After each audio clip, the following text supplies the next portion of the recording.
isn't sports, they said. When someone told you to stay in your lane, you knew the right answer, the mid. You wish competitors GLHF before the match begins, and hopefully you're dominating more often than not. Video games bring us closer, even when we're apart, and Barclays has seen this.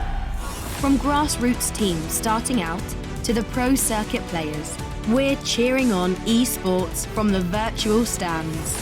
We know that gaming's many faces can truly make a positive impact.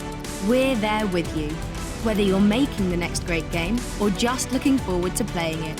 Squad up, we're Barclays.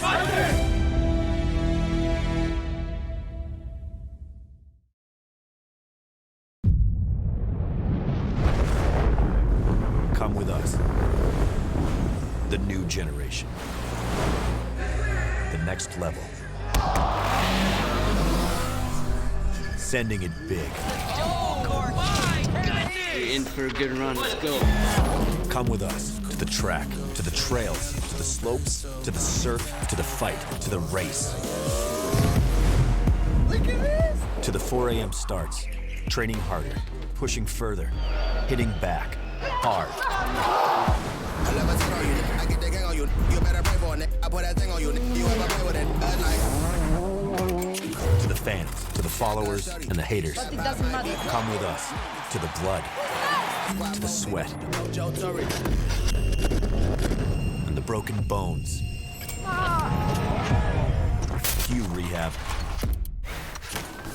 We'd never quit. We'd never give up. We take control. To the world titles. To the world's first. The world's best. Come with us. We're just getting started. It's going to be so much fun, I promise you.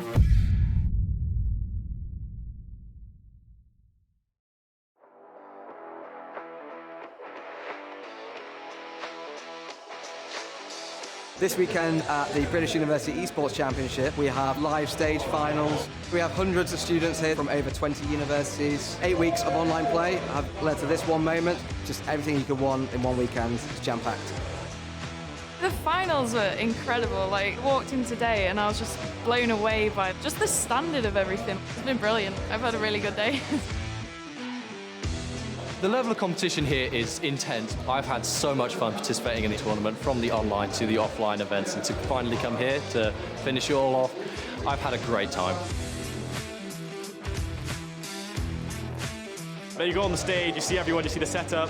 It's a bit scary, but once you get into that game, it's so intense, you're so focused, and to actually have the crowd there, cheering when you do well, it's a great feeling. The atmosphere's been super friendly today. It's really nice to see people from different unis getting to talk and link up, playing and getting along with each other, even though at the end of the day we are all competing for that final prize. It's not only about, being really good, competing, being a pro. It's also about the social side of it. This opportunity to meet other people, have fun, and make friends. Competing in the NSC Championship has been an amazing experience. Playing against people the whole season has been amazing, but the event itself has just been top class, really. It was perfect. Glad we grinded it the whole season. We entered this tournament with not maybe a lot of experience. There's a couple of players on our team who have played at LANs before, but for the majority, none of us have had this opportunity. And obviously we come here today and we've won it, and NSC has enabled us to do that. It's just amazing.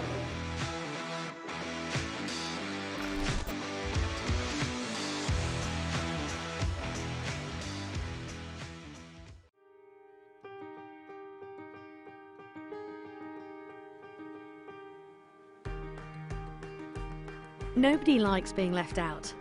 That's why Special Effect are helping people with physical disabilities to play video games. But this isn't just about having fun. The gaming setups we create are personalised, so people can play to the very best of their abilities. And that opens the door to inclusion and independence, confidence and creativity. Help us level the playing field and create more magical gaming moments. Because it's everyone's turn to play.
Barclays, and Monster.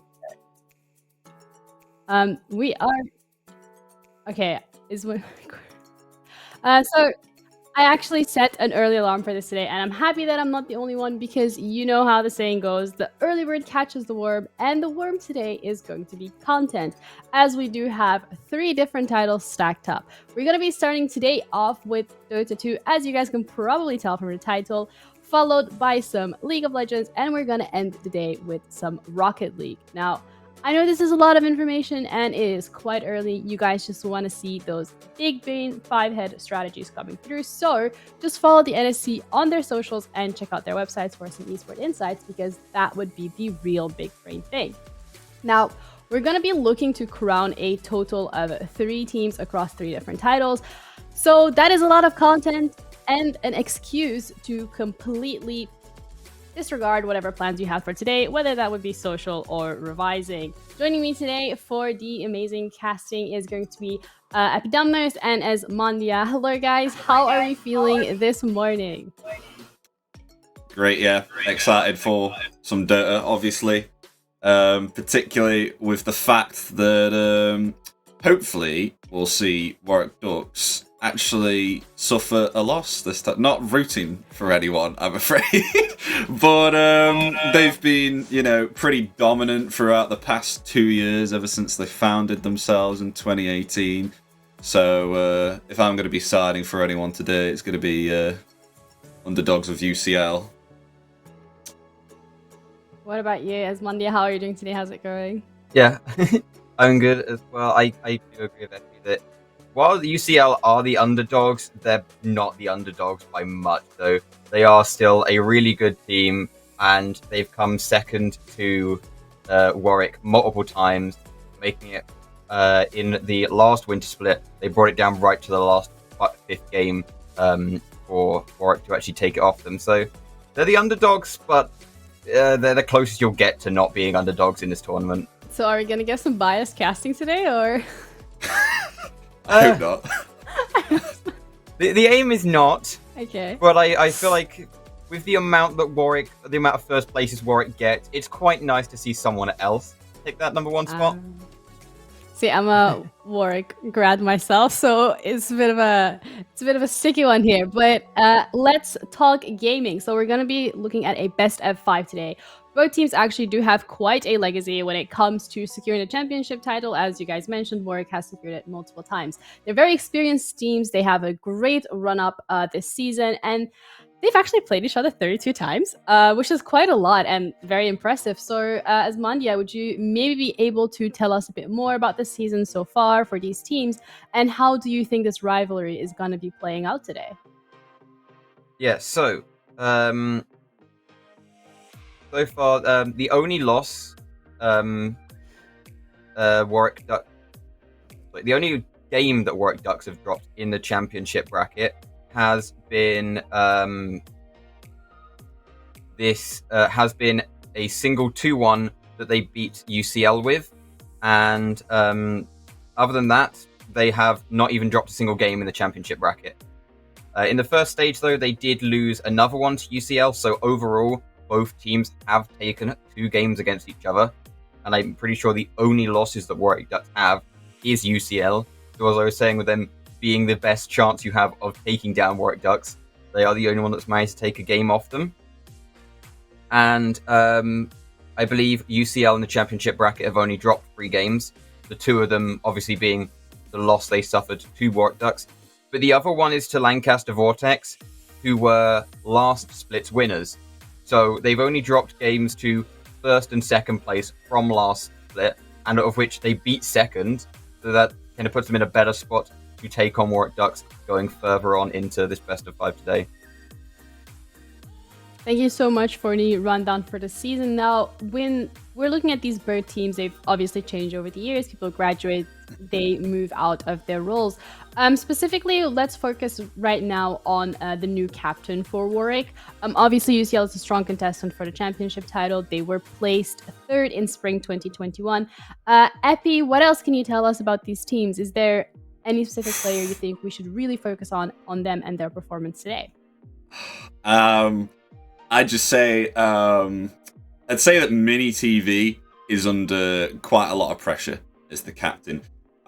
Usually with the captain, I can't remember what, I know Overlom's the captain of Warwick Ducks, but Mini TV, I know he definitely plays carry, and carry, you can farm up from time to time and stuff like that, but I think he's going to be under quite a lot of pressure, because usually you like to be a position 5 so you can make the call out and see what you're doing. But in regards to not only that, but Warwick Ducks have themselves quite a strong pool of players in their team. I mean, I'll give you an example of this. So Warwick Ducks, they've actually had not only NSA experience as well, but they've also had experience in the ESL UK Premiership, where they've actually gone up against like the top dogs in the UK. So people who are currently playing for Into the Breach esports, who are competing in DPC, like Adzantic, Symmetrical, Tanner, even T-Governor, they played against them. Not just that, Overlom, I think if I remember correctly, he's max calibrations around about 1,100 in the EU leaderboards, and then they've also got Moonlight as well, which is their position 5 in Warwick Ducks, which is rank 1,400 in EU, and then I can't remember which other player is in Warwick Ducks as well, but he's about rank 476, which is absolutely insane. So this is like all above like 7k MMR, and then the highest player the UCL have on their side is Mini TV, which is about like 4,800 in the EU bracket. But so UCL are all above Divine, or Warwick Ducks, they're all above Immortal. But nonetheless, in regards to like these games, like best of 5s, I don't like, rank does show like how skilled they are, but it will all come down to their team coordination, definitely, because what you see in most in pro games, coordination and teamwork is key in beating your opponents. Yeah, and we actually also saw that yesterday in the CSGO game. So even though there were high-ranked individuals within a team, it was really the teamwork that made sure that the teams were able to take the win home. So diving a little bit deeper really into this ranked part and just the mental aspect of these games, as we mentioned earlier, Warwick did drop a game against UCL earlier this split. So how do you think this is going to impact the team's mental coming into these games today? And what do you think is the best way to bounce off of such an incident as Mondia? So just going back to the winter from last year, it was best of 5 versus UCL and Warwick. UCL actually managed to win the first 2 games of that. And then they proceeded to lose the next 3 games. So I'm just a little bit scared that UCL might struggle once they've taken that loss, because in that 3rd game where they did lose, they were looking really strong. And then I remember in those last 2 games they weren't looking as so strong, so they were a little bit shaken up. But I don't think the current losses going into this series will affect them too much, because obviously they have come up against Warwick a ton, and they are 2-2 going into this. So yeah, they've got some losses, but they've also taken some games. It's not as if we've lost every game we've played into Warwick. And even over that best of 3, the team that won every time had a Wraith King. And I think on the most played heroes for both of these teams are Wraith King. I think Warwick are looking at a 100% win rate on their Wraith King, and UCL are looking at an 80% win rate on their Wraith King. I feel like this game will come down to who gets Wraith King. Both teams seem to play around it really well, and I feel like it's that kind of thing of they might be going for the same strats. So this could be games where they're won in the draft just because of, okay, who's focusing on what they want more rather than, oh, it's the other team that we've lost to, we need to counter what they did last time.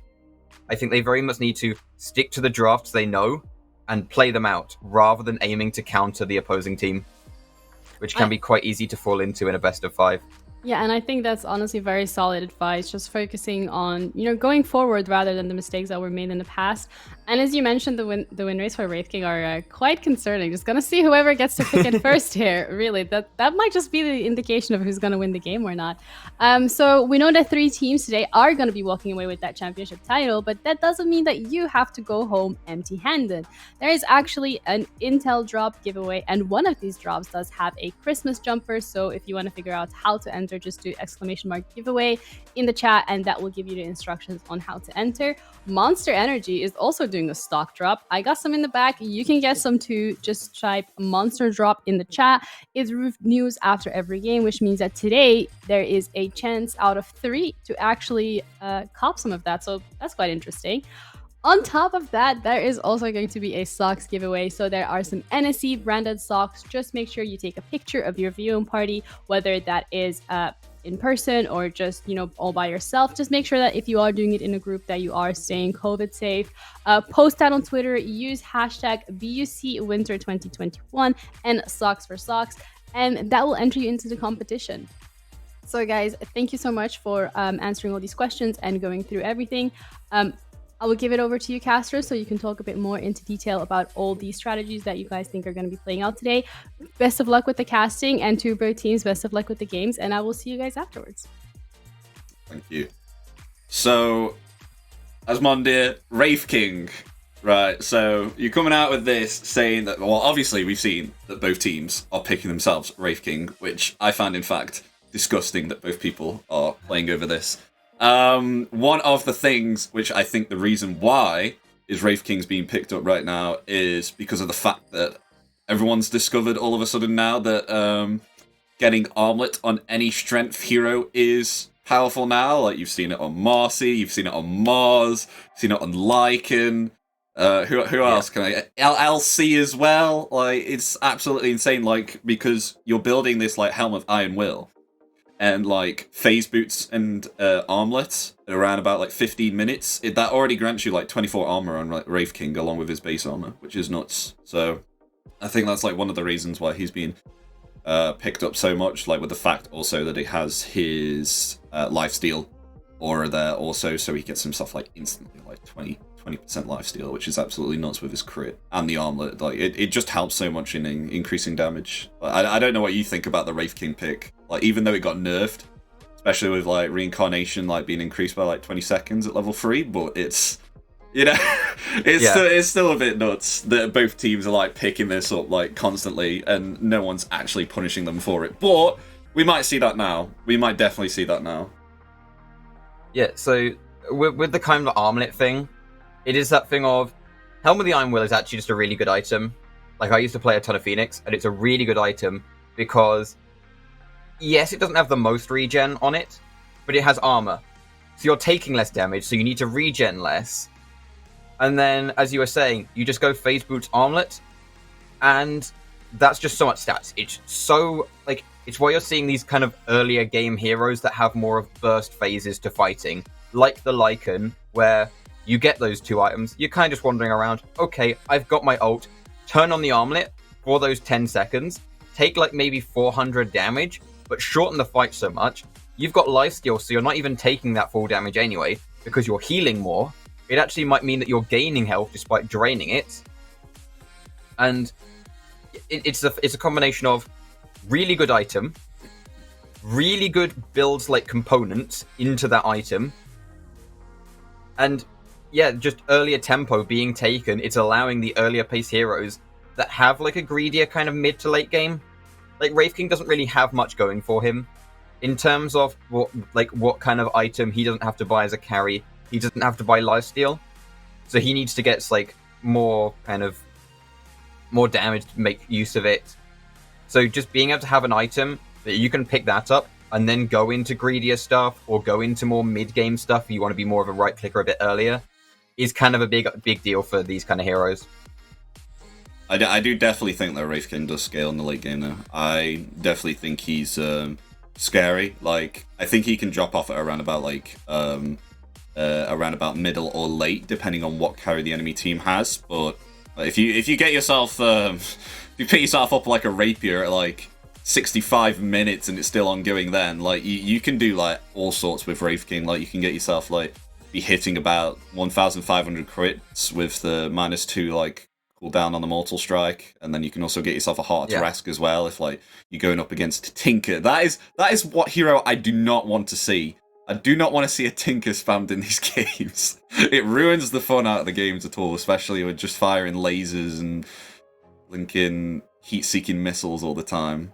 But you did mention, one of the things that you did mention was the fact that you did see, I can't remember which team you're on about. I don't know if it was UCL or Warwick Ducks. They picked up this an is the Enigma. Yeah. It was Warwick going 10-4-21, I believe was the score on it. Yeah. Pretty good. I'm just with the Wraith King again, real quick. I'm thinking because both teams play Wraith King, they might know how to counter Wraith King because they'll know what does badly into it. But then again, I'm thinking Warwick has a 100% win rate. They currently haven't discovered what Wraith King does bad into because they've just won them all. I think we've spoken about too much about Wraith King now. I don't think I've ever spoke this much about Wraith King in my life. But I've had a look at their other heroes as well. Overlong might pass on to his team to potentially. I know he does like a lot of controlling heroes like Bane, especially with Bane's grip. It's so great, especially with being able to use grip through BKBs, because now all of a sudden we're seeing like a lot of cores actually pick themselves up very early BKBs. You've even been seeing that in the DPC. Actually, like I remember seeing an Ember Spirit getting himself a Falcon Blade, then instantly going into BKB. A lot of people tend to pick that up so they can get themselves magic immunity from, all the burst spells coming out so quickly and be able to actually have an impact in fights and stuff like that. So it's looking to... I think that's one of the reasons why... I know you keep on speaking about Wraith King all the time, Jesus. But I think that's one of the reasons why Wraith King's on top here right now. Because everyone wants to try and fight themselves early, but then they also want to... There's also that chance that people want to try and go late game as well, because we've been seeing like a lot of Medusas get picked up lately. And Wraith King can actually do both of those things. He can fight early if he wants. He can pick himself off a Blink and an Armlet, obviously, as well. But then he can also go late game with whatever late game build, depending on his situation. But in regards to supports, picking out for both teams, I definitely think that both of them definitely do like their control heroes, whether that be something along the lines of Grimstroke, Bane, heroes like this. Not like passive heroes, like, I wouldn't say Undying's like much of a passive hero, for example, but he doesn't give that all that much control apart from like his tombstone in fights, and that can just be taken out. I think they're looking for like big, strong like ultimates which can actually like turn the tide in the fights. And these type of heroes do need quite a lot of coordination, communication with your team, which is what I'm going to be really looking forward to in these upcoming games of Warwick Ducks versus UCL, because even though that they're high rank, or maybe they're even lower rank, then we might see some really interesting gameplay come out with these heroes if they do tend to pit them. Yeah, just just so we go to some other heroes and we talk about people other than Wraith King for more than like a minute. Sorry, it's not like Wraith King. Just going over going over the previous best of 3 they've had. There was a Tinker pickup, and it was by Warwick, but he did lose mid into Batrider, so it's quite fun seeing a Batrider come out in like middle lane. There's just some other like fun picks, because Warwick Ducks in the one they lost, so we might not see it. They had the Tinker in that game. They also had a support Weaver. Yeah. Which is always fun to see. I love that build. I know it's becoming a little bit more in favor, but I just really find support Weaver fun. It's actually really annoying to play against, like. Not because of the fact that, he lowers armor and he's just, like, hitting you on lane all the time, but, like, when it gets to around about the middle or the late stage of the game, if the game's gone that long, what he does, I've seen a lot of people tend to do this, loves to, like, hide into, like, the bottom lane or the top lane of the trees and start, like, pushing out with Swarm and Shikuchi. It's, and then, and then all of a sudden, you're sieging high ground, and he's like, oh, what's that? My tier 3 tower's being hit. Oh, why is that? Because Weaver's actually pushed like a wave. Yeah. Things like the kind of being able to obviously hit that that Gemini attack on everyone who has the Swarm on them helps you with that wave clear. It gives Weaver a way of clearing waves a bit better, even outside of having a ton of items. But just, I feel like you wouldn't just having the ability to give your carry a second life. I think part of the reason they lost that game is because the people they had to rewind are Tinker and Medusa. Tinker's just going to die in one shot. You're not really going to have a chance to rewind him. And Medusa, there is no way Medusa should be dying one of the first, of your team. And it's that thing of, yes, I can rewind her and bring her back to full health, But if we just had a support that could either peel her so she can get to a safety, or just people who could hold it there so she can just keep just firing and never have to worry about dying, would have been equally as good. I feel like if you want Weaver, you want someone who will get like who's middle range tanky. Someone I guess a bit like an Ursa, who like might get stunned, you rewind him, and then he's got his ult back up, and now he's taking no damage, and he's running back at the enemy. Kind of thing. Use it more as a dispel. I know we spoke about Wraith King too many times, but I think it would be kind of disgusting on that hero, because he's like, oh, we're going to about pop his reincarnation, turn him back. Oh, wait, why is he full HP again? So, that'd be pretty annoying. Just on the bans as well. Like, because obviously we're talking about the heroes we're seeing, but these are the heroes we're seeing because there were some ones they didn't want to see more. 2 games had a Lycan and a Dawnbreaker and Dark Willow ban in the first 2. Yeah, I know Warwick Ducks, they love to... I remember last season, they really liked to play their Lycan offlane, and I think that was when Necrobook was a thing, so we don't have to worry about that anymore. We don't have to worry about, like, Necronomicon level 3s running at people anymore, because it's been deleted from the game. So that's something actually, so the heroes Warwick Duck banned in their first 2 bans were, in Game 1, Dawnbreaker Dawnbreaker Dark Willow. Second game, Dawnbreaker Dark Willow. And in third game, Dark Willow Winter Wyvern. Yeah. So they really don't want to see this Dark Willow. That's how I'm struggling with her name. These are just but all those 3 heroes are completely counter-initiation heroes. Like, you're able to get off yourself like an excellent, like, such a good pick-up, like, such a good initiation on the team, and they're scattering, and then all of a sudden, you've got Winter Wyvern jumping in with a Blink Dagger and Winter's cursing your entire team, which then allows you to actually recover and set up and go for the turnaround.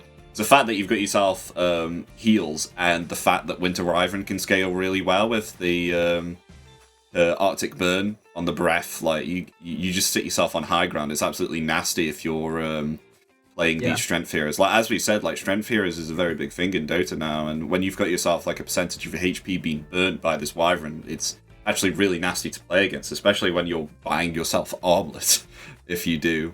And then you've got, like, Dark Willow as well, with the what is it? It's the fear, you know, her ult. You're able to push people back within an instant there. Yeah. Bramble Maze, very good control there as well. So, like, in the middle of team fights, got control, and then you've got the Dawnbreaker as well with her ultimate, where she can just heal up a team fight and come down with a stun later on, which is really impactful. So I can totally understand why they would want to ban all these heroes out, so that they're able to actually get themselves a clean team fight, because these heroes just disrupt team fights very, very well. It does kind of show that they know what game plan they want to go for when they're like, okay, we need to be able to commit, get rid of the heroes that stop us being able to commit. Yeah.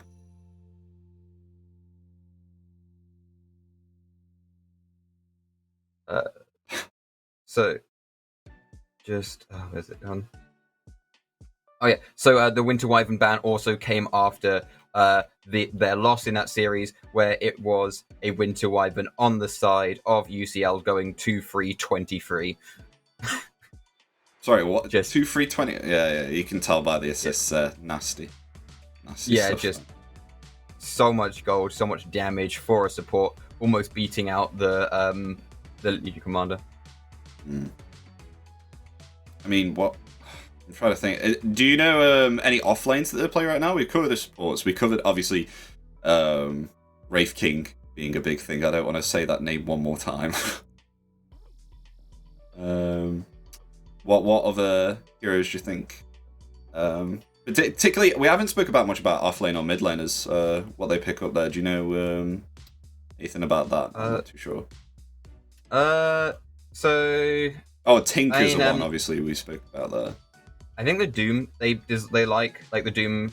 I know that Warwick Ducks got Beastmaster in one game and never Beastmaster again. Yeah. Things like Night Stalker as well. These kind of like non-team fighty, but just singular shutdown. In fact, I think the only kind of team fight ult on an offlaner they picked was that Enigma in Game 3. Other than that, you're looking at Dooms and Legion Commanders and Beastmasters. These single target shutdown. which might be why the Wraith King's doing so well. Because those abilities don't work because you shut him down once and he comes back. I think if you want to go for these kind of offlaners, you need to give anyone other than Wraith King. If it's a Jug, you Beastmaster ult him and kill him. But with a Wraith King, you kill him, and you've wasted his ult for yours, but he's back, and now all of his team have caught up in the time taken to kill? I do like the Doom and Legion Commander picks. I'm not a fan of Beastmaster, though. I think he's just died down over time. People just know how to play against him now. Because everyone's been like rushing this Helm of the Overlord so they can get themselves like a ancient creep. And now everyone knows how to actually play against him now, which is why I think he doesn't have so much an impact in his current games anymore. One thing that I have seen differently, though, in which he does, is when it was absolutely disgusting when I saw this. Someone built an Orb of Corrosion on Beastmaster, first item, and then, like, if you're a melee hero, for example, he just hits you until you're all the way into your tower and then doesn't start to chase you again. So I think people need to start changing up the item changes now of Beastmaster for him to get an impact, because anytime that I'm seeing, like, he does have himself the Primal Roar, like, it obviously goes through, like, BKB, he's going to be able to stun someone in place for, like, a few seconds there, but after that, can he really do all that much? Like, if they're able to, like, clean up, like, a neutral creep, like, really easy, like, I think that's the only impact that he has right now, which is why I haven't seen him pick all that much anymore, because, as I said, people are starting to learn how to play against him now. Yeah, I think that's something just also to mention. You said that people aren't doing this anymore. The best of 3 we're talking about was 27 days ago. So there is more just over 3 weeks worth of time to, like, try new things and stuff. So maybe the Wraith King doesn't come up too much, but it does look like for both teams they were playing him in the most recent matches as well. But they have had some time to sit down and go, okay, we're against Warwick or we're against UCL. They're going to want Wraith King. We also want Wraith King. Do we just ban it out, or do we first pick it? But I think they'll probably have researched it. I see you guys have spent quite a bit of time here discussing some strategies, some picks, some bans, some expectations. So I feel like you guys have given everyone quite a holistic picture of what to expect today. So I'm going to throw it to you guys. Just give me one name for a prediction. Who do you think is going to win as Mondia? Who's your money on today? Warwick. Okay. Warwick. What about you, Epi? Who are you putting your imaginary money / channel points on today? If I were to bet on this, like, if like my life was on the line and stuff like this, I'm gonna have to say Warwick, because they have a lot more experience, and the fact that they've had kind of like team chemistry with each other for quite a while as well. So they're actually used to playing as a team, so their coordination and team knowledge should be a lot higher than UCL. I'm unfamiliar with UCL, so I can't be that biased towards Warwick Ducks. But if I want to make this interesting, I'm gonna actually bet for UCL here. I want to see if I can lose here. I want them to try and bring it up. Okay, so we're gonna throw it to a break right now, so the casters can rest a bit, so that they don't get worn out before the game starts. And we'll be back shortly. Thank you guys so much for your effort here, really.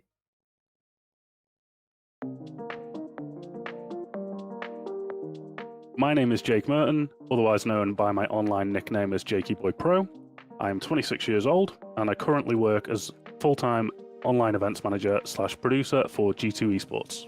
Hi, my name's Kat. I'm Vice President of Warwick Esports, and I'm a second-year student at the University of Warwick.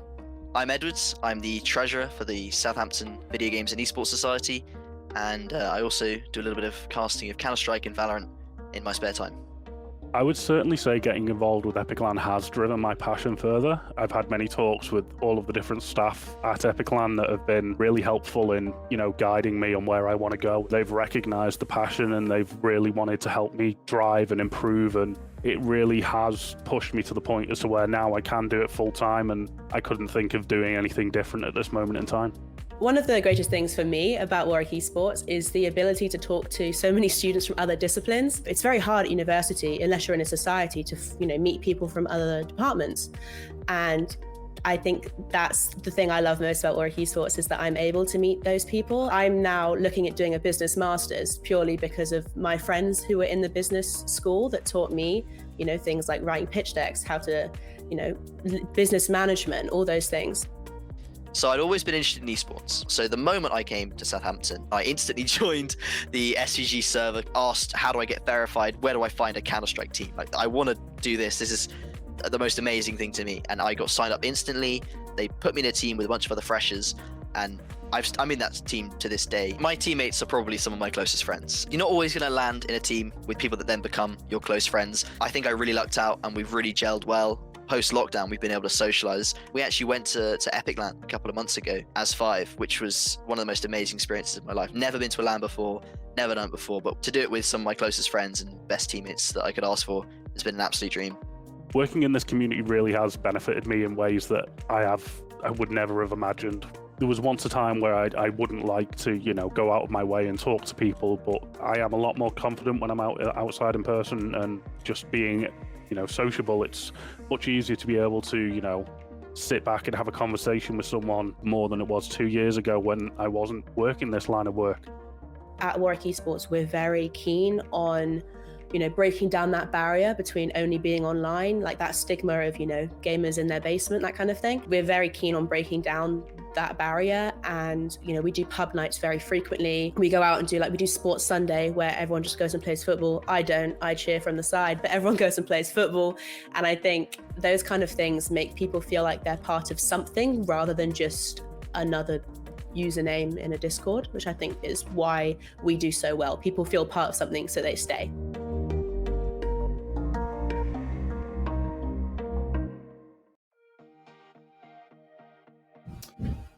Hello guys, welcome back.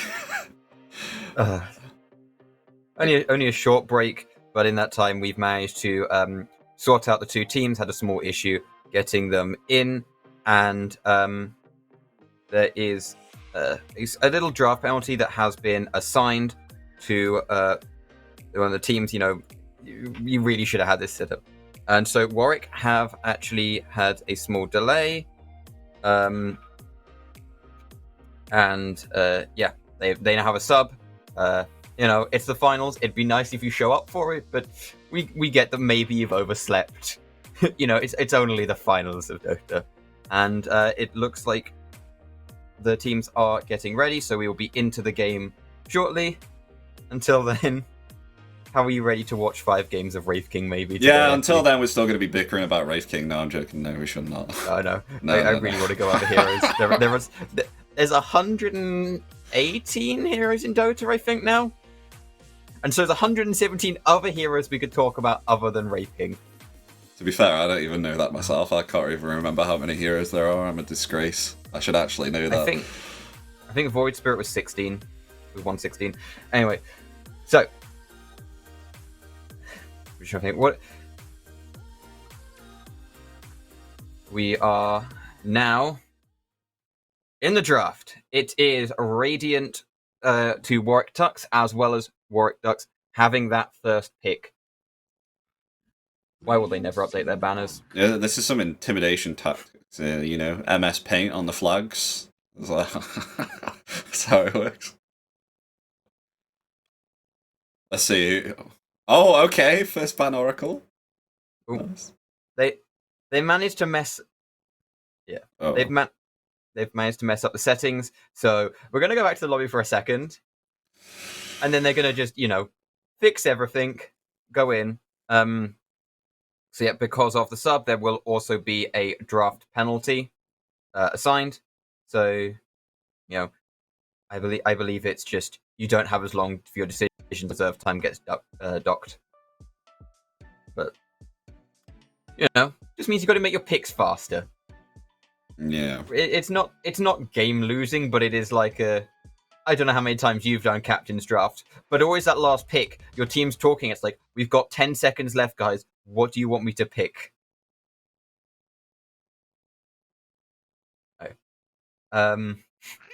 Okay. Apparently the settings were fine for the teams, and they've just continued. Okay, so we're back in the draft. Oracle and Darkseer ban for UCL, and Warwick just don't want to see that Weaver. You know what this means? Oh, actually, you know what? They might not pick it. They might let this one slide and then like put it in at the end, because it's all too well knowing if both teams have researched against each other. What's the pick? Spirit Breaker. All right. I'm sad with the Snapfire ban. I want more Snapfire. I know we got last time these two teams faced, we got one game of mid Snapfire that like went 21-2, and so I'm hoping it comes out again. But Spirit Breaker 21-2. is we talked about the kind of like Warwick Ducks don't want that global presence. It's not as instant, but it's a bit more global presence than nothing with the Spirit Breaker pickup. All right, they nice picked a team fight off lane. This is immediately different than everything they know. So this is probably the kind of like what they did with the Enigma. Maybe that was like the last game they played against UCL, and they decided, oh, big team fight ults are what we want to see. I think this could be potentially a position 5, as well as Monday, to pick up Tidehunter so early on. I think they're just going for a position 5 here. I'm not too sure whether this is like a strat they're doing. They're picking like a first pick off lane for Tide, because he can't actually potentially countered up in the team fights, unless they really do love and they're more than comfortable in picking their Tide. But I would think it may be a position 5, maybe perhaps under pickup Shadow Demon. Oh, there it is. There's the immortalized hero that we've been speaking about for the past 10 minutes. They pit themselves at Wraith King on the side of UCL. Oh. I forgot about the voice lines. just going to be spammed all game. I haven't actually seen all the new ones. There's probably some that I'm not used to. But why Shadow Demon? Why Shadow Demon Wraith King? Well, do you not like the Shadow Demon? I don't. Okay, I don't think it's bad in here, but I don't know. Shadow Demon's one of those heroes where I'm like, it's one of those heroes where when you have it, it's really boring, and then you get to watch pros, and they're just like saving everyone constantly.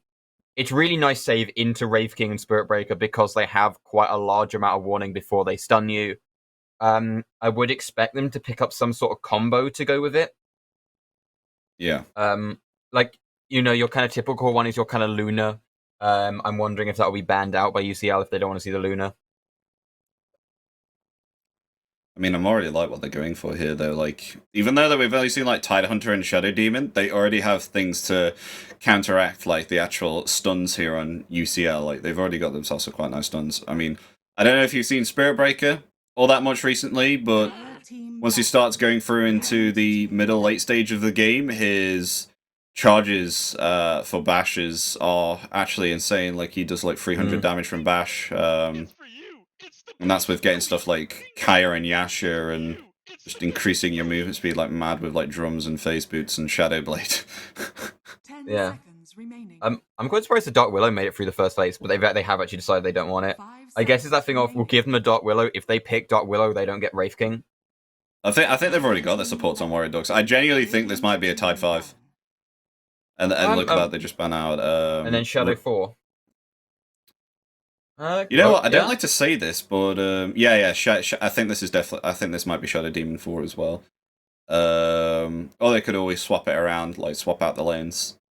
The Tidehunter's more than flexible to do that right now. I think this might be a Spirit Breaker 3 though as well on the side of UCL, and I totally understand picking Spirit Breaker first because it's an all-round hero. Like, it can be countered, but only with, like, stopping his charge. They already have something to stop the charge with Disruption. But yeah, but he gets himself up like a Shadow Blade. Then it's failing to stop the charge, they have something to save the person as well. If Shadow Demon isn't in cast range of the Spirit Breaker to stop him, just bubbling the person he's charging on is more than enough. I think I think it will be the target now. Yeah, I mean, he kind of has to be. I do like what they've got in so far of controlling the fight, but I never see Tidehunter and Shadow Demon as this kind of high damage, and that's not really high damage. It's just two strength heroes. So now it's just completely disregarded what I've said now. This looks to be a Tidehunter 3. They've been playing Nyx free in some of the games. Oh, really? Let me just find... actually, no, sorry, it was a 4. They played it in the Enigma game. Yeah, they've actually been liking their Nyx. Just going for like Yaws and Force. And they're gonna pick themselves off a Grimstroke on side UCL. I actually really like Grimstroke. I feel like Grimstroke gets so valued off like at different points of the game. People are like, oh, this ability on Grimstroke's broken. Oh, this one's broken. His Q is ridiculous damage into any summon hero. His W is an amazing silence on like anyone who doesn't really have autos. His E is just busted, and his ult lets you double some of the strongest abilities in the game. Okay. So they've actually picked themselves up Medusa here, and it's actually quite nice right now, especially against UCL. Like, you'd be able to pick yourself up a Scaddy on Medusa, then you're able to kite around the Wraith King, because, I mean, Spirit Breaker, he obviously wants to try and focus Shadow Demon within these fights here, to try and stop Medusa from being saved. Not just that as well, but now Shadow Demon has a tool to actually utilize his own farm, so he's going to actually be able to disrupt Medusa and then actually push out the waves with split shot modifier on Medusa, so that's going to be really nice for them to actually control the wave now. So Shadow Demon having a lot more impact with thanks to that.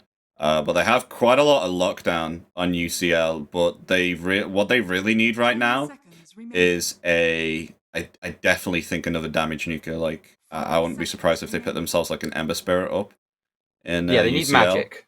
Like, they need not just that, but they need catch also. They're not getting an Ember. And Banned Ember out Spirit's been banned, immediately. alright. Alright, nice. Yeah, so what you said about enabling Shadow Demon isn't something. Shadow Demon's really good, but you need something to work off that Q, like something to double it.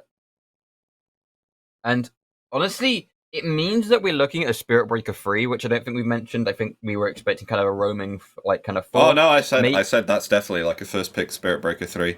It's really strong. Okay. Like, I don't think it's like, once you pick it, he's still going to be able to do well. I'm not too certain that like even if he does do bad, he can still have impact as a 3. It's just the fact that he needs to make sure that he's able to like actually obtain his assists, because that's how he gets his gold. He's not a very good farmer.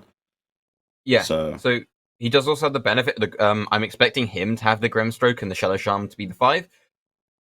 I have never really seen it done, but I'm assuming Inkswell Spirit Breaker is not a nice combo that you want to be running into. You know, just him charging, because you get the bonus speed on there, so he'll be dealing more damage. He's going to get the immediate stun.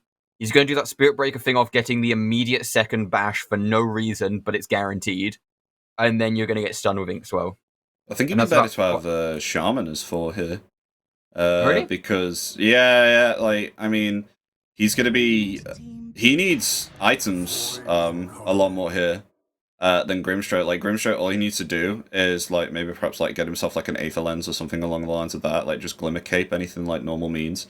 And just be able to use his Soulbind. Whereas Shadow Shaman, like, if he's able to pick himself up something like the likes of Aether Lens Blink Dagger, and be able to, you know, obtain himself his shard, which is really beneficial to actually push out the waves, then it'll be really handy. Like, you've got yourself a lot of shock on the top wave, like shock and all. Like, you got yourself the charge, you got yourself the Aftershock as well.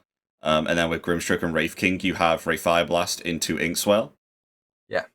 So, sorry to interrupt. The teams have just picked their finals. So it's no Ember Spirit, but we have a Void Spirit out for UCL and Death Prophet for Warwick Ducks. This might be the mid-game pressure that they have, the kind of mid-game damage, especially with the Ravage and the Shadow Demon, to keep online, to keep the game going long enough for Medusa to win. Yeah. It's just so much tower damage. I know that she's got some nerfs fairly recently to that Death Prophet, but like, there's only so much you can nerf her ult before it, like, it's still just good. Especially with the Void Spirit, it's that kind of like, you know, we wanted catch, we wanted magic damage, there's your Void Spirit. I don't think it's going to take out a Death Prophet or a Medusa. It will struggle versus a Tide Hunter. I don't know if the Void Spirit's going to be enough this game. I still think they have quite nice save and control. Like, you know, you've got yourself the Impale, like something which I think UCL are going to actually. Oh, what's the word that I'm looking for? They won't think it'll impact them very much, but its impact will be absolutely huge. It's the mana burn on Nyx. Like, how many intelligence heroes have you just seen which like have like a really high mana pool which are going to be affected right now? Like, I know like Wraith King's not got himself a obviously he's a strength hero, but he suffers when his mana's lost. And then you've got Void Spirit, Shadow Shaman, and you've got yourself Grimstroke, who all need to really rely on mana. And then once it gets burned, when Nyx Assassin like maxes out his mana burn, it's going to be really painful. And the fact they're not going to be able to get off the spells, especially Shadow Shaman, he needs like, you know, mana constantly. Just something else with the Nyx is currently you've got a Void Spirit. Void Spirit dies the moment he gets stunned, pretty much. I like that it's telling us about the Wraith King Arcana. But like, so, you know, you don't want to get stunned or anything, and they've got fairly like non-instant stuns, like Disruption. Even if it lands, you haven't really got anything up. And they've got the silence on this Death Prophet, which actually has quite a long cast time to get down. And then you're looking at the issue that they picked it into a Nyx. And now you can't do the kind of Yule's Q combo that you'd love to do on Void Spirit, because for some reason, despite him landing in the stun, you can get your Spike Carapace off every time. It will stun Void Spirit if he goes for like a step over. Spike Carapace is just not what you want to play into on the Void Spirit. I'm not saying I have any better suggestions for a pick, but it's not a good pick into Nyx, and it depends how good this Nyx ends up being into the mid game, how well he does, how much he gets shut down. Their win condition right now on the side of Warwick, like, they just need to give Medusa space, and that's exactly what I think Death Prophet's going to do. They're going to roam as 4, especially with Exorcism and stuff like that. So if they're actually able to pick off this Death Prophet a few times to the point where she can't actually push out the tier 1 towers, then it's going to be really helpful for them to invade. Particularly if that... one of the reasons why Death Prophet is good here is because she constantly pushes out the mid wave, and when you have yourself a Medusa, you definitely do not want your mid tower to fall, because that just gives the opposing team like a chance to actually invade that side of the jungle, so then Medusa's all not that safe. So, just one thing before we get too much, obviously, like, you know, we're just watching some of the earlier trades right now. Yeah. Both supports losing about 100 health, and that's just how you play 4 and 5. Who's your prediction to win this game? Who are you thinking? Are you still back in UCL, or...? You know what? I think UCL have... I think they can lock down Death Prophet heavily if they do get themselves right combinations and the right skills. Skill levels, as I mean, along with the items as well on their supports. I definitely think they could do quite well.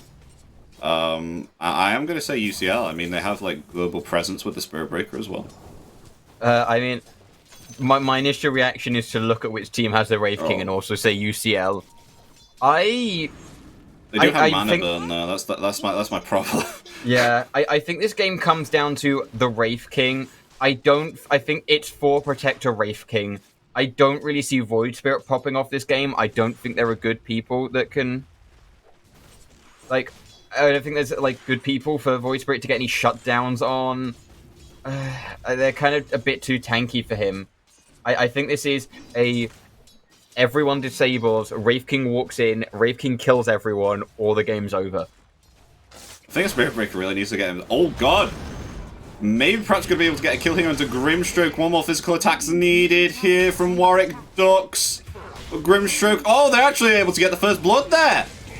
Wraith King's going to be able to pick up the kill onto Nyx Assassin, but in return, Tide's going to be able to get Vengeance, or his Nyx Assassin. So, I mean, that's huge there. Not just the fact that it was a first blood, but Wraith King was nowhere near getting that right click to finish him off. And then just the skeletons getting that last auto, the Wraith King getting the bonus gold. We're getting closer to this Wraith King win condition. And he might just be able to kill the Nyx Blast. This could, yeah, they could punish this TP. They're going to find a kill. Yeah, they are. Kingfish. And the tips come out. He's used TP there. He's going to have to do a walk of shame up to this tower. Though, Tidehunter is going to be able to get himself some solo experience here right now, but it's not looking good for Nyx. Oh god. We said stop the Wraith King, not feed him 2 kills.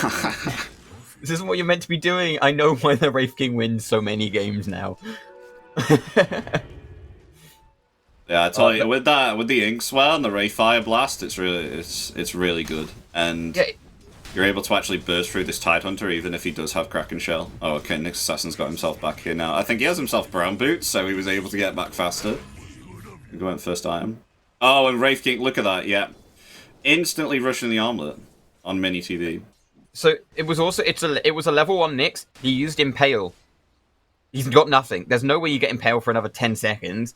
You're just a slow hero with like very little stats. Yeah. I don't know. It was that kind of thing of I don't know why he decided to poke with the Impale while being in melee range against an Ink Swell and a Wraith Fire Blast. Oh. Actually, I like that from UCL. They actually contest their water runes there, so... Yeah, none. Melrose not going to be able to refill up the bottle and... Yeah. With the Nice rotation, honestly, from supports. Like, she didn't get anything there. I think she's getting a little bit more just in lane. No, she got a little bit more XP, but that's it. It might have just been the way the creeps were dying at the time. But yeah, 5 more CS on that Void Spirit. Spirit Break is really suffering right now from the Mystic Snake. Just firing it again and again all the time. God, at least it's not old Mystic Snake. At least you're not getting one shot and losing all of your mana. I hate that so much. Small disruption there. Going to be a little dogfight. And, oh, they're actually going to try and initiate on this as the Shackles and the Bash is there. And could you perhaps get yourself another Bash? No. Moonlight's going to be able to survive, but in return, Shadow Shaman does have himself some stick charges, so he'll be able to get himself Shadow back. Poison had come out half a second earlier. I think it was a 4th stack, so it actually might have started threatening death. Oh, it's only level 1. It's only level 1. It won't do that much. It's like about, what, 200 damage? Like, once it gets himself level 2, then it's going to be a lot more level 2 in potent. Shadow Poison, yeah. Yeah. Yeah, they're both just poking each other down. I feel like it was a little bit advantage to, obviously, the kind of Spirit Breaker lane when they're a bit lower, because they got the Shadow Shaman to hold them there so they can't react. Oh, they get a kill on Grimshroot there on the top lane. Yeah. Missed that. They're getting a couple of levels. Soon, Tidehunter will start no longer taking damage from the skeletons, obviously, because he gets flat damage reduction and they don't deal the most. Maybe that was the point of picking it then, is for that flat damage reduction. I really want to stop hearing that voice line already, and it's only been 6 minutes into the game. They've said it every minute. Well, potentially they were going to go forward then, yeah. I'm quite surprised it was only the one committed step, and then nothing else. Bot lane, though. Oh yeah, they find kill onto Spirit Breaker. Oh, very nice. It was that case of just poke him. Maybe he tried to charge out, and they got the bubble on him. I'm not quite sure what happened there. Has Mini TV leveled up? He actually has. Yeah. Okay. He has his reincarnation. I know sometimes they hold the point. But yeah, he's taking it. There's a charge coming out, and the dissimulate there onto DP. Disruption's there. Gonna save from Inkswell as the rest of Warwick Ducks rotate in, but this could be a potential kill here onto Void Spirit. Gonna be able to dissimulate to the low ground. Doesn't have himself any mana. Gonna try and heal up, however, with the stick charge. Will be able to actually get himself away, even with all those rotations, as UCL even rotate in there with their supports also. And neither side's going to find anything, and if anything, it's good for UCL, because they force out rotations, and they're going to be able to get themselves out. Yeah, because UCL obviously just walked in there, but everyone was coming to that fight. Both supports were in that fight, the Void Spirit was there, and I know he never arrived, but Spirit Breaker was charging from before they went in. He was ready. They wanted that fight. Actually, I'd say that UCL profited a bit more, because they did manage to snipe. I don't know if it was the Nyx's or the Tidehunter's carrier, but someone's carrier got eaten there. I think it might have been Nyx's. Look at this. This Tide right now. He's just able to heal up, I mean, he's not able to do any damage right now, but he's got no mana, though. Yeah, he doesn't have himself. He's got Soul Ring. He's got Soul Ring. Yeah. Oh, they might Nyx be... Carrier's dead. Yeah, that's a kill. So Inkswell Nyx. comes out, along with the Assimilate. That's a clean kill there onto the Nyx Assassin. Yeah, I was wondering, like, DP was right behind the supports, but then I couldn't see where the Void Spirit was, and it was like, oh, okay, yeah, definitely not going to initiate on that. I'm wondering if she's even leveled Silence yet on DP. I know a lot of people sometimes don't. She might not pick one up yet. Uses Ray Fire to actually secure the last hit. Yeah, no Silence. It's 403 kind of level build. She actually doesn't have ult. What? I think it's because of the fact the DP is not able to actually push out right now. Oh, they're going to go for it again as the Hex comes out. There's the Shackle. Dissimulate's going to be charged up there. Will deal the damage. Inkswell there also, but the Disruption comes in just the time. But now here comes the Siphon Drain. Going to be able to heal up. Will actually punish UCL as one falls, two goes down. They lose both Void Spirit and the Shadow Shaman there, with thanks to the rotations from both the supports there. This is the kind of bit where I would like to ult, because like they've got so much save with the Shadow Demon that if she has her ult, they commit, because your ult still goes off while you're like bubbled, so you'd still have been firing off all the spirits. She hasn't taken it now either. Like she probably could have taken the tower off the back of that fight, especially with a DD rune. But she's actually taken the point in silence over the ult. I think it was because of the wave. Like the guys on the side of UCL, they're spawning back quite quickly right now. So you know, I think they're saving the exorcism for like a really good chance to actually just take the tower in one blow. Because I definitely think if she leveled it there and then tried to go for the tower now, she wouldn't be able to get it. And then it would be down for quite a long... Because it has quite a long cooldown, doesn't it? I think it's about like 2 minutes almost. I think, yeah, something like that. I think at least level 1, it might be like 140. Or Arcane Rune on the river. 150. So a minute and a half, 2.5 minutes, sorry. So yeah, quite a long cooldown. Now would be the time with the Arcane Rune though, 100%. Many just shown. This top lane, they're never going to kill each other. Like, I don't think the lockdown on Wraith King is enough to kill a Tidehunter without him walking out. As long as it's a 1v1, I don't think any hero dies in that top lane unless something really goes wrong. So they're able to take the bottom tower here. They actually push Medusa away. As Medusa's farming the triangle. Which, as you do, but I think the next target here for UCL will definitely need to be the middle tower now. Definitely. So then they can punish Overlom from actually just farming up this triangle. And once they get themselves level 6 onto Shaman, they can do just that with the Serpents. God, Vendetta though. Bit of scout behind the tower. Gonna be able to see it's just a Shaman. Are they gonna potentially go for it? Light's firing off some Shadow Poisons, but a charge incoming from the bottom lane as Grimstroke's gonna TP in also. We see a potential initiation here. It comes in, there's the silence. Oh, but Grimstroke may fall here from Kingfish. But in return, they will find the Shadow Demon, and Grimstroke's been able to survive. The Shadow Demon's going to fall. Sorry, Shadow Shaman. And it's going to be a 2-for-1 for the side of UCL. So they'll be able to keep their tower intact, even with Exorcism committed, but they will use the Serpent. So they're not going to be able to push this tier 1 tower as they originally planned. Yeah, so the issue kind of there is that Nyx went in expecting to nuke down Grimstroke, didn't kill Grimstroke in one burst, and they was like, and then got silenced, stunned up, controlled, and everyone else arrived to finish him off. So other supports traded 1-for-1, and then Nyx was just stuck, like, being finished off by the rest of the team. He does have himself a Yules though now. Very nice. Yeah, we have ourselves a replay. Yeah, you can kind of see, like, just Nyx not manage to kill the Grimstroke, and then get silenced, slowed, stunned. Mini TV just doing some armlet toggling madness in the mid lane to make sure he doesn't die. You know, I think if I was this Wraith King, I think I would have picked myself up a Soul Ring, you know. Just in case, like, Nyx Assassin really targets you with mana, because he was 30 mana away from not having himself his reincarnation there, and he was very close to death also. Well, he doesn't. He's running straight in. Disruption comes out there just in time, but in return, the Aether Remnant. It's not going to connect there. They will finish off the Shadow Demon with the Dissimulate. And the Inkswell will connect. There's the silence. Stopping. Oh, and there's the Never Strike. Lovely stuff there onto DP. DP's going to fall. It's a 2-for-1. They have been able to take themselves Grimstrike, but the Shackles comes out. Locking in place the next assassin. The Aether Realm is going to be able to connect that onto Tidehunter. There's no one on the side of UCL in position to take advantage of that. Though they are going to find themselves this Tier 1 tower, which is indeed their target here. So that's going to clean up, and then they'll be able to invade this triangle. They don't have themselves close either. I can't complain about another fight where it would have been completely different if DP had ult again, can I? Because she's leveled it now.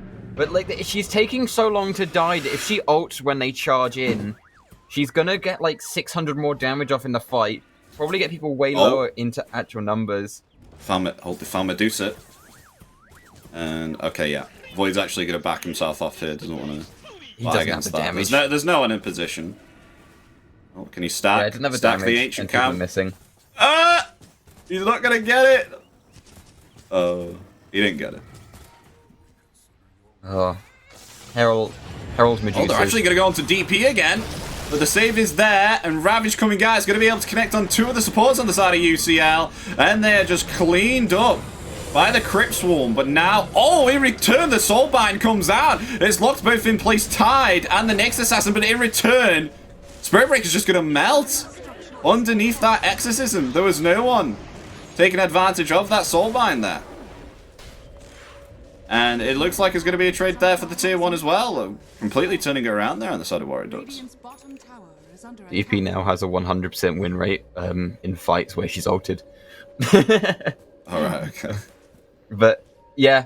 I'm really surprised the Grimstrike didn't die. They did still trade 2 because the Spirit Breaker dived in. And that Shadow Demon ult is brutal. And you just saw him trying to get out desperately, but just not having any speed. But more stacks. Wraith King, take them, please. It'll go to the Medusa. Oh, okay. He's not taking them because he's going for the Medusa. Oh, they really want Overlong right now. He's going to try and hide in the trees. And the rotations now coming out from Warwick Ducks. Does have himself his ultimate.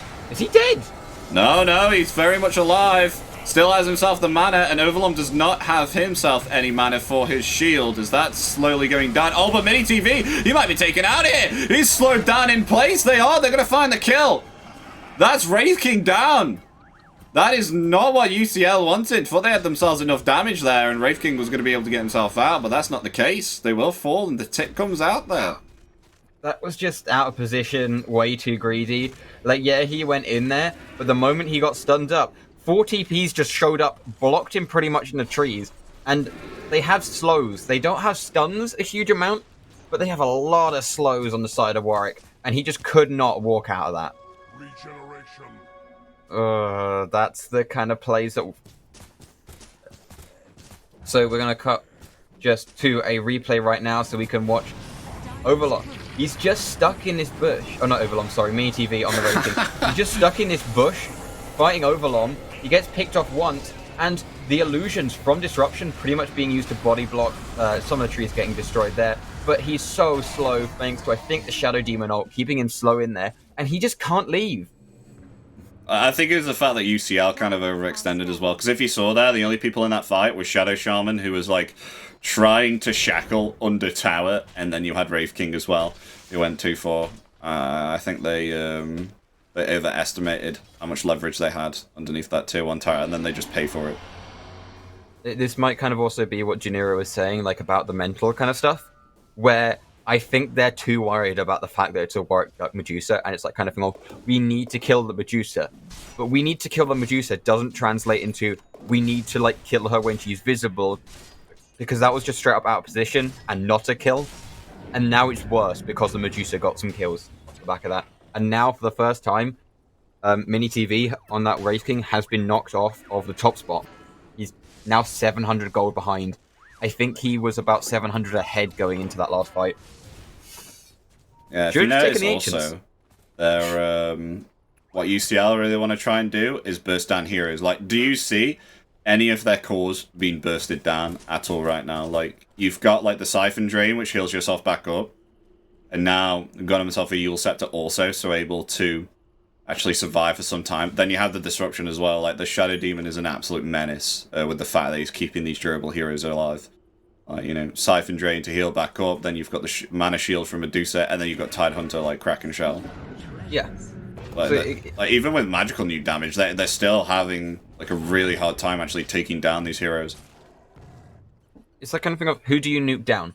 Because, yeah, as you said, oh, they go on the Shadow Demon. Well, then he gets used by the Death Prophet, whoever's trying to go on the Shadow Demon. Or they try and go on the Shadow Demon, and they get silenced by their Death Prophet. Or they get ravaged. Okay, so you go on the, like, you go on the Death Prophet, and then she gets disruptioned. There isn't a clear target. You have to take individual fights. You can't really go, okay, we go one person in the next, because they have so much to save that it's a really hard game to get any pick-offs. No. Maybe if you had a draft that went up later. They may scout out Wraith King here, though. Oh no. Oh no, he's going to head to the bottom lane. That smoke's going to break. As now, they find him out. Is he going to be able to escape Mini TV? Oh, we'll just be able to avoid the gush. No, never mind. Out comes the Impale. Slowed down there. Does he have himself reincarnation? Yes, he does. The rest of the team going to try and rotate in now, try and take down the Wraith King, but he's been able... There we go. They will be taking him down. He's back alive, though, for a second time. And there goes the Ravage there. As they're able to lock in place the Void Spirit. Void Spirit's going to fall. Will be a 1-for-1 as the Stone Gaze comes out there also. UCL very low from this fight. It's a 1-for-1, but it's not an equal 1v1. That's your mid support. And you're losing your support anyway. It's kind of found up by the tide and picked off. The Wraith King got quite far there. Like, obviously, he's a Wraith King. He survived a long time before being able to walk towards that tower, and then TP reinforcements can come down and help him. But the Void Spirit kind of went in. I think it might have been a little bit of communication error there, because he was like, oh, that means the Wraith King's used his life. He's back at full health. We can go back in. Charge there. The Wraith Fire Blast is there. But the Kraken Shell able to purge the remaining duration there. Unless they actually could find the kill here. One more physical attack is needed. Yes, there it is. The Impale. It will come out late. Oh, and now they're going for a Medusa. Overlong does not have himself a lot of mana here. Not able to use the Mystic Snake, but they are going to get themselves back anyway here. As Mini TV does not have himself the reincarnation on Wraith King right now. That's on cooldown. So maybe perhaps they'll do the right thing and escape. I'm still not in love with this Void Spirit pick. Like, I really enjoy the hero, but he's struggling so much. Like, he needs way more gold than he has to be relevant. And we were saying that you can't burst down anyone on Warwick Ducks. Well, that's kind of what you want to do on, like, the kind of way you'll deal damage on Void Spirit. Obviously, once he gets the Axe, he can provide a lot of utility in these fights. But it doesn't really increase his damage, because it just gives him a second charge. And because they silence, you don't really want to double cast them very often. You're into a Nyx anyway. I mean, his target right now will definitely be the Shadow Demon on Void Spirit here. So Aghanim's really does help with silencing of the Shadow Demon so that he cannot use Disruption. Definitely, for sure. Oh my god, okay. Right, we just got ourselves an Aghanims now already on Spirit Breaker, so he's actually somewhat doing okay in regards to the net width, actually above Tidehunter here. Aether Lens comes out now for Grimstroke also. It's not going to be able to get the increased cast range on the Silence. Charges coming through. Oh, they want themselves Shadow Demon! Absolutely relentless. Dies within around about 2 seconds. They're going to try and go for more as the Astral Step comes down. Medusa does not have herself any mana. Out comes the Soulbind, also locking both in place. The DP and the Medusa. Medusa's going to fall here. They will find the kill, but indeed, they will take down the Wraith King, but he doesn't have himself reincarnation. They're going to find Spirit Breaker. Now out comes the Inkswell. That's going to be able to get Mini TV away, give himself that extra movement speed, because they do not want to fight within this exorcism. They will get themselves out and get themselves a successful kill there on the Medusa, so they will punish her there. Only losing the Spirit Breaker.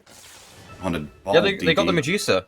Yeah. I mean, that's kind of worth. You traded your offlaner for the Medusa, who's got 14k net worth.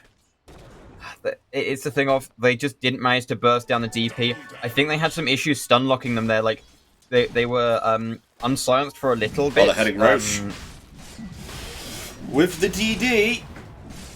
They're also committing serpents there. They don't have any vision of it. Oh, the scan comes out though. Now they're aware. I don't think they're going to be able to get there though in time. That ping was from the Void Spirit because of the one little serpent sticking out the back is kind of obvious. I think maybe, but they take it anyway. It's all good for them now. He's got the... So now, they've actually got a shackle there. Spike Carapace comes out. The charge coming in onto Nyx is going to fall again. Now maybe perhaps they can set up here onto the DP as the Aether Remnant is there, along with the massive damage there from Mini TV, but the disruption coming out. There's no Ravage on this Tide right now, but the Stone Gaze coming out will lock in place to Void Spirit, and they find the kill onto Wraith King. He didn't have Reincarnation. And the tip comes out. Now I'm going to try and TP out. Void Spirit will be able to get out. Did he not have enough mana there? Can we check it's that? It's not a cooldown. I don't think. Click on, I think click on the Wraith it's only King level for 1 2, so second. it's only level 2, so it's 100 seconds. Oh, He just didn't have it. He didn't have it? Yeah, no, Oh, he used it in that top fight versus when they took out the Medusa, and it's not been long enough since then for it to come back off. Oh god, there was Shadow Demon. I think was it the Nyx that got charged? His health just halved from him getting hit by the charge. It was quite funny to watch, but yeah, they just didn't have the damage to take them down.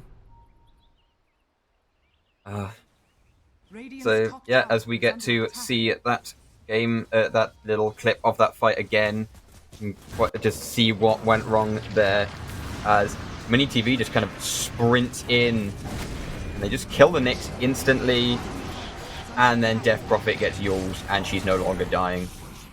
There's disruption, and everyone else is here just to make sure she will never die. So Mini TV, he pops BKB and stares at a Medusa with her ult on.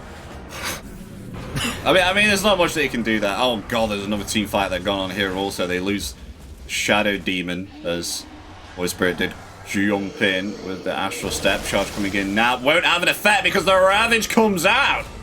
We'll connect there onto 2. And Overlong just cleans up. And with this Exorcism, maybe perhaps they're looking to push themselves a tier 2 objective. Yes, they are, as Melrose coming fast with this Exorcism. Oh no, we're up to Medusa gameplay now. Yeah, this definitely looks like a tier 2. UCL. But also, with that, that was the max duration BKB. Obviously, less at max, more at less. Kind of like it goes down to a higher number than it used to, but still not amazing. Also, Ags on the Nyx. Wow, okay. Ags on the Nyx Assassin. Was that a rush? Yeah. It's just Tranquil Ags. That's what he's got. Won't be able to find the tier 2 there, however, with the Exorcisms, so Warwick Duck's got to get themselves back, though they have been able to pit themselves up on the side of UCL now, and Agnim's on this Void Spirit, so maybe perhaps it'll help in the nuking of these heroes now, particularly of that, especially with the silence. That's going to come in very handy here. It's that thing of like non-direct damage, because it stops them using their saves. So it doesn't increase the damage a ton, but they can't stop themselves not taking the rest of your damage. As just blink snakes out from Alright, coming right behind. The Hex does indeed come out there, along with the Silence. Soulbind there onto 2. BKB is going to come out. Are they going to be able to get the kill there onto Death Prophet? One more physical attack is needed. Oh, but the disruption coming out will still save her nonetheless. Oh, the Stroke of Fate will clean her up, however. Wraith King does have himself the reincarnation. The shackles coming out there onto Medusa, stopping her from using her damage. Out comes the Aether Remnant there, also locking her in place. She's losing mana time and time again. Maybe perhaps UCL have enough to burst down this Medusa. Manta Star will be used, but it's not going to be enough to save her as to dissimulate there. They find enough physical damage. The Shadow Demon now going to try and save himself with that disruption, but the damage is too strong coming out there from UCL. Excellent, excellent disables there from the Shadow Shaman with those shackles. Just showing, like, you lock down this Medusa, she's not able to do any of the damage, and they pick off the DP at the start of the fight as well, which is why it was so successful. Yeah, like, yes, you could. It's both good and kind of scary, because yes, you can shut down this Medusa, but it did take about 7 seconds to kill her, of everyone hitting her, her being fully disabled as well. So it is good that they killed her, but it is also like, oh, it took that much. But also just beautiful execution of stuns, all of them perfectly executed. So you get the max duration, no stacking, no giving her time to react. That was just really nice usage of that. Don't kill Mini, please don't kill Mini. Oh, he's got his reincarnation, whatever. Tip comes out there. But they will get themselves out here on the side of UCL. And I'm not too sure. I think Mini might want to maybe perhaps think of considering a shard here on the side of Wraith King. Because if you're going to start to get into the position of sieging high ground, especially with Burrow on the Nyx Assassin, you're going to be facing a lot of mana burn time and time again. I mean, it's only level 2 right now, but just wait a few more minutes. I'll get level 4 and it's going to be more impactful there. Especially with the Burrow giving the bonus cast range. Nyx's base cast range on it isn't the most. It's definitely within Wraithfire Blast range, which puts Nyx at danger. But once he's burrowed, I believe it's doubled, I think, is the actual cast range, which is more than enough to just kind of... they want to try and find something. Spiritbreaker charging in. They found something in the triangle there also. They may have found themselves... Oh no, Void actually might die here. Wraith King does have himself his reincarnation. Oh, but the counter initiation of the Ravage lands onto 4. They find Wraith King along with Shadow Shaman. Wraith King's going to be able to spawn back. Out comes the Inkswell. But oh, the Impale there, locking Wraith King in place. Do they have enough to take him down? The Glimmer Cape is there. Mini TV now going to try and get himself out. There's the Gush. The further slow him down, BKB will be committed. He will be able to get himself away. They lose 2 though on the side of UCL. That is not a initiation that they wanted there. And I have Scaddy now on Medusa here also.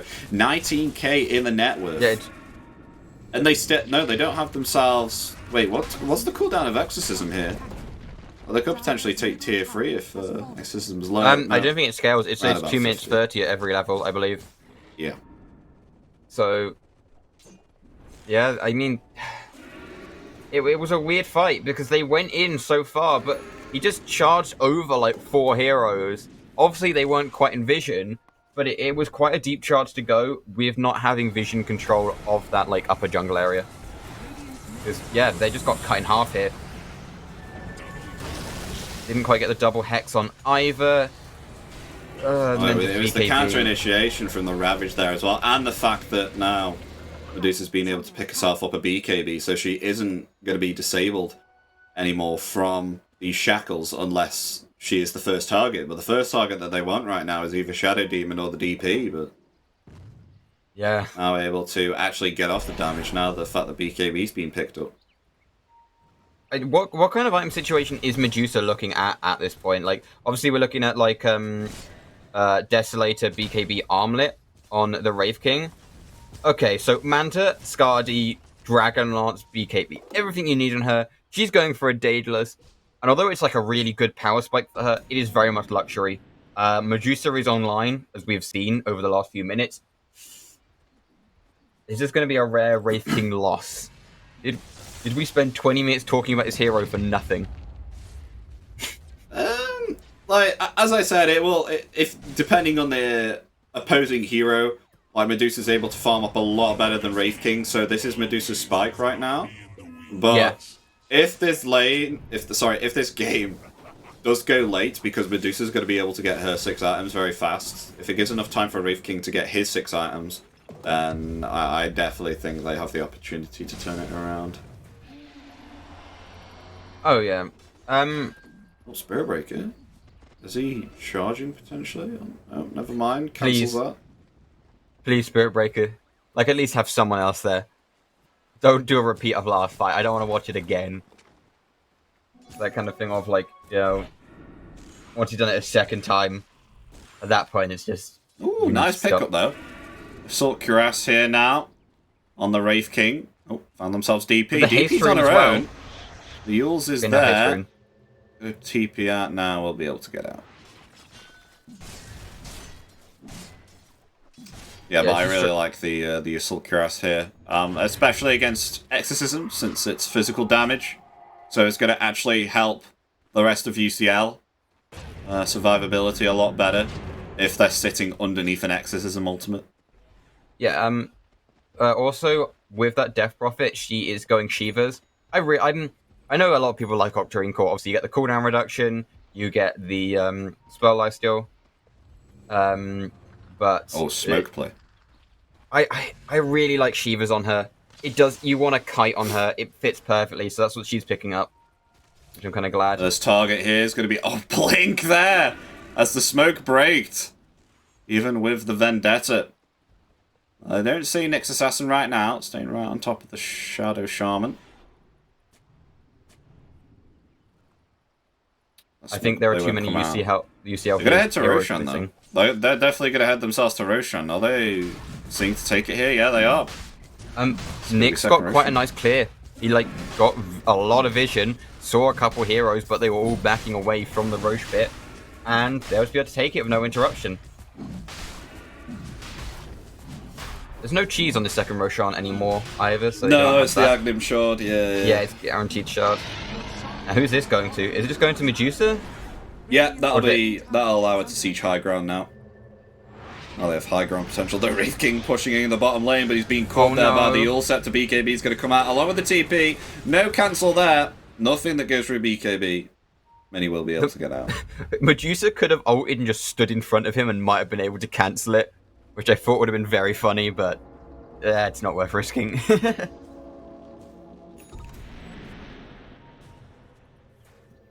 Look at the item that Shadow Shaman's going for here. Everyone's going BKB on the side of UCL.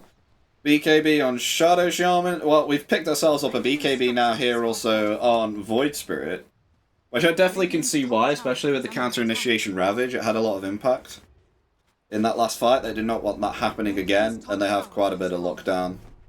Yeah, quite a lot of counteractive teamfight. So far, finished BKBs in the game there was 5.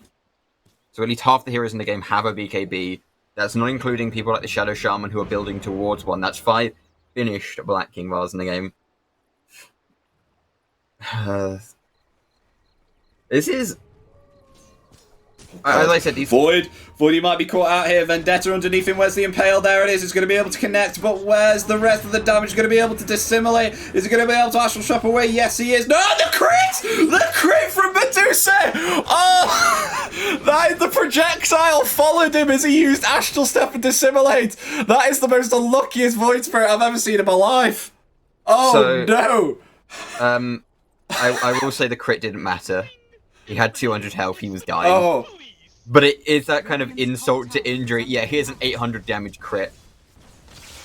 Also, something they did there, because the Death Prophet was TPing in. Oh my god. Oh, yeah, because the tier 2 tower. Because the Death Prophet was TPing in there, they actually fortified the creeps on Warwick Ducks because otherwise just an E would have got rid of her and cancelled her TP. Ooh, and I think they wanted to group up for the high ground push. Look at this. I like this, what UCL's doing. Like, they know they can't fight into this Exorcism and the, the Medusa Aegis right now. Look what they're doing. They're pushing the other lanes. I really like what they're doing right now. They've actually forced Warwick Ducks back. They know... They look at the tower. They've actually taken almost tier 3. BKB comes out. There's the TP. UCL. Oh my gosh, actually outplaying Warwick Ducks here. They know that they can't defend high ground, especially against Aegis and Exorcism. So they actually go to push the side things. Look, they've taken themselves 2 tier 3 towers? Yeah. Wow. Warwick Ducks got nothing.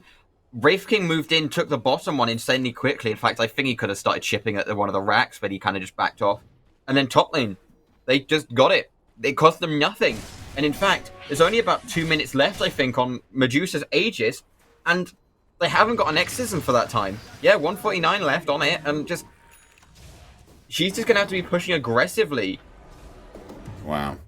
I don't know if they can kill her twice, though, in any way. I don't know if that is something that can ever happen. That's also... Oh, no. Oh. Close. Oh, the charge is coming in, though. How fast Kingfish is not safe. As the... Here he comes at Mach 10. Comes. Where's the detection? No, there's no detection. Oh no. Oh no, never mind. Takes him out with 2 hits. Goodbye, Nyx Assassin. It's now... I don't know about this, but it looks to me like they wanted to push the the bottom lane, even into Aegis Medusa. Look at the amount of damage Wraith King's doing, though. Yeah, he has himself AC and Desolator, so he can deal quite a lot of damage to the buildings. Yeah, he's just running in. The Aegis still, though, has around about, I think, about another minute on it, but now the Stone Gaze coming out. One with the BKBs, also that shot. They will be able to focus down the Shadow Demon. That's him dead, but now Void Spirit jumping in with the Stimulate there. They're actually going to be able to take out the Tide Hunter there. Buyback coming out from Tide Hunter now. Reincarnation, it's come up, and Nyx Assassin just able to burrow away and survive as the Ravage comes out. It connects onto 2. Wraith King, this will be Wraith King dead. There it goes, double kill for Overlom. Though Void Spirit able to TP within the trees, they will find themselves the range racks there, but questionable play there from UCL as the Aegis. It was about to expire. If they were patient for about another 30 seconds or a minute, then that Aegis would have gone down. I mean, you say that as if they took it the first time. No, she still has her Aegis. They didn't even kill her one. Although buyback there now from Shadow Shaman. The issue for me there was the fact that they went straight onto the Shadow Demon to get rid of that disruption. And he still got his disruption off. And then they still focused him despite him not having disruption. And I feel like at that point you really needed to swap to another target. Because you've got a Death Prophet who's just sitting there ticking you down with Exorcism. Oh, it's because he had an A. It's because he had an Aeon Disc. I think he was just able to pick that up. Yeah. Looks like he was just able to pick up that Aeon Disc there. And UCL weren't able to see it. Yeah. And then they're focusing the Tide. I know they don't want the Ravage. They do force out the buyback though onto the Tide. So yeah. It is an unfortunate play there for UCL, but I definitely think they should have waited out the Aegis timing there, because that would have been an opportunity to actually kill Medusa. The issue is, for me though, they're not dealing with the damage. So yes, they're not getting the Ravage, but the kind of point the Ravage is so that you're not attacking the Medusa or the Death Prophet for 2.5 seconds. And they weren't attacking the Medusa or the Death Prophet for 2.5 seconds. Oh, next Assassin's been charged. Oh god. Oh, never mind. He cancels the charge. Nyx is getting scary. He's going Scythe. Oh, wow. Oh, Leveler. Oh, okay. That's a big pickup. Especially for Medusa, she wants to try and siege the high ground here, but I don't know if she wants to keep the Titan's Sliver, or... She might do the thing of carrying them both, and then just swapping when they need to push high ground. Okay, Medusa's... Medusa's picked herself up a Swift Blink now, so she's going to be able to position herself very well now within the middle of these team fights. So we could see some change here. The smoke's going to break. The first target they're going to find is indeed a Medusa, but the disruption comes out. BKB's there. Where's the Shackles? There it is, onto the Nyx, but is that the right target? As now, all of a sudden, UCL... They will lose themselves to this Shadow Shaman, and the Ravage comes out. It's instantly controlled. UCL there as they lose themselves to Void Spirit. This Medusa's just ever so strong. Mini, he's trying to deal out this damage, but it's not going to be enough as he's just kited out by the Eye of Skadi and the Siphon Drain. There was no way of escaping that. Buyback comes out here also from Void. So, I don't know if you watched the Spirit Breaker in that fight. I don't know if we have a replay of that, but I do really want to just watch what that Spirit Breaker did in that last fight, because obviously because you focus on the main ones. Come on, you just watch the Spirit Breaker, because obviously he comes charging in. He's looking for this Shadow Demon at the bottom, and then he ults an illusion while BKBing, and then gets called talentless by the Nyx, and then the rest of them They just don't have any damage, and then with the Skadi and everything slowing him down, the Shivas, you're just kiting a Wraith King at this point. It just kind of looks sad when he's on his own. Now we got a Spirit Breaker Part 2, really trying to pressure these racks, even with the rest of their team down. They don't want to commit themselves buybacks right now on the side of UCL.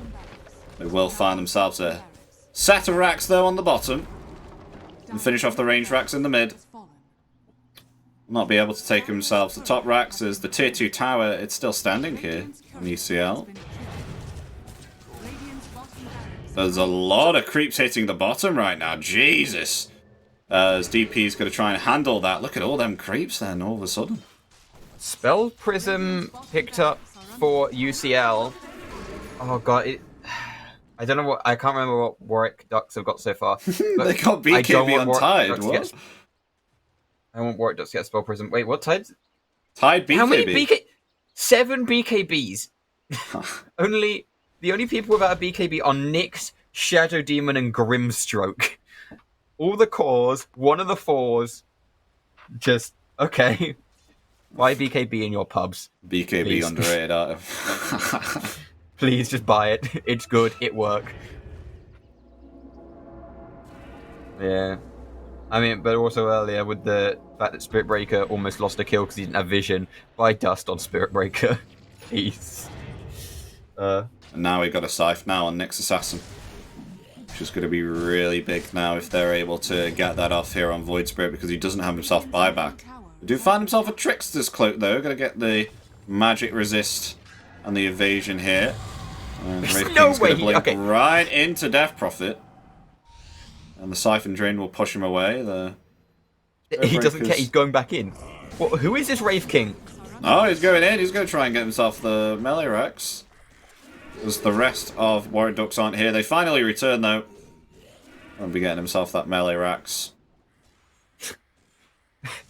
I love that he gets shoved off and he's like, okay, I'm invisible. That means I can go in. Look at the net with just though hits right it now, up a couple Medusa. times.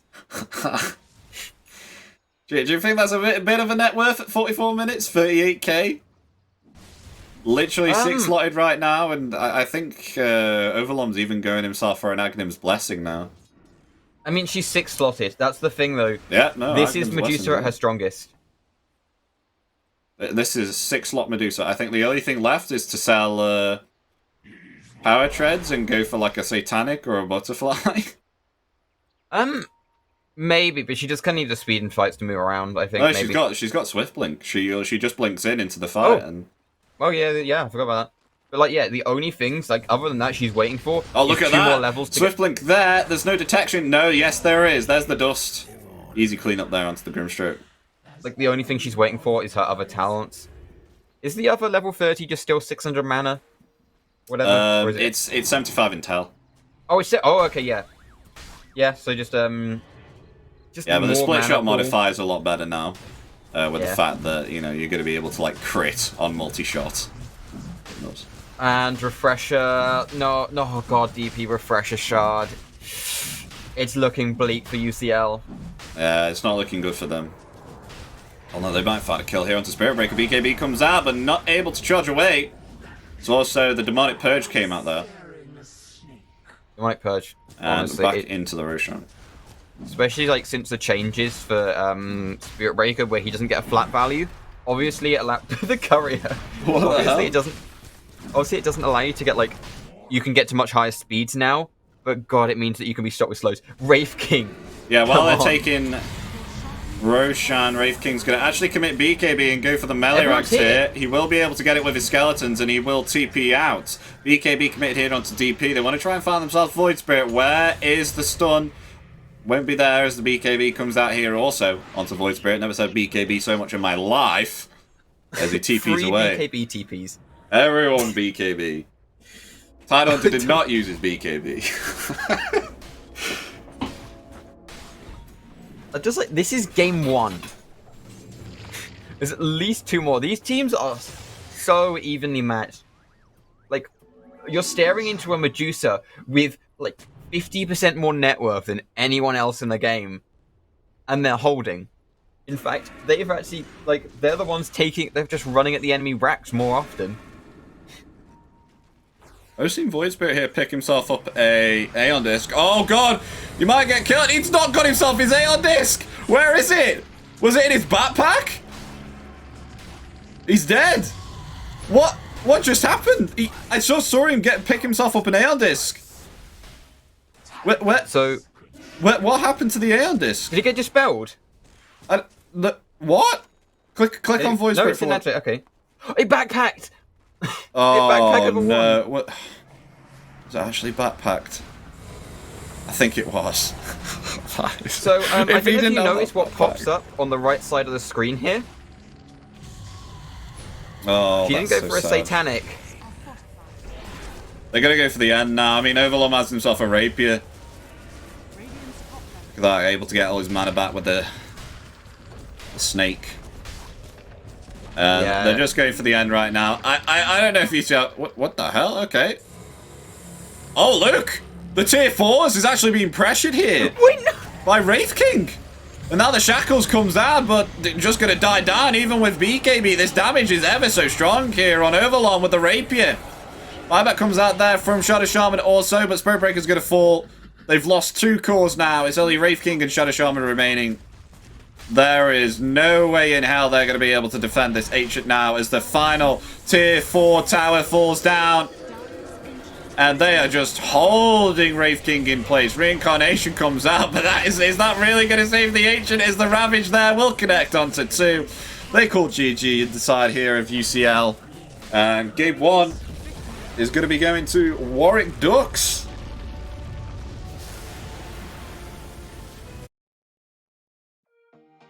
That was a game 1. That was a really fun game 1. Honestly, I know I said, like, I think Warwick Ducks will win this, but even more so after watching that game, I want UCL to win. I love the amount they were just like, yeah, they're taking our high ground. Let's go take their entire base while they're doing that. And just start, like, even at the end of the game, was the Wraith King just running at the Ancient? Just trying to take it. He was going for the tier 4s there. I mean, he did force out some TPs, but then he went back himself, and then the guys actually cancelled their TPs there and just went for the end. I mean, they got themselves Rapier on Medusa there, so there was no way they were going to be able to defend against that, especially with the Void Spirit dead for about 120 seconds. So with that, we got some of the highlights for that game. Oh yeah, the draft. Obviously, yeah. Nice. I mean, it was kind of over. They gave the Medusa. Here's this like mid-fight where it actually looks really bad for Warwick. They lose off the Shadow Demon there. They trade a Shadow Shaman, and then Nyx also dies. This was UCL at one of the better points, and if you look at the net worth on the left side, you can see Wraith King still doing really well. It's just the fact is Grimstroke doesn't die in this fight is insane to me still. And they still lose 2, but it was a perfectly set up fight where you're only losing 2, and one of them was kind of a Spirit Breaker running in.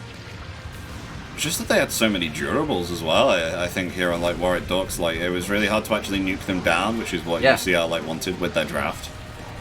Yeah, well, she doesn't die here on Death Prophet, despite being like runner. Like she lives. She actually comes out the fight on full health. I'm pretty sure. Yeah, if they didn't have disruption there, like they would have definitely lost that Death Prophet for sure. Yeah, the tips came out because he had his reincarnation on like 20 seconds. And this one, the Aeon Disc. Oh god, just every time they went for a kill, it was stopped by BKB, Yules, Aeon Disc, Disruption. I'm thinking we'll see a very different set of bans coming out from UCL this time. I don't think Shadow Demon's going to be banned. I don't think they want to play against that again. It just has so much impact with the disruption. They're not actually able to nuke someone off. Like, not just things that are visual on stats, just Nyx getting vision as well. God, despite Carapace there, also kept them, I think, stunned there. There's Spirit Breaker again. I love him ulting that illusion with BKB on. I think the other problem with these fights as well is like if you saw like a lot of different heroes were focused, especially with Warwick Ducks having such a durable draft here on you know Medusa and DP. You need like everyone focusing like one hero entirely so you can take it out as soon as possible. But everyone had different targets. Like you had Spirit Breaker going for the Shadow Demon obviously because he had the disruption, but wasn't able to get him the kill there because of the Aeon Disc. And then, everyone else just like trying to go for everyone else. It was a freaking battle royale in that game, pretty much. Last one standing wins. Everyone was going for each other. But yeah, Warwick Ducks came out on top of that, especially I think with the draft as well. So, I know UCL obviously lost, but I really like the way they played. You definitely saw some amazing moments of UCL being coordinated. The fight where they managed to take off Medusa, they got her caught, they lined up stun after stun after stun perfectly, positioned to keep people away, and were just ready to go into it. She was kept alive, she was kept safe, but it is that thing, it's a Medusa. And I feel like they played as the better team, but you didn't really need coordination for the side that Warwick, for the draft Warwick had. It was just stop people being like coordination in a sense, but it was just more just throw your saves on the same people and just make sure that the core people don't die. Whereas UCL needed to make sure that they were trying to lock down the right people. They were getting really good, but like there was just too much. I think like the moment you started getting BKBs and Yules on the side of Warwick, UCL ran out of options to stun everyone because they just kind of had to shut down so much. And at that point, past having like a black hole, you weren't disabling them. In fact, I think their coordination was quite well on Warwick Ducks in the end of the game. I mean, like, when was the last time we saw like Ravage get used as initiation? We didn't. Like, they coordinated to each other like, we want to save this as a counter initiation tool, which they did because they know that Spirit Breaker and Void Spirit are very hard initiators, and that's how they start the fights. And you know, they saved Tidehunter Ravage just for those instances. So I think Tidehunter did a really good job here in disrupting those team fights, definitely. And that was one of the reasons why I think definitely BKB was bought out on the Pos 4 Shaman. Yeah.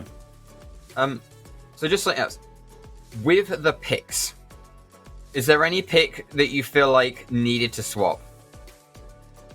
Because I got kind of one in mind that I feel like could have been a little bit better, and it's got to be that Void Spirit.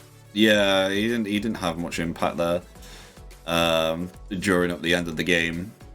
I think they should have. I was thinking they were, with the picks that they had, they were thinking, oh, with this Void Spirit, maybe perhaps we can actually nuke someone off to the point that they won't be able to have any impact in the early stage. But I don't think that ever happened. So the kind of draft there with that hero and the supports kind of died down there. So maybe perhaps they needed someone which was a lot more durable in team fights and be able to actually trade with both the Death Prophet and the Medusa, which Void Spirit wasn't able to do. The only person in the front lines here was Wraith King, as you know, you had Spirit Breaker charging Shadow Demon from the back to stop him using Disruption, so it was quite hard for UCL. I don't like going, oh, this was a bad kind of pick without trying to throw some options. Is there anyone else you feel like could have actually replaced the Void Spirit? Because I know Ember was banned. My other kind of thought would be Invoker, but Invoker was also banned, I'm pretty sure, second phase. Just trying to think. Maybe Alina could have kept up tempo quite nicely. I don't know if she was banned. No, I think Lina would have been quite well, actually. Would have been able to trade out on the mid lane, and the fact that outranges Medusa as well. So would have been able to get off really nice hits there. I mean, Lina's one of these heroes which will actually Medusa hates because the attack speed's so big. Like, you get yourself like an MKB or a Chrysalis on Lina, and you're just melting down the Medusa mana shield. Also on that, I feel like Void Spirit does awfully into Nyx. I don't think you're amazing into Nyx, but I think you're a little bit better. But Grimstroke Laguna Blade is also just fun. Yeah, it's another huge burst of damage. Especially when a lot of those Soulbinds find, like, you know, you find a core and a support. You don't mind just throwing a Laguna Blade on a core, especially if it's going to half health the support. Got to be very careful with that Nyx, but I don't actually know how Spike Carapace works with Soulbind. Does it deal damage to like your ally? Because I think it technically casts from them, but what, Spike Carapace? No, Soulbind. Because if the person you cast it on, I think, has Ags, it will bounce the Ags effect or something. There's some weird interaction with Soulbind. Maybe they've neatened it up in the like few months since I've tested stuff. But that would, I genuinely, I don't think after game one that is a clear winner for the series. I feel like it's a kind of we made a bit of a mistake in a draft giving them Medusa. We'll go again. And I think definitely without the Medusa, that was a very good game from UCL. It's just you're on a timer with Medusa. You always are. I think the other problem as well was the fact that, what was it now? They, you know, obviously Medusa has a timing, obviously, But the problem here outstanding was when they won that team fight on the middle tower, they then chose to actually dive this tier 1 tower when they weren't in range to actually deal the damage that they wanted. In which, that's why I think the kind of game like flipped itself and turned itself around, because they did have good early potential on the side of UCL. But then that completely like top-sided and toppled down when the top tier 1 tower was dove. Yeah, I think that's the kind of thing of we're not as far ahead as we thought we are, and like just getting it a bit wrong. But regardless, I feel like diving a Medusa under a tier 1 with no backup was never going to end well, let alone here's 4 TPs in to reinforce her. And also, they almost kind of formed a barrier around her so that no one else could move into that tower. Especially, like, the disruption was used to just block her in the towers. Yeah. And so we'll go into the draft shortly, but first pick is Warwick Ducks, and they have also, and UCL have taken Radiant. So you were saying that actually Dire is better. Both teams have selected Radiant now, both times when they've had the choice. But yeah,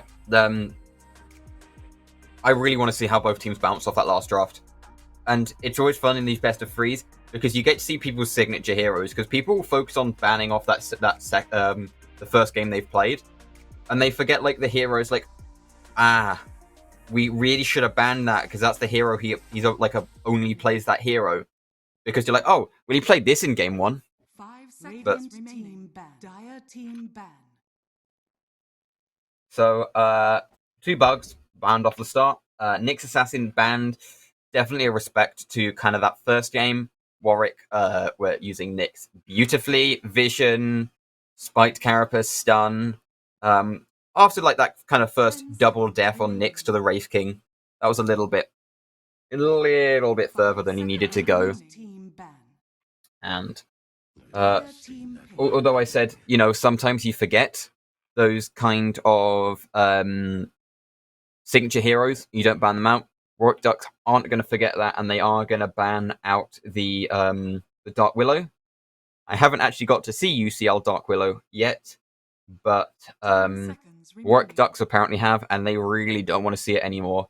I think every game that they've played against UCL, she has been banned out first phase. And I'm a little bit concerned that UCL haven't banned the Shadow Demon.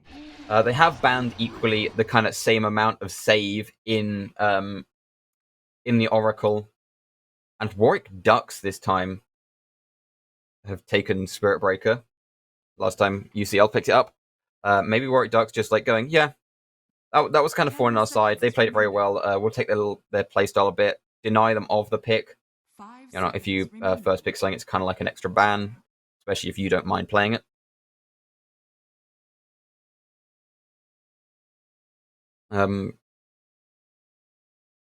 If they got a little bit more time, I'm wondering if they pick up the Shadow Demon. Nope. They're just swapping first picks from last game. It's going to be Spirit Breaker into Tidehunter, but with Warwick Duck starting this time, so interesting. I wonder if that means UCL are going for a bit more team fighty. They had very much single target last time. They're still taking the Wraith King though. They like it. Warwick have taken Medusa again. Oh god, please don't just be a repeat. Is this the same? Is this the same first draft? Oh, we got Medusa and Wraith King again.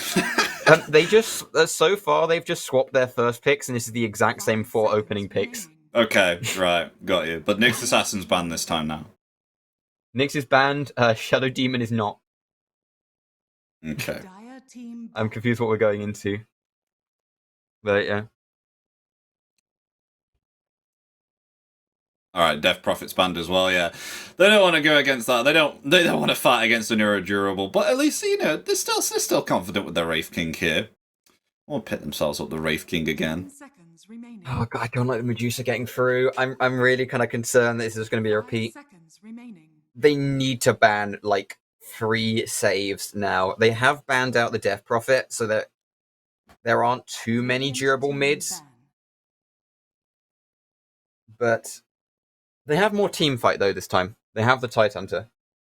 So maybe that changes it, but focus this Medusa this time. Last game was a little bit of an issue. 10 seconds. Could potentially play that. I think they might play that position 3 again, yeah. I don't know. Because, not sure if they're... Actually, I haven't seen a Tidehunter versus Medusa on lane in quite a while, actually. I know the Mystic Snake will be quite annoying, but I know Tidehunter can build into a Hood of Defiance. Now, that's a very interesting ban there. Warwick Ducks ban Shadow Demon. Oh, okay. Maybe knowing they have the first pick going into this second phase. They don't want them to take it, but... I think it's the fact that they won't be able to use it, because if Tidehunter blinks in with a Ravage, then Shadow Demon will be caught out by that too, because it has an insane rage on the Ravage. So if they can't pick themselves Shadow Demon, then they're gonna actually ban it anyway, because it actually has somewhat of an impact against Spirit Breaker, because as you saw in that previous fight, Spirit Breaker was having to focus Shadow Demon like all the time. It's something that you do need to take out to stop the saves being outputted. Yeah. Some of the other picks that we just haven't got to see, like Oracle, Puck, and Visage, I think have been banned every game. Invoker has been banned every game, and so has Dark Willow. And Snapfire, okay. Snapfire comes out. Nice. Is there a little error with who won the first game? Because didn't Warwick... Okay. So, yeah, just the scores on the right are slightly wrong. The first game did go to Warwick. So, just ignore that. But, Snapfire. I love Snapfire. And okay, Snapfire is kind of good into Medusa, because you can ult from quite easily outside of her range, like, that she can do anything about. And obviously Medusa isn't an inherently fast hero, and, so you kind of just get hit by a ton of those, ult hits. Oh!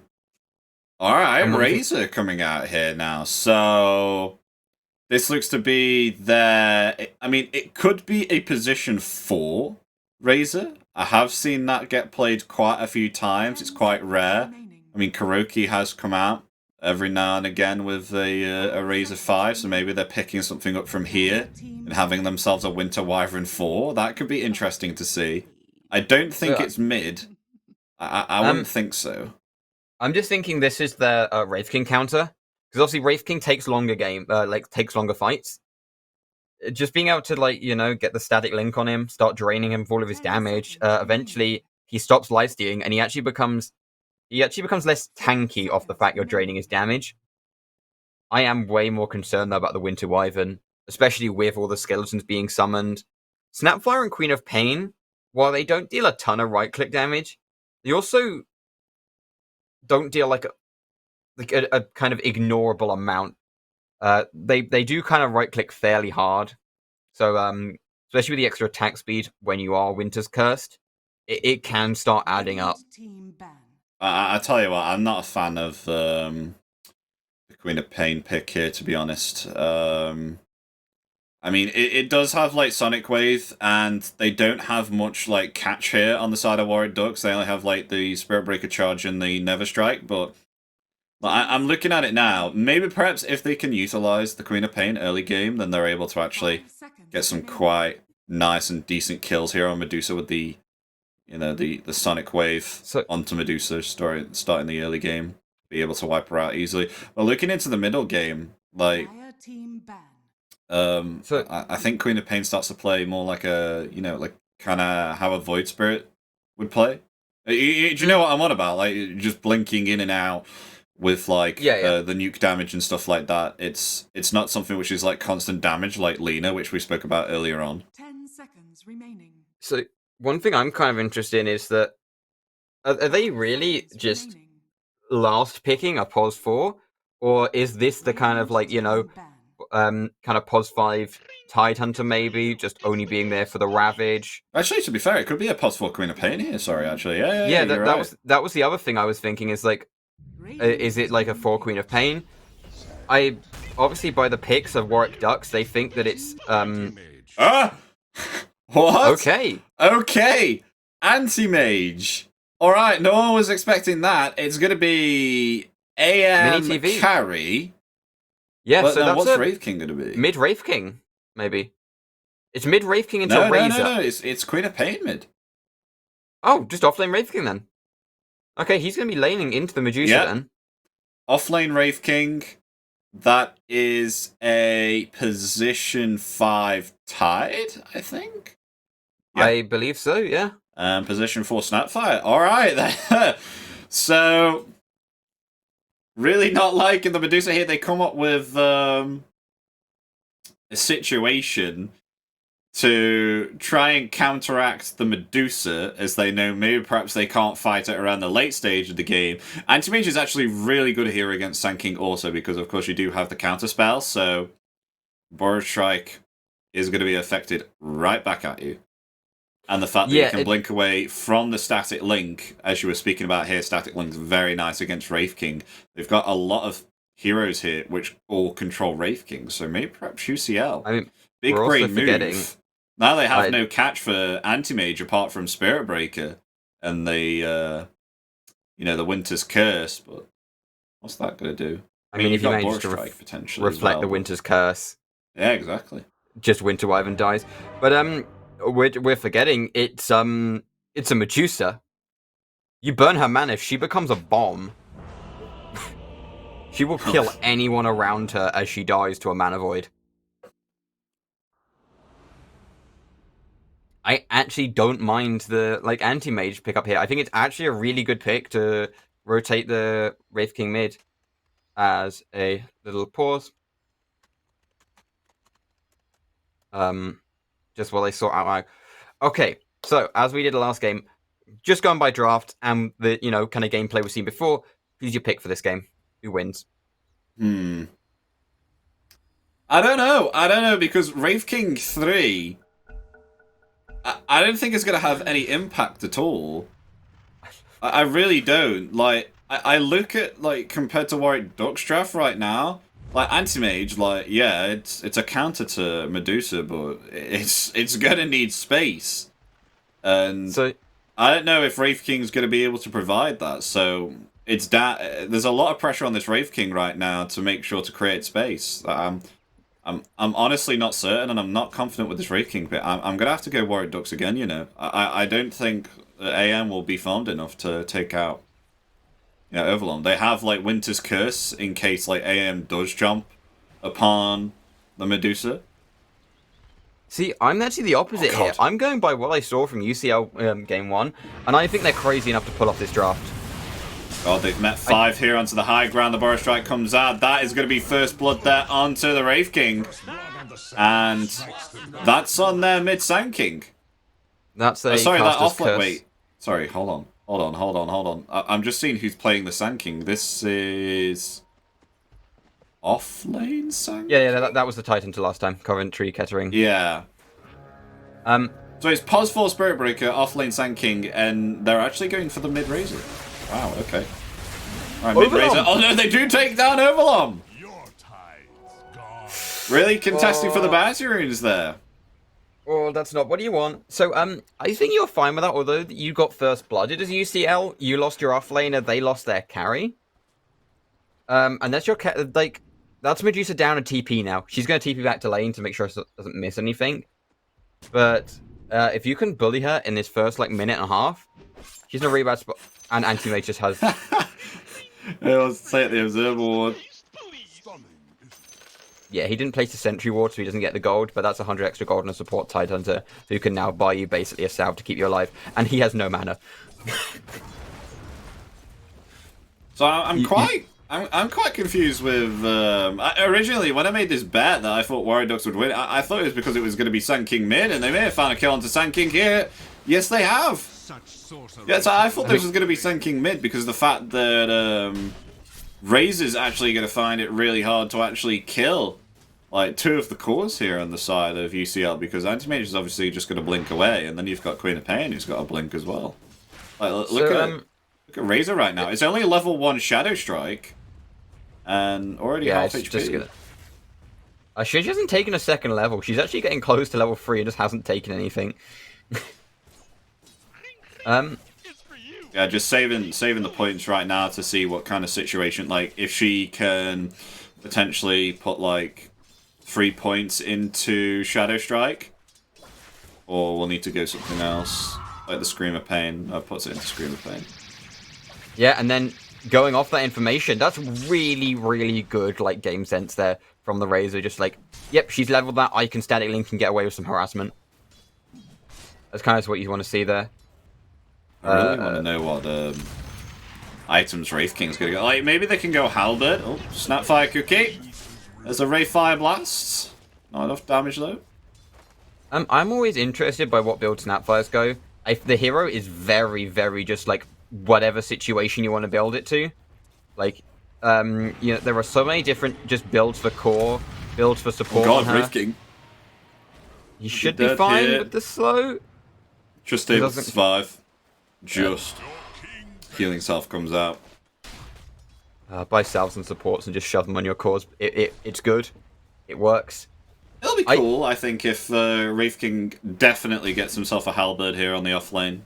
Disarming Razor so he can't attack, disarming Medusa so she can't attack. I mean, especially honestly, Medusa, it's like 5-second disarm on these range heroes. Oh, they might have had a kill here onto Sand King again. No man, it's Burrow Strike away. That's another kill here for AM, doing really, really well. You talked about reflecting the Burrow Strikes. What if you just can never cast a Burrow Strike in this game? Oh, well. Sucks to be Sand King then, doesn't it? And Snapfire able to get away, maybe perhaps Fairy Fire will come out, save Snapfire's life. Yeah, and she's gonna get salved and mangoed up, so she doesn't have to worry too much. And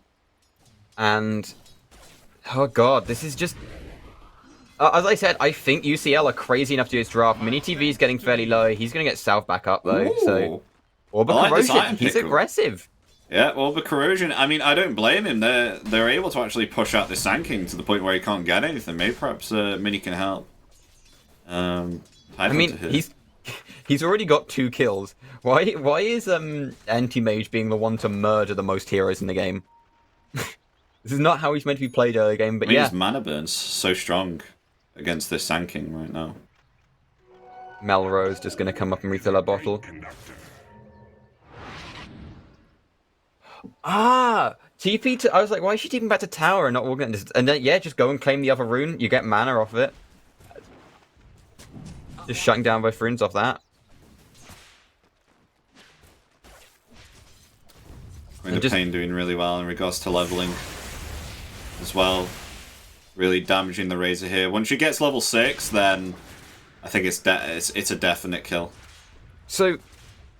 obviously AM's like top on like last hits and only like 2 CS ahead on that on that Queen of Pain. Queen of Pain has 11 denies, Anti-Mage has 14. They are shutting down these lanes. And Sand King's on his own again. Whilst the lane is being pushed, so Sand King's not getting anything out of this. He has 8 CS as an offlaner. Whereas Wraith King has 19 somehow. Sand King needs to just level Sandstorm and just hope to jungle back the gold, I think, at this point. Like, it's just tight. Like, you know what? I've seen these like tanky position fights. They actually work out really well. Like, they can zone him out. Like, Tidehunter right now, he's got 2 people on him. And he's still fine. Look at this. And now Mini's gonna come in. There's the gush. This'll be a kill. But oh, kill steal. From Tide. So he's tanky. He's actually got no points in Kraken Shell.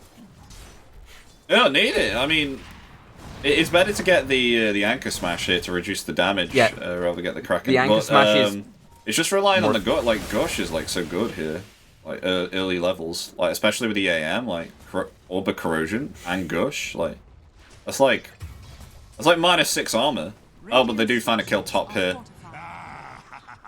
That was definitely a rotation there from the Spirit Breaker. They find a kill onto the +4. Quops hit 6 now. And now you got to be really careful about getting close to diving towers, because a Quap TPing in with Blink ult is like just 300 damage. And you've just got to be careful that you aren't just in that range where the mid can just rotate and kill. Yeah. Spirit Breaker coming in again, wants to try and punish. Second time as Wraith King. Oh, just comes out with a Wraith Fire Blast. And the Cookie will push him away. Nice Wraith Fire Blast there, stopping the stun, or else that would have definitely been a kill on that top lane. Look at where the wave is and look at where Sand King is. This is just masterful play from how to play like Tidehunter 5. Like, he is actually just having to leave his lane and just pick up the bounty rune because it's the most amount of gold he'll get. AM has 44 CS and 26 denies. He can't even farm the creeps! He can't even farm the creeps as Tide comes forward. Where's another Gush? Gush is on cooldown. Is Tide gonna get a kill here? No, Razor's coming in. Razor's gonna help. Oh, one more physical attack! Yeah, he won't get it. Did he have Gush up at all on Tide? No, I think it was still on cooldown. No, he never mangoed for it. He could have mangoed and used it. Oh no. I think it would have still been on cooldown. Oh god. Snapfire! Oh, that was a bit of a blunder there, not moving, but they don't find a kill. They'll trade it out. You know, they'll get one for one. I know I'm mentioning how many denies AM has got. AM has denied more creeps than anyone on Warwick has in last hits. He just lives in this lane. He's controlling it perfectly, keeping it in this like really nice point. He doesn't want to push it. He wants all the gold. This is going to be like an insane battle fury on top of all the corrosion power treads. I love cutting back to Sand King Cam, and he's just limping around after taking one camp. Do you remember what I said? Do you remember what I said about AM needs space? Like, AM is the space right now. He's creating the space with this Tide. Like, to the fact, because they don't have themselves an offlane, they get themselves a kill though. On the Tide 5 on the mid lane. Tide is doing so much that he can go mid lane and Sand King still can't be bot. Like, that's a problem. They're just making sure they have control of that camp as well now, because if they lose that, they lose any kind of comeback potential. This anti-mage might be online mid-game, so, you know, the kind of perfect point before Medusa even, like, gets 6 slotted, and then she can never really fight back. She just doesn't have the items. What does the Wraith King got queued up, though, is, like, kind of what in my mind. What does he want? Is this a Radiant kind of Blink Wraith King, maybe? No, he definitely can't go Radiance here on Wraith King, especially with offlane. I think he's definitely going to go Armlet because it's really nice on like any strength hero right now, particularly on the offlane. So I think Wraith King can get away with that. Afterwards, I think he'll build into a Halberd because what they're most relying on right now is physical damage, because Sand King does not have an impact right now at all, and Razor's output damage is mostly physical, along with Medusa as well. But Medusa needs to farm up, so the only one that they got to worry about right now is the Razor. Snapfire stealing like a couple of those, and then Tide getting the others. I mean, this is the thing. Because of how much space AM has bottom lane, now there's now the kind of support from bottom lane, the Tidehunter, is up roaming through the jungle, and he's a Tidehunter. He can still do a ton because he's effectively your kind of off-lane tank, replacing that kind of Wraith King, who will still be incredibly easy to incredibly hard to bring down in fights. Look how far he is away from a Blink Dagger at 10 minutes. He's about a fat 1,200 gold. I mean, look at the 25% lead on Anti-Mage. I always like doing it in kind of percentages because it kind of shows how much compared to everyone else. He is miles ahead. He's got 1.6k on the Medusa. He's almost got like 50% more farm than her. And he hasn't even got Battle Fury. That's only going to rocket when that happens. And at that point, Medusa's farm starts shutting down because AMs can really quickly invade, take her camps. And it will be a Blink Tide. Yeah, they are going themselves the Armlet here on Wraith King also.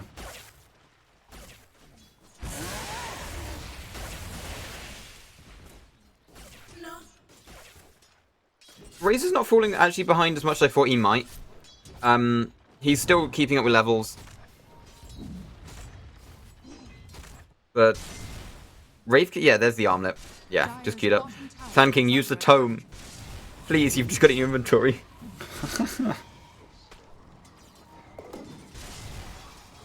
Just... He's able to hold back the wave. With the, Can he kill? No, okay. No, he can't. Oh, yeah, especially not with the reincarnation, yeah. Like, Tide is... Because Tide got these early levels and stuff, he's actually able to jungle. Well, no, they are able to find him. It's a static link now coming out, but we'll be able to dispel the slow with that illusion rune. It's going to be enough to take down the Wraith King, but still the physical damage is there, and now the Bora Strike, along with the epicenter. Wraith King's still alive! Through it all, pushes back the Sand King. And Yule's there onto Spirit Breaker, stops the charge. Snapfire will not be able to deny itself to the Roshan. It will be a killing spree here for the Razor. Another static thing coming out, but able to break it instantly with thanks to the haste. Another charge coming through here for Spirit Breaker. We'll cancel it out though, as In Pain still has the haste. Really nice disengage there. I know they obviously lost a Snapfire, which kind of feels a little bit unnecessary towards the end there. But, yeah. They only burned Wraith King ult. Also, Tier 1 tower taken bottom. Anti-Mage, I think that's finished up Battle Fury when he goes and picks up the Void Stone. Yep. I think the rest of it is on the current. No, he's got the rest of it. It's not even on the current. Yeah, there you go. Battle Fury, Treads, Corrosion Orb, sub 13 minutes. Yep. 7k net worth versus 5,000 on Medusa. I honestly think UCL are going to win this now. They're in a definite position. Oh, and the Ravage comes out with the Mortimer's Kisses. They're able to take down the mid. I mean, who else are you ravaging? Sand King's irrelevant. Oh, they go forward. They blink forward. There's the Scream of Pain. And the Scatterblast just finishes off the Winter Wyvern, even in the Cold Embrace. Yeah, I'm for one. I'm changing my bet here midway. I definitely think UCL now. I honestly thought this AM would not have space, but with this Wraith King off lane, but they've been able to actually take the top tower early on. AM's been able to have the best lane of his life, and it's a Razor mid as well, because I thought this was like Sand King mid. There's the Bora Strike along with the charge also. Queen of Pain. Oh, but the Never Strike comes out. Is this going to be enough to take down Queen of Pain? No, just able to blink away, but the Yule Scepter comes out. Is there enough damage to take it down? Yes. That was 5-man rotation there. AM's taking a tier 2. Oh, is he? Oh, Razor trying to push them away, though. Just while this is going on. And there's the armlet. Yeah, they've got the armlet now on Wraith King. And AM doing AM tings. They're just pushing. I think that was 5 heroes rotated and almost escaped on Quat. Like, they didn't use anything really on her, I think, other than one Snapfire cookie. She just pretty much disengaged on her own. This is not what Warwick Ducks want to be doing now either. Because Medusa just spent like so much time trying to push with like 5-man rotation on the mid lane, whereas AM's still farming. AM's just gone top AM's as well. just increases his lead even more. He's just going to chip down his tank. He might just straight up take the tier 2. Yeah, that's what he's doing. I mean, look at the lanes. Like, both lanes are pushed on the side lanes. Yeah, Warwick Ducks are mid. And they're 5-man mid. And the Winter's Curse, it does indeed come out there onto the Wraith King. He does have himself Reincarnation. And there's the Bora Strike. Is Wraith King going to be able to get out? Toggle the armlet. Needs to run underneath his tier 1 tower. Where's the Bora Strike? It's on cooldown. Going to be able to use it soon. Won't need to. They'll get the kill there on the side of Warwick Ducks. Killing spree for the Razor. So AM is about to take a tier 2 tower at 15 minutes. As you do. But the charge coming in does have himself blink in a few more seconds. We'll let this one slide and then blink away. Oh, no, never mind. There's a bash. Oh, there's a greater bash. Is he still able to blink away? Yes, he is. I still think he could have easily gone in there. He can still kill this Razor, in my opinion. Like, easily. Yeah, especially with the rotations coming in now from the rest of UCL. There's Queen of Pain blinking in. There's the Multiple Kisses once again. Razor going to have to use himself the Yule Scepter, but it's not going to be enough to save him. This mini comes in with a Mana Void, cleans up, and gets some extra gold for killing that killing spree. And AM now at almost 10k net worth. And a Blink Dagger coming out on Pos 5 Tidehunter. Yeah, 16-minute Blink Dagger on Pos 5 Tidehunter. Let me just rephrase that again. Oh god, they do find Wraith King though.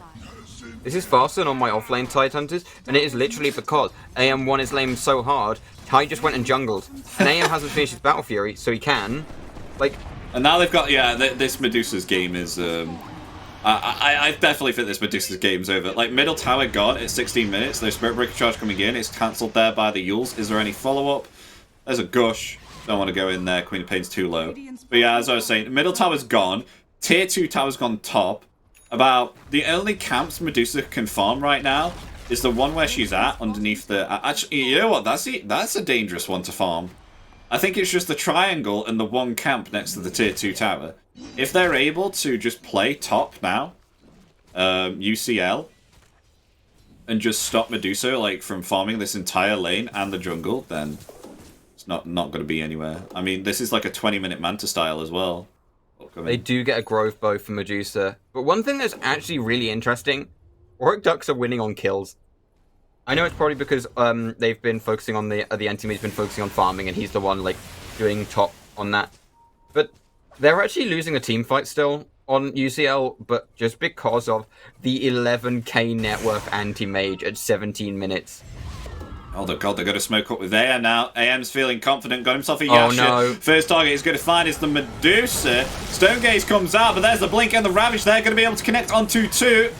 The Cold Embrace comes out there, but in return the Multimus Kisses are there. That's going to be able to take down the Wyvern. Wyvern dead, but the Spirit Breaker coming in. That's going to cancel the Multimus Kisses. But Razor, indeed very low. One more physical attack's needed. There it is. Going to be able to find 2 there on the side of UCL.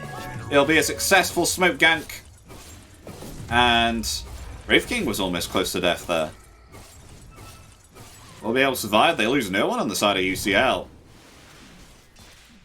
That will further benefit them. Does Sand King have a Blink Dagger yet? I'm not sure. I don't know if Sand King has finished a boot yet on the Sears game. But yeah, that Ravage was so impactful there because they could have potentially turned it around there with the Stone Gaze, but that Ravage just stopped them over time. Oh, no. Meanwhile, in the replay, we've actually seen that they could actually be able to pick themselves off Queen of Pain. No, Queen of Pain able to blink out. And Wraith King, goes for the TP, but it's cancelled there by the Burrow Strike. Fire Blast is there, but it's not going to save them, as Overlong now is going to get himself a killing spree. That's not what you want to do.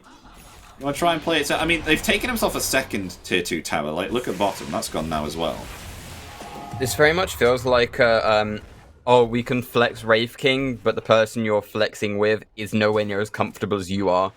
Because he's not doing awfully, but like there is definitely a difference between mini TV on Wraith King and this Wraith King. It's just such a brainy pair.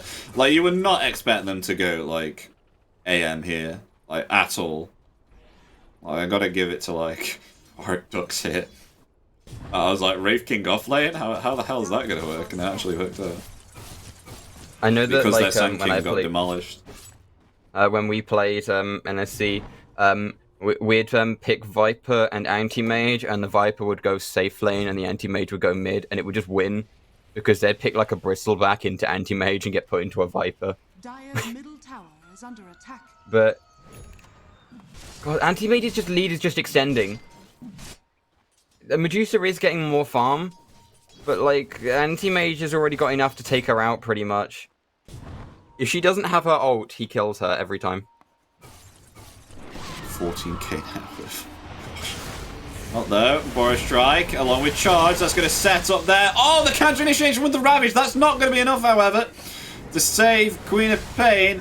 And they're going to lose 2 again on the side of UCL, maybe potentially 3, as Wraith King does not have himself reincarnation as the charge comes out, locking him in place. Where's the Snapfire cookie? It's not going to follow up as a Burrow Strike comes out once again. They find 3 here on the side of Warwick Ducks, potentially 4 as well, as Razor's diving the tier 2 tower. But Snapfire is able to get away underneath the tier 3. Snapfire was only at risk there because she actually walked past the fight, like, to consider saving Wraith King. And they got vision of her through that tree line there. Nice little ring of the AM's bullet. just cutting now. Interestingly, he's going Lincoln Sphere here. I definitely, I think I would have gone myself a knife Scuddy personally, but anti-style used. He's sitting at about 13 CS a minute. No, not. What am I on about? 13 CS a minute. I hope not. I hope not with an AM. How bad are my numbers? No, that is actually what he's sitting about. What, 13 21 CS? minutes. He's almost got 300. So yeah, about that. Which is still actually kind of impressive, especially for those earlier levels. I'm pretty sure that's almost the entirety of like every wave that's come down. But he's getting towards 20. I can't remember what Anti-Mage's power spike talents are. But yeah, the mana void damage multiplier, the max mana burn. I forgot about that talent. Yeah, no, Anti-Mage has got some ridiculous talents for this. Especially the mana void cooldown. Just to start throwing it on anyone on the side of Warwick Duck.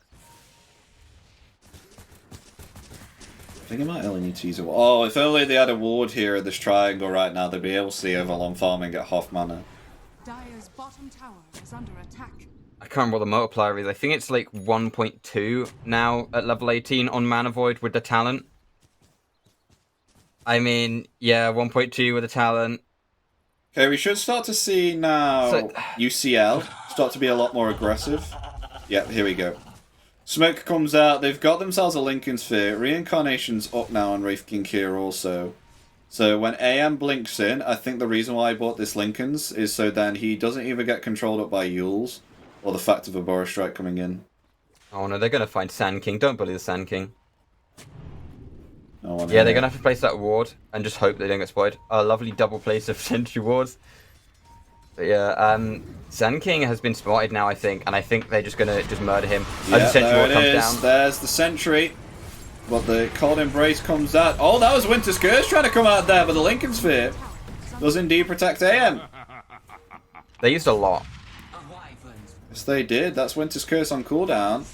Maybe perhaps they can go high ground here with AM. Wraith King. His courier died to tower split shot. Oh. It just flew over and died. Not that smoke up, however, interestingly. Overlom's only level 14, AM's level 20. There's, oh, the Ray 5 Blast followed up there. Oh, they're going to go on to Razor now. The Ravage comes out, but BKB is there along with the Cold Embrace. Razor's going to survive. But AM's going to be able to blink out. They still do have themselves Reincarnation. Turning back into Razor now. Slowed down there by the Gush along with the Shadow Strike. Also, there's the Snapfire Kick going to be able to lock in place. That is Razor dead. The rest of Warwick Ducks now, they need to scatter. The Cold Embrace will keep Medusa alive, but Medusa doesn't have any mana, so it's just going to melt here. As now it's a double kill for the AM. They find themselves 3 kills. As they take out the Wyvern in the backlines here also. Not looking good at all. That was really weird though, because the Razor went forwards knowing that BKB would run out, and that it probably wasn't a fallback. And then it just kind of ran out and he died. I don't even think Medusa had any mana when she walked high ground there. Like, as you can kind of see, yeah, he's just got no mana, he's dead.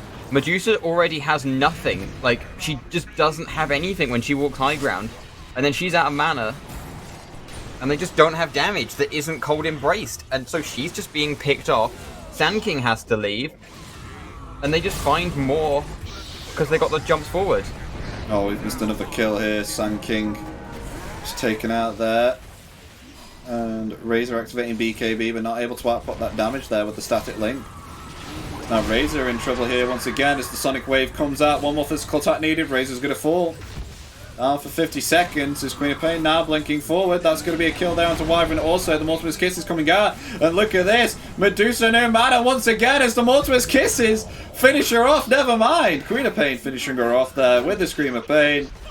It looks to be a very, very fast game here as they call GG. The AM final pick. Absolutely wiping the floor here of Warwick Ducks. Totally not expecting that. I didn't expect that myself. My gosh. That was actually a big brain play. Yeah, no. I was like, oh, going by what I saw from first game, they can pull off a slightly more insane draft. I don't think Warwick Ducks could have got away with the draft that UCL played, but definitely the more aggressive style UCL that we saw in the first game. They took those 4 heroes, they ran at them. AM mini TV on AM, going by how he played Wraith King, he just kind of wants to just split push, and that's what he did in AM. And he just shoved like tower after tower, just got rid of them all, gave them so much space, won his lane so hard Tide Hunter just became a jungler. And I think we have some of the highlights from that game ready to go. Like, the one thing that really, like, showcased to me right now is trust and, like, leadership on the side of, like, UCL. Like, they lost a hard game, game 1, and they came out of the Wraith Pit. The amount of trust going into the fact of, you know, getting this AM on the last pick and moving this Wraith King into position 3 just shows like how flexible they are and like how comfortable and how flexible they can be around this. And that's really important, especially when playing up in these matchups, especially particularly in the best of 5, because they could have completely turned it around now, and now it's 1-1 for either side. It's like kind of what we're seeing right now. Obviously, this was them dying, but it was them dying because they wanted to save each other. In the first kind of clip we saw as well, Queen of Pain was stopped cancelling her ult because she was like going to give it to the Snapfire, and most Queen of Pains would have just taken it. They're like, okay, we need more gold kind of spread around our team to make sure the AM's going. This was like a kind of really weird extension from their base because AM just dives the Medusa right now. I think the other thing which I noticed there as well as Mondio, which was really annoying, was we didn't see much of Wraith King or Medusa, and that's because Wraith King, every fight, went up to Medusa and kept on using Wraith Fire Blast to the point where Medusa can't like output any damage, even though like she was unfarmed and stuff like that. But, yeah, I mean, so there was just some weird extensions of the Razor. I think I would have agreed with you and put the Razor bottom, but I don't think I would have picked Sand King. I think Sand King can do well in lane. Obviously, he's got like a lot of pressure, but you need a ranged 4, not a Spirit Breaker. And you deal magic damage. You're into an anti-mage. Like, you kind of need anyone kind of, I think like a PA, you don't have a bad time because PA can't really hit you. You go invisible kind of stuff. But I don't think you enjoy Sand King. Yeah, I definitely think they should have moved this Razor position 4 because from my eyes, like AM Blink, Queen of Pain Blink, like you're not going to be able to get a kill on anyone unless like you get yourself like an Atos or a Gleipnir or something along the lines of that. So I definitely think they should have put it position 4. So then Spirit Breaker. Wait, they had Spirit Breaker on their team, right? Correct me if I'm wrong there. Yeah. Should have had that position 3. So then it could actually have a lot more impact on the other heroes like Queen of Pain and Anti-Mage. And then I think they should have put the Sand King mid as well. Because if Sand King's able to pop off, then he can apply pressure to the other lanes as well with a really quick blink and an epicenter. But, you know, game goes to UCL then. Game 1. Game 2. That's game 2. Yeah. And I think we're going to have a short break before coming at you with Game 3, but don't go anywhere. We've got at least 2 more games, because one team needs to claim 3 wins total to claim this championship, but we'll see you after the break.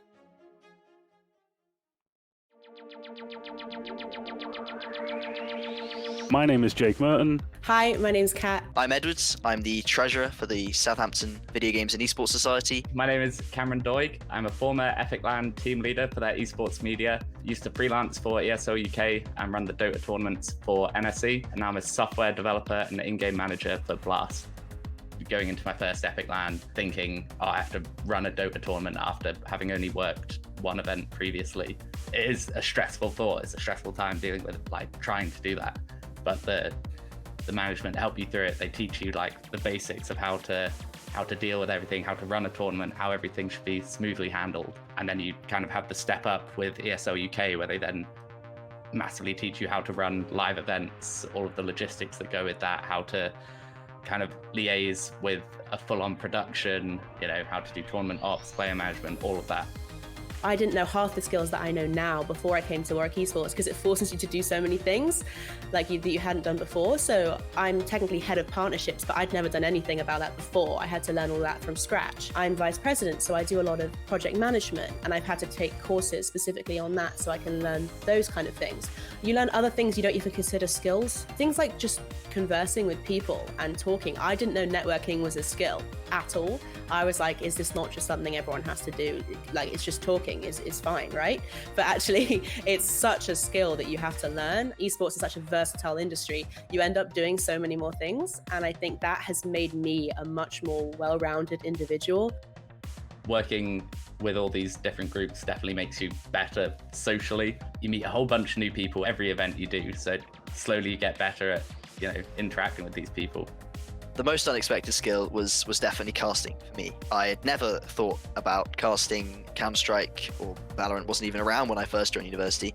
I just hadn't really thought about it. It was just something that when you watched a Twitch stream of a Counter-Strike Major or a League of Legends Worlds, there was just casters there. I thought it was really hype. I'd never thought about pursuing it myself. And then with the opportunities that came along with UKV and through NSE, suddenly I'm, you know, doing the Counter-Strike and the Valorant finals for the University Tournament Championship, which was absolutely amazing. And then also getting on to go and do Epic LAN. I did the group stage for Epic 33, I think, which was something I'd never ever thought I'd get to do. I'm not the best player, but at least I was able to contribute to the esports scene, the university scene, and be involved in these amazing tournaments. One of the best things about the community is how helpful everyone genuinely is. Like, everyone genuinely wants you to succeed. I never had to go about anything on my own. There is such a wide range of skills between so many people that you're never really alone. And that's something I was really grateful for, was that whatever I had to do, there was always someone who knew how to do it and could teach me to do it. I always enjoy teaching people and helping them grow, because it's something that I've always had myself. I've always had a community that's willing to chime in on a subject that I'm not too sure on. I always feel that helping other people grow is such a rewarding and nice feeling that I'm never going to turn anyone down unless, you know, the circumstances mean that I can't.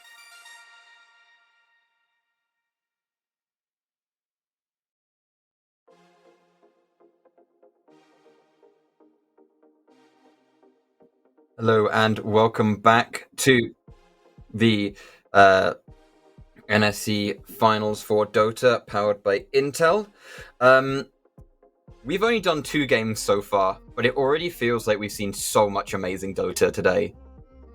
I don't know about how you thought about these first games, but they've been quite fun. Yeah, definitely. They've really shown like the kind of like teamwork that both teams have, particularly of that of UCL, with the fact that they did indeed suffer kind of a quite hard defeat against Warwick Ducks, because they did have themselves the advantage during game 1, but then I felt like they somewhat threw it away. But they did redeem themselves in indeed doing a big brain with the draft, which was indeed picking themselves the anti-mage final pick, which I think Warwick Ducks were not thinking at all that they could have potentially gone that, and neither was I. I didn't think like they could potentially move Wraith King as a position 3. I think there could have been some things, as I said before, which they could have changed to make the games a lot better, but the fun things about that, UCL actually picked themselves up game 2. So with both of the games that we've seen so far, we're starting to picture together what the team is potentially strong with. I feel like UCL can be a lot more flexible within the picks here. I feel like Warwick's a lot more static with their picks, like how they didn't move like some things together and stuff like that. They even did tied 5, which I really love as well, on the side of UCL, which is great to see. So I'm really interested to see how game 3 will come about, if Warwick Ducks will be able to, you know, bring up the morale from that really fast lost game at game 2 and be able to come back. So I don't know if we're going to be able to see ourselves another Medusa pick again. Hopefully not. Maybe perhaps even Wraith King get banned out as well, so the game can may have a different pacing and not look the same as the past 2 games. I think that's... I don't know. Yeah, I've got like a kind of similar view on this, that I think that, I think Warwick are a very set team. Like, I think the few times I've seen Warwick lose have been people playing very different stuff, and like, not so much non-meta, but like kind of, different styles kind of thing. There it is. And we've got a Wraith King ban. Oh, we get a game without Wraith King. And a Medusa ban. There we go. That's what we wanted to see. There we go. So the game isn't going to be the same again. Now we've got some different things coming out now, but they'll still ban out the Weaver on the side of Warwick Ducks. They really don't want to play against that. I think Warwick Ducks 5 seconds remaining. Need to be ready for a little bit more unorthodox stuff, and UCL need to come in with the big brain plays. I'm not quite sure who got first choice, but I'm wondering if it's Warwick Ducks, I'm wondering if they specifically want second pick so they can't get big brained. And we said we don't want to see a Wraith King, but for the 3rd game today, here's a Spirit Breaker. Is he being picked into a Tidehunter? This has been the first 2 picks for the last 2 games so far. Spirit Breaker coming out again. And Tidehunter coming out again, but at least we won't see some. At least we won't see some common carries anymore, which those 2 have been banned. So like, hold on, Asmondia, because we've still got some carries, which hopefully are going to be different now. I mean, so the way the games have previously gone, so it went UCL. It went Warwick first pick, UCL first pick, Warwick first pick, I think, and all 3 times. The team going first pick has picked Spirit Breaker, and the team going second has picked Tidehunter. And UCL, this is the first time they haven't banned the Oracle. Okay. And this is what I said about letting the picks you're scared of slip through, because they've been scared of this Oracle, and going through their previous game, they have made sure not to give Warwick Oracle. Yeah. And UCL have been had this Dark Willow banned against them. Do we get to see the Dark Willow in return, or is the Spirit Breaker kind of taking that spot? Well, that's a good question, actually. Like, most possibly, no. It's going to be the Dawnbreaker, Chief. It's going to be the Dawnbreaker that comes the other out. one they always ban. Oh, UCL coming out with the Dawnbreaker now, so that's going to be. I'm looking at it though compared to Oracle and Tidehunter. I mean. 10 seconds remaining. What did they play this as? A position 4 Dawnbreaker? Or they play this as position 3? I think it'd be a 4 Spirit 3 Dawnbreaker, maybe. She doesn't get disarmed by Oracle, so you do a ton of physical, so you can kind of keep marching at him, and he can't really stop you. Other than maybe rooting you, but she just does so much damage. It could even be a 5, actually. It could be a 5 Dawnbreaker, because we have seen Tidehunter play position 5 before. So it could be a 3-4 or a 5. She's very flexible. Both the picks they've picked so far. This is a really UCL good. pick. This is what you call a UCL pick. I mean, going by how we saw last game, it is a 4 people go and have fun and mini TV farms. That's kind of what we saw almost in the first game, but they were losing too hard to really pull it off properly. Well, now Dawnbreaker can also farm and also jump into all of these fights and be ready to go. They've got so much presence. Oh, that's the Dark Willow ban. There you go.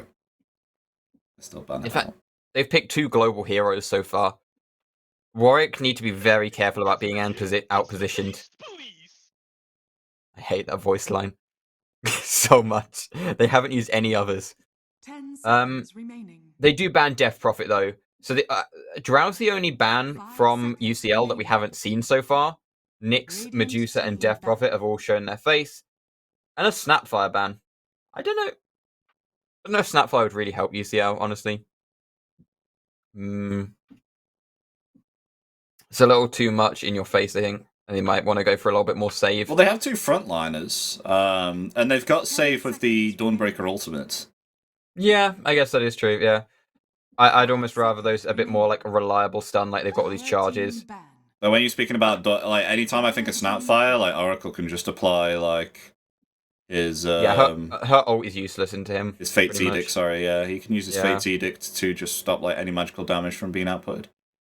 I do like the Ursa ban because I'm imagining Spirit Breaker, Dawnbreaker, Ursa coming in. And I'm pretty sure that's a horrible lane. I think I want like a Lion or a Shadow Shaman for UCL. I know this is going to sound disgusting, but oh god, if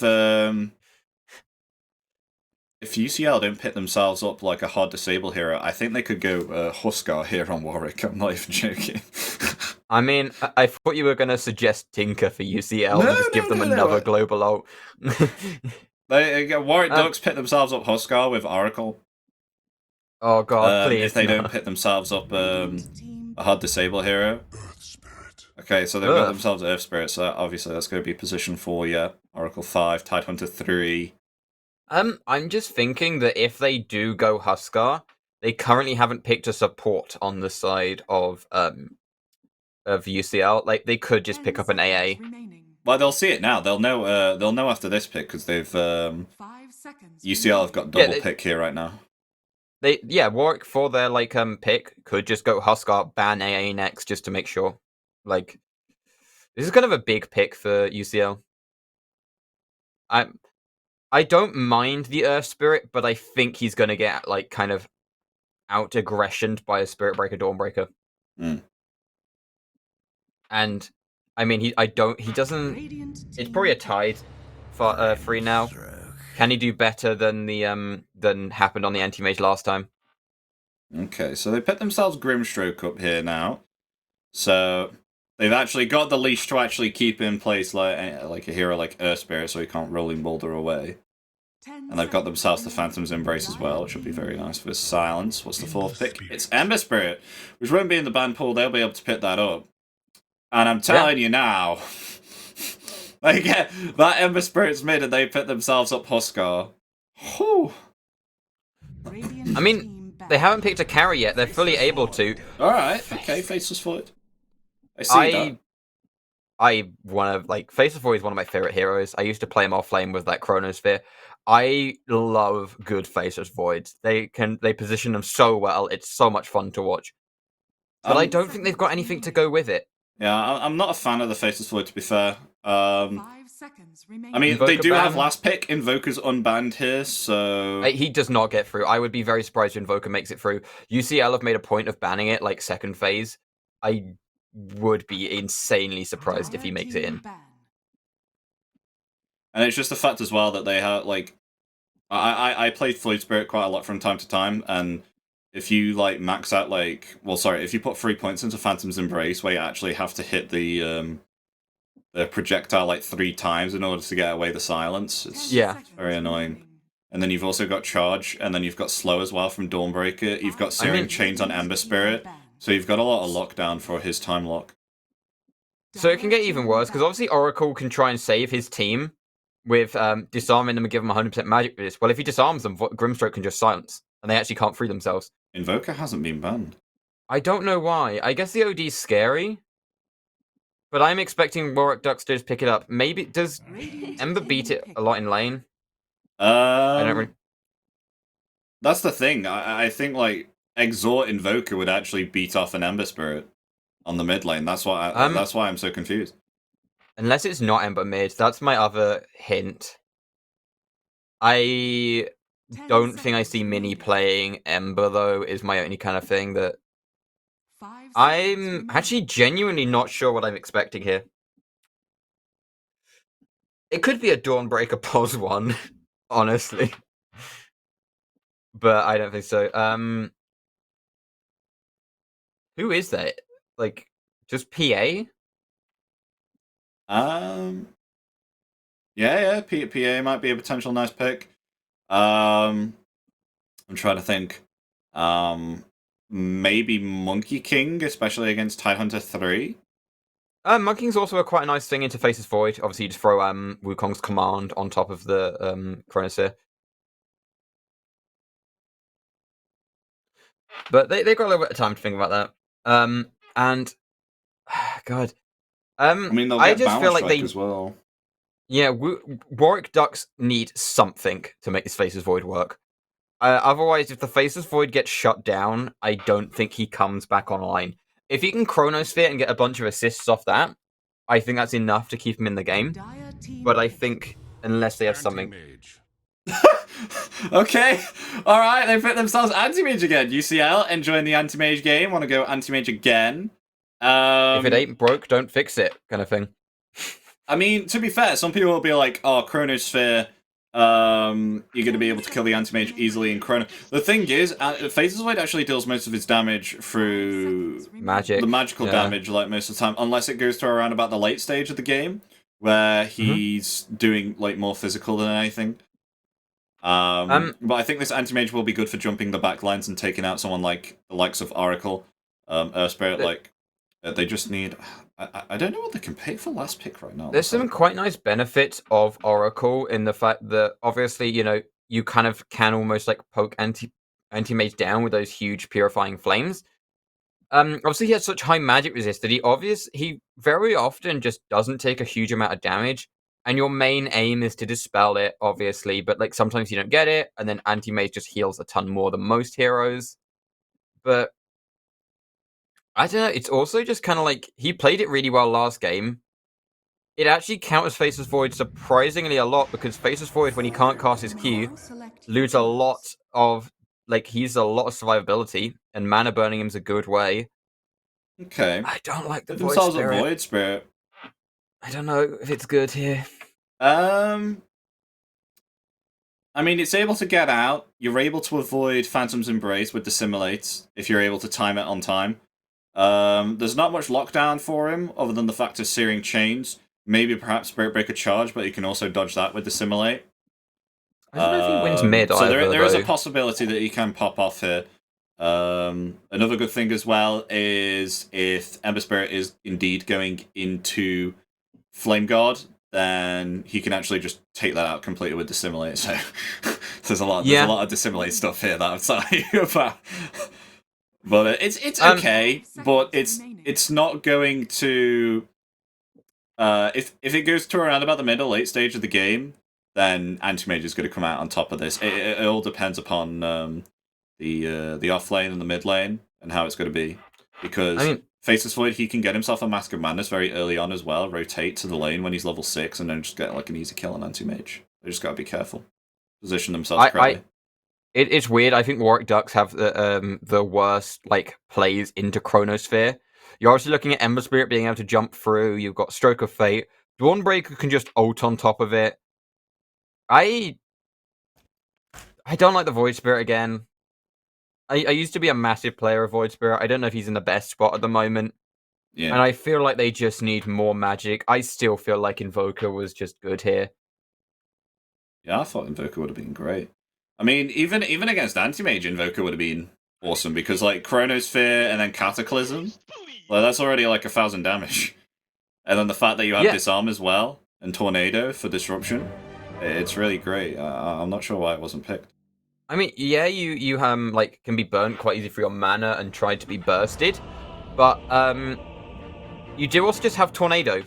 But then I'm also surprised why Huskar wasn't picked, actually, either, because Huskar, if you're actually able to have a really good early game, you get yourself Mask of Madness on Faceless, as I said, and have an impact during the early stage, so you can build into Shadowblade and then get yourself a Silver Edge. That's what I've done usually against anti-mages, so you can take down the passive of his what's it called? His Magic Resist. And then you can just actually burst him down with Magical within the Chrono.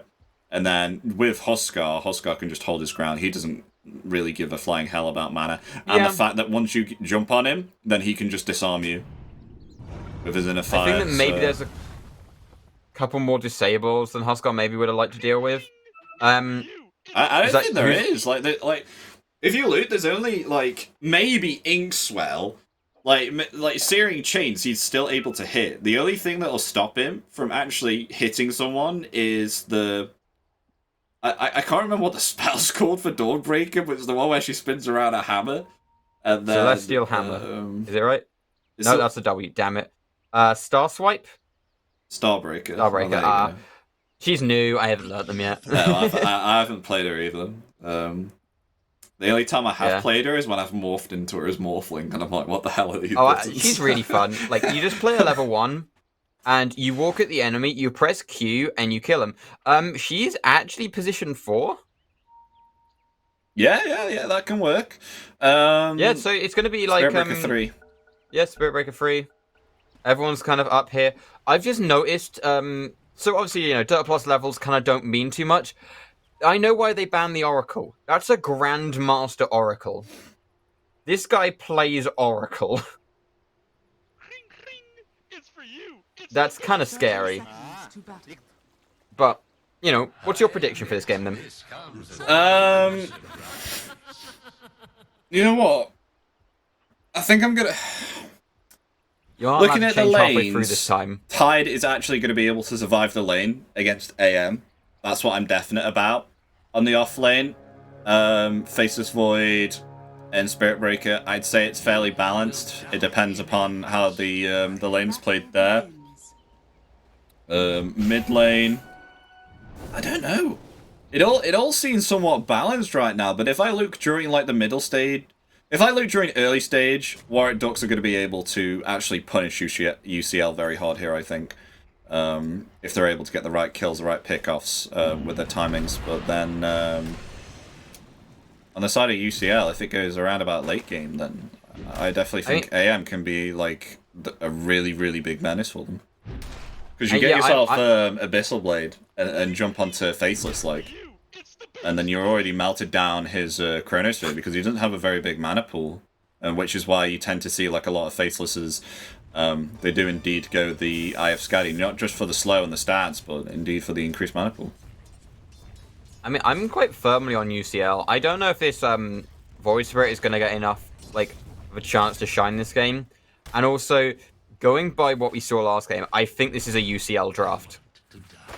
I actually it's aggressive. It farms, it's like a weird blend of the two, and they don't have to stop running at the enemy for more than 5 seconds.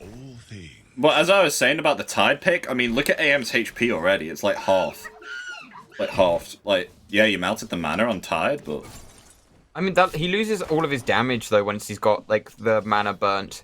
So, yes, he's on half health, but he probably won't lose any more health until Tide, gets a Soul Ring. Yeah, I'd definitely pick up a Soul Ring here on Tide. It's going to be really beneficial. Because he can't, so much of the damage on Tide comes from that E, and just him having no mana means that he's not doing anything. And then AM just slowly tangos back to full health. So does Tide, but Tide has no mana now. I still remember, Tides back in the day, they would go Soul Ring and Morbid Mask, so they could just, if they had no mana, they could just use Soul Ring and then get their HP back through, Anchor smashing the wave. He's used Jump on oh yeah, there's Stun Void. there, but there's no follow-up. There's not going to be any follow-up. No charge. I forgot about the changes to Dawnbreaker's Q, where it keeps going if you're rooted, now you just don't move forwards. So yeah, it did just manage to clip him with the end of the hammer coming down, but yeah, they saw him use Jump on Void, and they were like, okay, we can probably just do a bit more permanent damage. Yeah. Okay, yeah. Flame Guard level 2 now coming into effect, and First Blood on the bottom lane. The Stroke of Fate. Going to UCL. But, yeah. Interestingly, Mini has decided to pick up here a Magic Wand. I think I definitely would have kept a stick and gone for a Ring of Health here, first item. But he is going for the Ring of Health now. Once he's finished, I think. Yeah. Trying to cancel us out. It's a nice attempt. But just other than that, just Tide. Yeah, he's getting some damage, and yes, he's hard to kill. But I don't think Mini wants to kill him. Oh. Okay, why did I say that? We're just melting the mana on Mini. It's fine. I hate the caster's curse. It doesn't want to kill it, just immediately for no reason blinks onto a Tide. But how's mid looking? Actually really even, more denies to Void, but more CS. Mini actually got the courier for oh nice. Spirit. A little bit extra gold on everyone. It's about a bounty rune's worth, a little bit less. Another little interesting thing as well, that Spirit Breaker is actually beating Faceless Void on last hits and denies, and they might actually find themselves a kill top here as well. Oh, did he just Oracle get branched? just able to run around within the midst of the trees. Able to find him. There he is. Where's the charge? Oh no! Actually rooted up and bashed there. And will pay for diving this tier 1 tower. The tip comes out. The RNG, it's blessed upon. Iron Branch. Oh, it's blessed upon them. That's how you use branches, like, in tree lines like that. Just completely cut him off. Just walked away. Not even close. You see you got a double bash there as well? I think that was like level 1 time bash. It's like 12%. That was just kind of an unlucky, but also it was like, I've committed this far, I want to get a 1 kill, and then just getting denied it.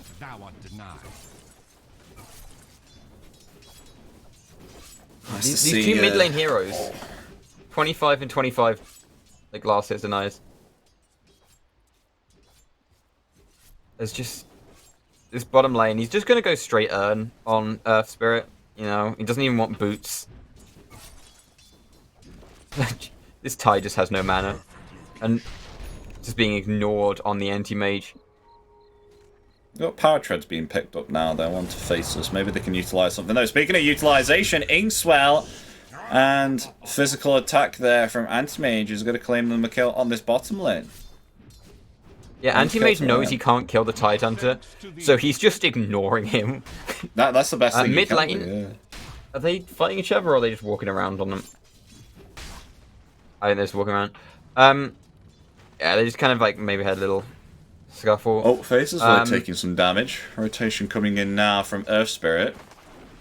So Faceless Void's really good into this top lane because they've got a bunch. They're both kind of like, okay, we'll stun you, we'll chunk you, we'll walk away, we'll wait for our cooldowns to come back up, and then we'll go back in again.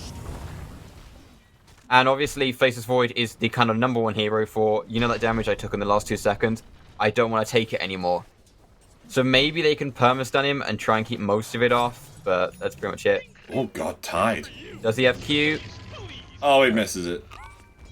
I'll be able to get that. Some action going on top though, however, going for Oracle stunned in place. And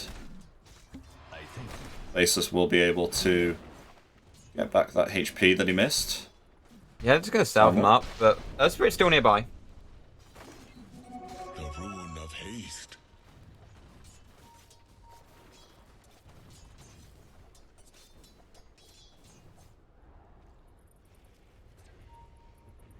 Just, you know, wander down mid. He's looking, he really wants to find something here, yes, does. Like... I mean, Ember Spirit's just taking their jungle, though. I don't know where he is. Like, oh, he's back. Why he's there. Yeah, there he is. He's going for the Maelstrom, like, immediately. They want to try and go for something. Yes, he's waiting behind the trees. Like, he hasn't been able to find anything with rotations yet. It's not being good for Warwick here. Though he's rotating top because they're diving this tier on tower, and now they're going to find the kill. Yes, they are. The time dilation plays in well there. Dawnbreaker just running at them to make sure that they don't get any more. They just get her. Also, the rotation didn't really matter there, so it's kind of a bit annoying for. But it's just kind of thing of this anti-mage is winning his lane again, and they're just giving it to him. I'm so confused why after last game. Obviously, it's not as hard as last game, but they're just kind of giving the win to him.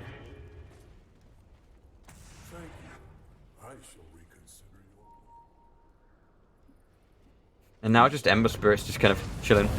Oh, goodbye, rolling boulder. And, oh, the Aether Remnant, though, able to get away with the hammer. Stun comes out, dissimulates there. Is it going to be able to survive? No, but in return, we'll trade through with 2 kills, which is really, really worth it. +4 for a mid and a +4. You take that trade every time. Yeah. Honestly, so this is the kind of thing we said about UCL and their use of trust. Dawnbreaker just went, okay, I'm dying, and stood in a position to line them up for further people. Like, she didn't care about herself getting out there. She knew that her team would make her death worth. And they got the double shackle, and they murdered. Nice silence from the Grimstroke as well. Lovely Inkswell. Are they just going to dive him again? Spirit Breaker coming forth now. Oh, the Searing Chains. Perfect combination with the Phantom's Embrace. Will this be enough? No, just able to Astral Step and Dissimulate away. There's an Astral Step a second time, but oh, Ember still hot on the trail. There's the Sleight of Fist. Still not going to be enough. Another bottle charge there. Void is going to be able to heal back up. And now, oh, Silence there as well. Aether Remnant comes out. Won't connect there onto Ember. Ember actually stood to make sure he took the Remnant so Spirit Breaker would get the charge at the start of that fight. But also, he Illusion Runed. Rolling Boulder. Locked in place by Fortune's End. Still no damage. He Illusion Runed, and it put him randomly at the furthest back one, and he actually got body blocked by his own Illusion Rune. That was kind of really unfortunate there. Yeah, it's pretty unfortunate. Whereas, totally forgot about AM here, who's been farming up. With Tide not being able to get a kill. On the way to be getting another Battle Fury very soon. We'll be getting it a lot earlier, maybe, perhaps, with not putting some extra money into a Orb of Corrosion. Maybe getting hit a few times on the top lane. Oh, they're actually going to go for him. He's getting very low. We'll be able to get away there with the Time Walk.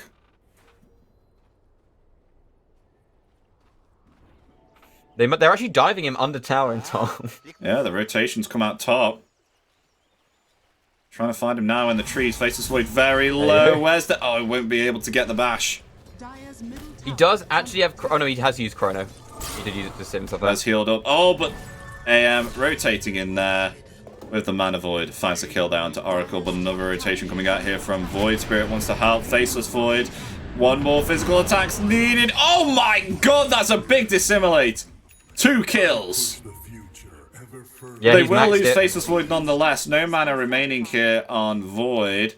Oh, but maybe perhaps they can turn it around. There's the Searing Chains. No mana remaining. Maybe perhaps no. Just enough for it to simulate. But now the Blink coming out along with the Remnant. Also, this could be a potential kill here onto the Void. Enough mana there for an Aether Remnant, but the body block there. On from Ember. Come on, can they find the final physical attack there? No spells remaining. No mana remaining. They find the kill there onto Void Spirit. Yeah, TPing up with double damage runes are a great way to turn a fight. That was also worth for AM. Like, he rotated up, he lost farm, but he got kills. Oh my god, that Inkswan did so much damage. Wow, and now the leash coming out, so he can't time walk away. Dawnbreaker coming down now. Can they get the kill here onto Faceless? No, he's able to time walk himself away. Won't get dealt that damage there by the charge. But they will find themselves a kill onto the Earth Spirit. The support's really playing it very well here on UCL. Wow. That bash was not needed by Spirit Breaker to secure the Earthshaker, but the Spirit, but it was just really funny. Just turn around, just smack him. Is Oracle? No, is Tidehunter is on there too. I don't know why. I thought Tidehunter was UCL for some reason there, but and the Oracle was way out of position. But Void Spirit just doesn't have anything. Like, this is the point where the net worths have separated now. That 48 plays 81. And Ember's 2-0-1. He's doing well. I mean, kind of see here, like, win probability apparently is 80% for UCL this game already. Plus 6 levels. That's such a lead. And then, like, 20k plays 16k. So 25% more net worth just on UCL in total. Can we have a look at the net worth? Yeah, if we just bring up the hero's net worth, we can just see how different they are. Yeah, they're about $1,000 each ahead, and now they're going to take themselves a tier 1 tower. Now they're going to pressure. It's also the kind of way you want, though. It's not one of them; they're both very equally ahead, so that it's not like they can just take out one and be done. Both of your cores are doing well. This kind of last game, AM was just way ahead, and although the other heroes were relevant, if they took out AM, it was such a blow to their team. But now, both heroes are doing well. Oh, look at this. Having to time walk away because AM's stronger. Even with a Mask of Madness, like, look how tanky AM is right now. It's actually pretty tanky. I mean, yeah, he hasn't finished up the Battle Fury yet, but Battle Fury just has a ton of regen on it, which is one of the better parts of it. Oh, got the Maelstrom now here onto Ember also. The smoke play coming up. They want to try and find themselves a kill. Interestingly, not on any of the cores. Well, they're going for Dawnbreaker, who's on their own. She is just going straight for that Aghanim Scepter. Now we got ourselves a Battle Fury, though, on AM. We're starting to farm the Ancients. Is it a little bit slower than last time? I mean, I think last game was like a pretty big exception to how well to get it. No, they're playing this really well, UCL are. I mean, AM's not, like, showing on lane all the time, which then, you know, Warwick Ducks are not able to actually capitalize on that and not actually scout out the AM. It is the fact that Ember Spirit is a lot stronger, so they're actually not able to contest into the triangle, or else he's just able to remnant there and clean them all up. But also, where AM is on the map is, although when he is showing on lane, the closest hero is the Faceless Void, who's still almost half a map away. Like, he's really safe, and they're forcing them into bottom to try and go for these kills on, like, a Dawnbreaker. And Dawnbreaker is playing so safe, she's still getting the farm, but just playing so far away that they can't find anything. They're just wasting time right now. They just wasted, like, loads of time. Like, Void just sat there on the high ground for, like, a minute with those Observer Wards, waiting for a kill, but nothing came. Yeah, Earth Spirit is actually just going BKB next. Charge comes out there, but it's dispelled there by Fortune's End. So he has the Soaring, he has the Mangoes, but currently he doesn't have the mana to actually Ravage. It's going to connect. There's the Ravage as well. Do they have enough damage? No, because Dawnbreaker coming in with the heals. Now they're going to come forward. There's the Remnant. Where's the kill there onto Tide? Tide's going to be able to escape. And the ultimate there. There's the Chrono's going to be able to connect onto 3. Are they going to be able to kill Ember? The Sands comes out. Ember, he's going to be able to survive. Maybe perhaps there's the Remnant. He escapes on 100 HP. Is he able to turn this around and get himself a kill? No, as the Yules comes out, locks him in place there with the Remnant. They will be able to find that revenge kill anyway. Well, they will find the tier 1 tower on the UCL. There was a lot committed for that. I love how aggressive UCL players are. He actually tried to turn there. That's why he died, because he turned ready to fight. He was like, I've got enough health to go back in on this fight. It might have cost him there, but like, if he hadn't had the Yules, I think that would quite actually almost be a double kill for that Ember. Okay, we're going Agnims here on Dawnbreaker as well. So the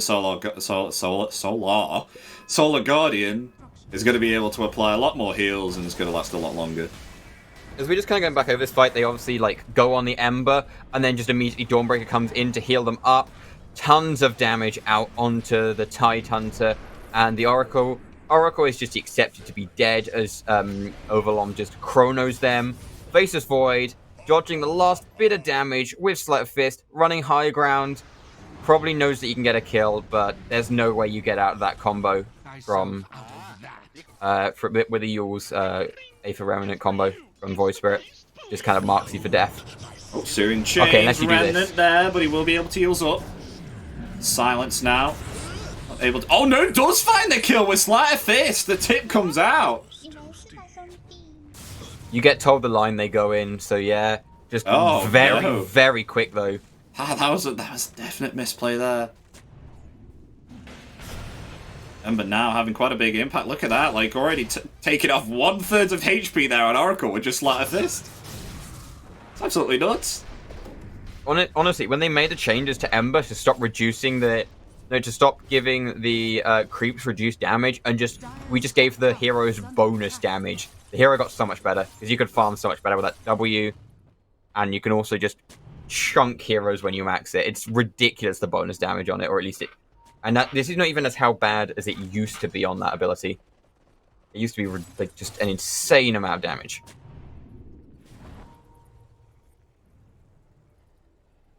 This is like the first game was such a different tone of the pace. Like they've really just found their own on how to beat Warwick in that second game, and like just the positioning on the map is so different now. They're not using that Wraith King so much, and they're actually going for more of a late game hero. Yeah. And meanwhile, we've been totally distracted by all these team fights. Where is Mr. Anti-Mage? Well, I think he's almost finished a Manta style very soon, if I remember my timings correctly. Yeah, he has. He's going to get himself a 19-minute Manta style. Oh, this boy is on his way to be carrying the team once again, Mini TV. It's a great place to play captain right now. He's just farming up creeps. Oh, meanwhile, Chrono's Fear coming out, but there's the heals in return there from Dawnbreaker. Going to be able to come back. Chrono's not going to be able to have an effect, but a Ravage coming out there onto 4. But Ember's able to remnant himself away. Nonetheless, Grimstroke. Oh no, Grimstroke's able to get away. Avoid the Aether Remnant. Though they will lose 2. Oh no, never mind. Grimstroke's going to fall there from the time dilation, but now Anti-Mage able to get a kill there. Oh my In return, God. they found 3, found 4. Triple kill for Ember Spirit. The only person remaining right now is indeed Void Spirit. Able to utilize a double damage again, which was deployed on the river. On the charge coming in. Able to heal himself up. AM still wants to try and go for the kill, but the Simulator is there. Where's the Searing Chains? There it is, locking him in place. No mana to escape. Able to find 5 on the side of UCL. Oh, that first fight was so well done. Like, oh, we got a Chrono. Oh, she's healing the Ember for more than he's taking. Almost managed to take off the Void with the False Promise applied. And it finally, like, ticking, him surviving on about, like, 200 HP, starting to heal up more. And then just Anti-Mage killed the Oracle. And Ember just ran at them and took one after one after one. And just... Do you know what this is? Do you know what this is reminding me of right now, Asmondi? It's reminding me of Game 1 Void Spirit that UCL played, and now Warwick Ducks are starting to feel what it's like when you're not able to pop off as the Void Spirit. I used to play a ton of him, as I said, and I still feel like he's very much a bait pick. Stopping a Void Stone there is actually kind of big. A lot of good items that he could be building on that. But I think he's very bait, because you need to be able to have squishy heroes to beat. Ooh. And Remnant he's very much forward struggling. there onto Oracle. Be able to find the Just kill. try to take him out. Searing Spirit Chains Breaker's there just onto running Ember down. Spirit also. Here comes the charge now. It's going to be able to affect Oracle. Where's the enough kills? Yes! Able to get the kill. There onto Oracle. Now, the leash coming out along with the double chains. And no mana for Ravage. As now the double mana void comes out. Also, they found a kill onto the Void Spirit again. Diving tier 4 towers. At 21 minutes, Sleight of Fist will find the kill. So, what is going on, UCL? I don't know if we can quickly look at the win probability. I'm going with 99% UCL. 96. It actually gives Warwick Ducks more hope than I thought it would. There, and a double bash with the Searing Chains finds a kill here onto the Faceless Void there. Also, they just have so much presence on this map right now, especially 50%. God. Yeah. Remnants 50% more in the HP, charge. 40% more net worth. Like, it's just... What do Warwick Ducks do to come back into this game? A really, really good Chrono and try and take out this Ember Spirit, but he's just so tanky. I honestly don't think they can come back. Like, AM has been able to have like so much space to the point where they can't actually kill him anymore. But they may be able to kill Ember Spirit, though. The Sleight of Fist coming out, there's the Remnant. And now the Ravage comes out, but the heals are just so strong from this Dawnbreaker. As she comes in there, they find the kill onto her Spirit. But oh my gosh, the False Promise just comes out on time there, onto Void before he dies. That was ever so close. I was going to say, even if they get a Chrono, I don't know if they have the damage. And those are the kind of like game-losing fights that say that, oh, we have lost this game. You just were presented an Ember sitting behind your tier 2 with 4 of your heroes there, and he killed you. Yeah, I don't think they can come back in this one, I'm afraid. And even ignoring that, they have an anti-mage with 14k net worth at 22 minutes, who isn't even participating in fights, and you're getting slaughtered. Yeah.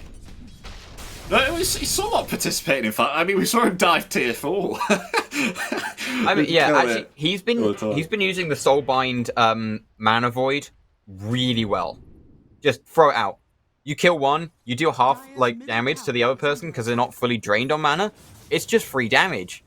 He's got himself a basher now, so he's able to actually bash up. It's going to be a lot worse for both of the Voids, Void Spirit and Faceless.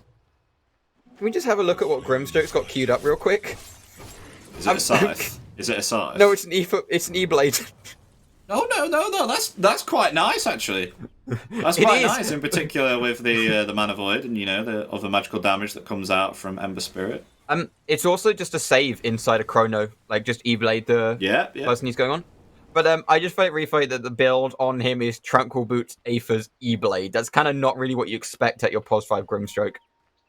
That's what I expect for a POS 2 Grimstroke. Also, just more saves on this Dawnbreaker. She's going Holy Locket.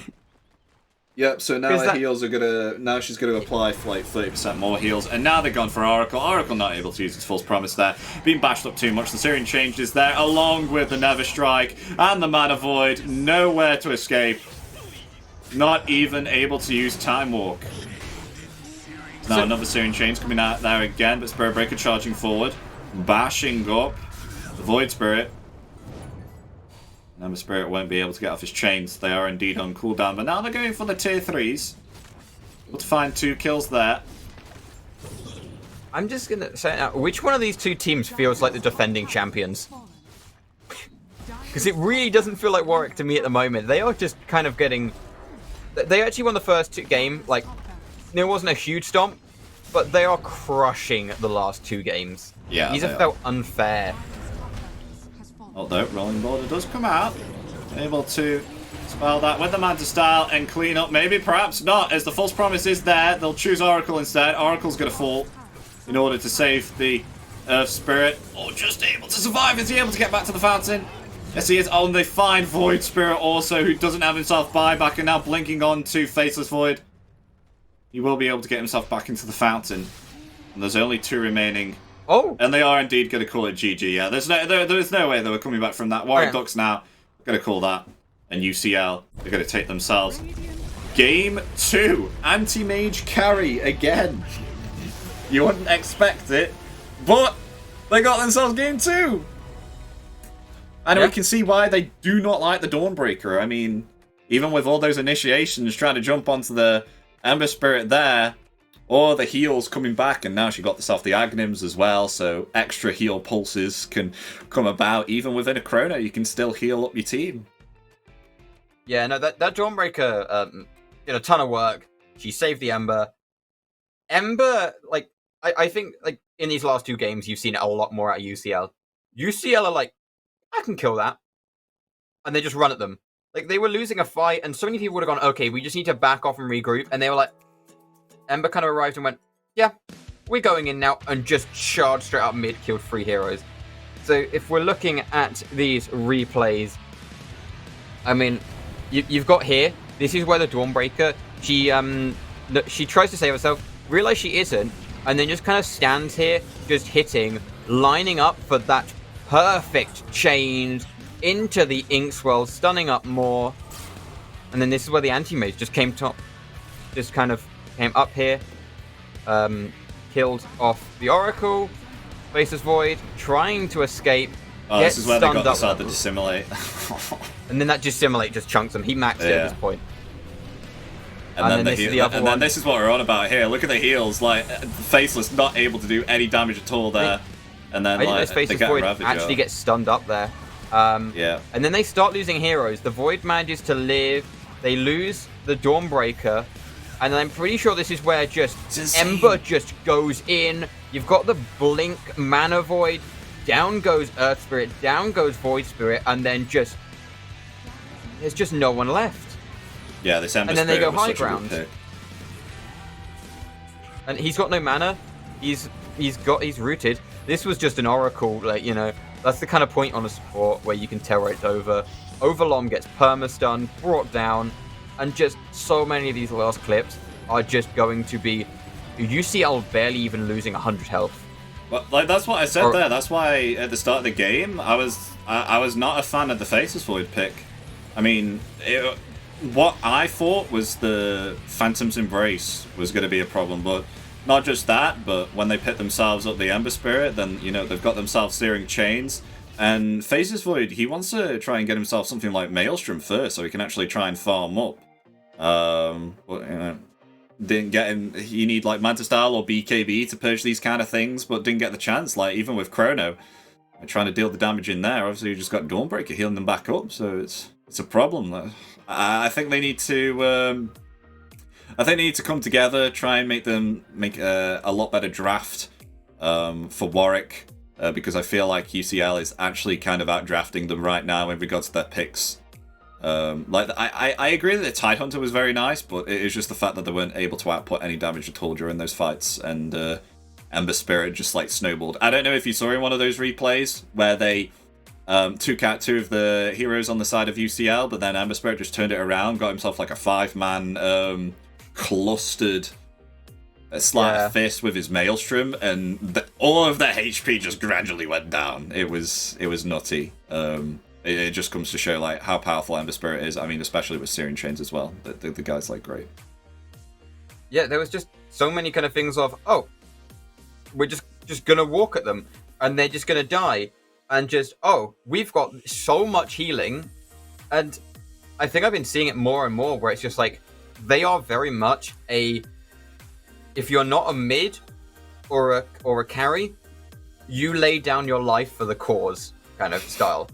Where Dawnbreaker was sacrificing herself, and all of their saves were saved for Mini TV, the mid, the players, just making sure that Ember doesn't die, Anti-Mage doesn't die, and they were going more healing to make sure that didn't happen. They've consistently built saves for those 2 people, and I think they might have figured out Warwick. Like, Warwick before these finals today dropped 1 game in the championship bracket, and it was to UCL. And now they've dropped 2 more. That means that over this tournament, UCL are now 4-3 into Warwick. They've actually won more games than they've lost now. And I feel like there's... Because obviously, you can be a better team and still lose to a worse team because they have a style that counters you. Yeah. UCL are so insane with their drafts and so creative that it's countering Warwick Ducks kind of like fairly standard draft.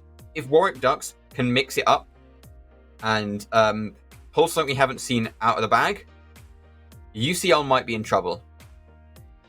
But we've seen 2 different kind of like very aggressive drafts from UCL, so I don't even know if you can ban out that draft style. I think you have to counter it and just try something new.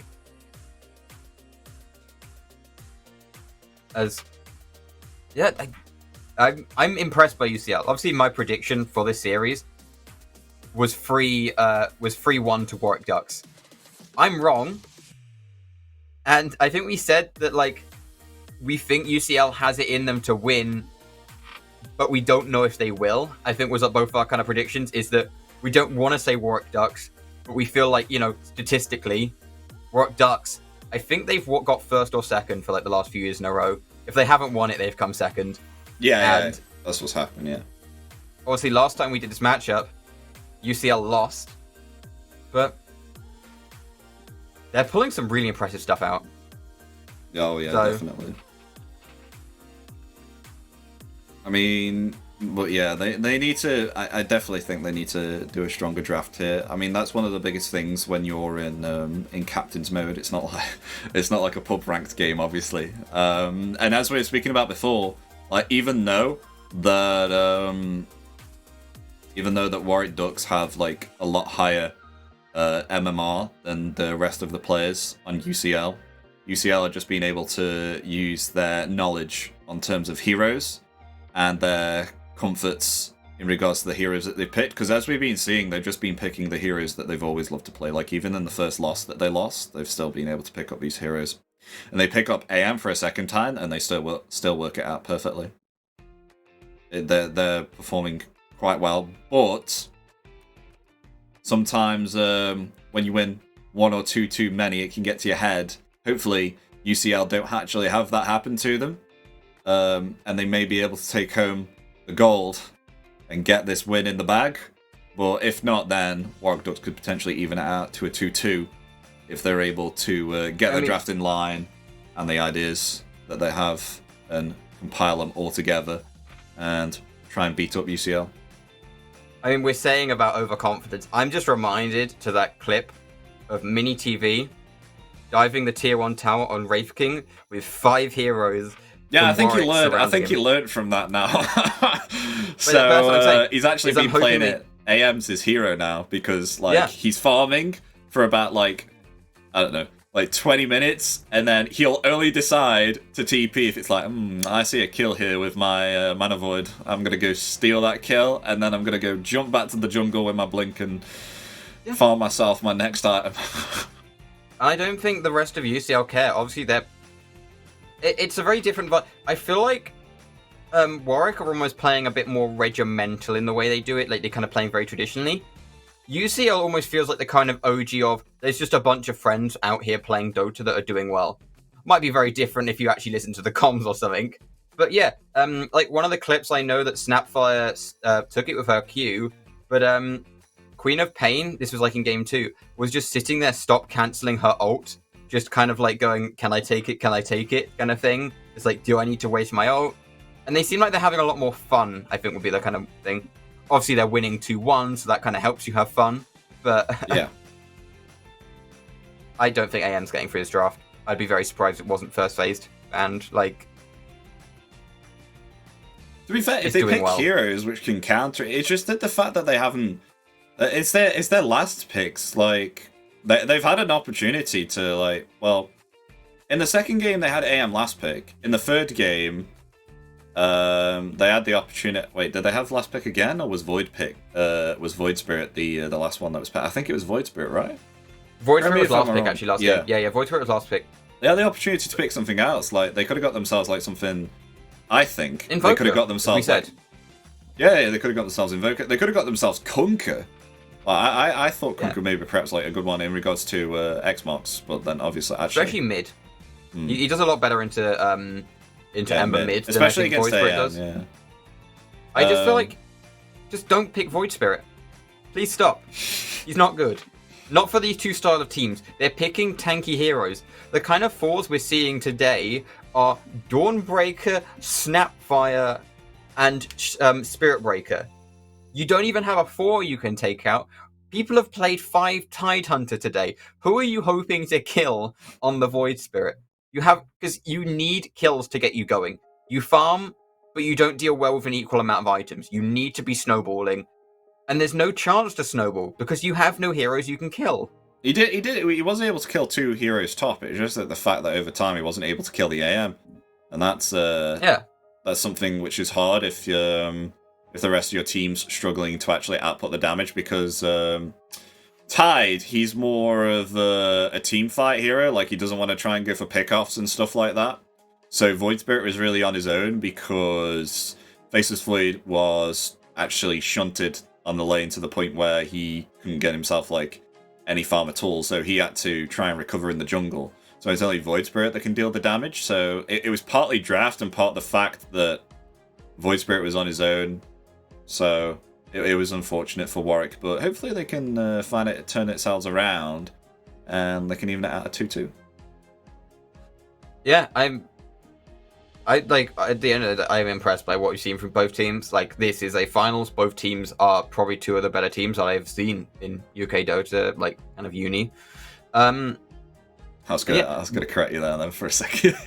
Oh yeah, no, yeah, you said uni at the end, teams could easily win the international given the chance. I mean, Warwick Ducks have attempted it. I think at one point they got knocked out of the UK qualifier by Into the Breach, like one of the other teams that is like top 16 in EU, I think. So it's like, yeah, they're giving it their runs. Like, they're both trying. But I think it does just come down to, it's a best of 5 style. And because of that, UCL are kind of using the advantage of being able to go, okay, this didn't work, we'll try it again. Warwick Ducks can't make a mistake. UCL, it might damage morale, but they can see a new draft from Warwick Ducks. If UCL pull out a completely new draft here, Warwick have to adapt on the fly or lose the series. Yeah. Like, it's just every win you get buys you more time. You can lose with 2 wins, but you can't lose once you got that 3rd win. And it's so just you get to 2 wins, you lose 1, that's fine. You've got like you've got another game you can drop. But I'm wondering if it's getting to Warwick Ducks now, because that's 2 in a row they've lost. It's 2 in a row they've lost to pretty much the same strategy. Oh, something that we haven't spoke about as well. was the fact that ES, for example, on the Earth Spirit wasn't actually able to utilize his rotations in combination with the other heroes at all.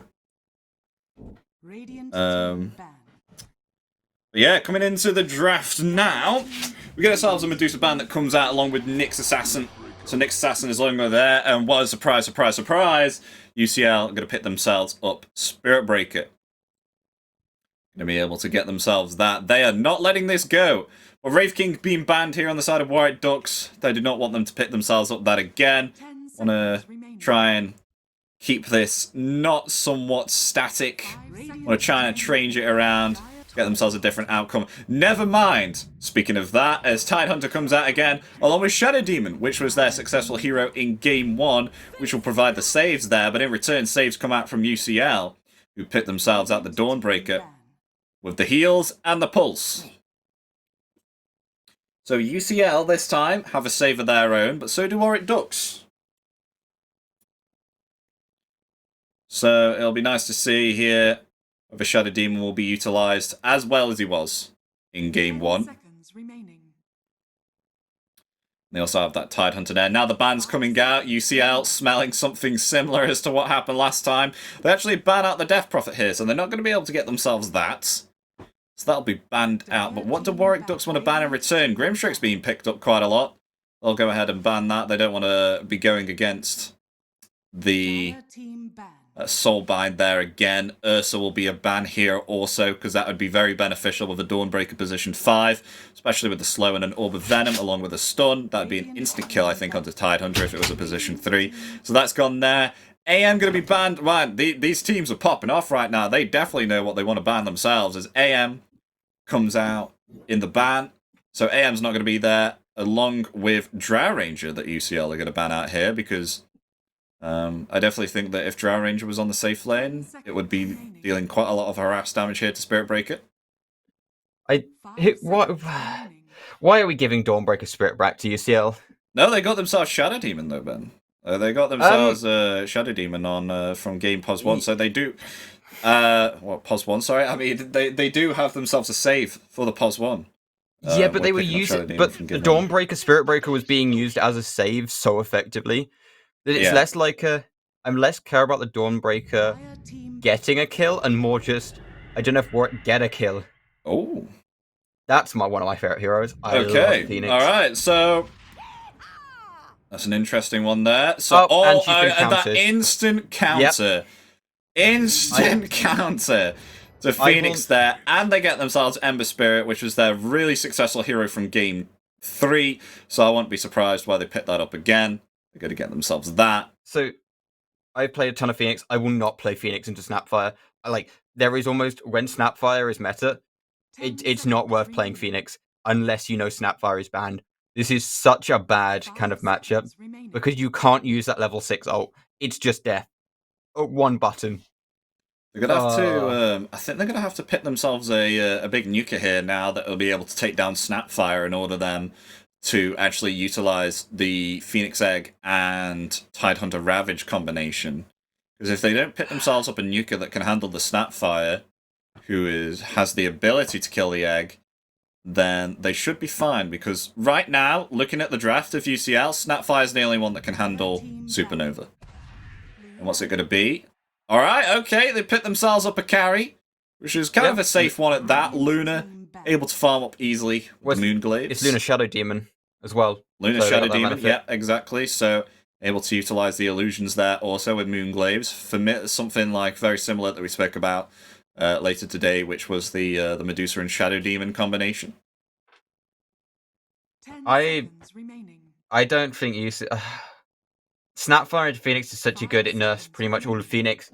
Phoenix's attack speed slow doesn't even really matter because Ember's using Sleight of Fists, Dawnbreaker's using that Star Swipe. Spirit Breaker is kind of still got enough stuns that he can use. And I'm kind of expecting a Jug pick or ban here. Jug just does kind of so well for UCL, I think.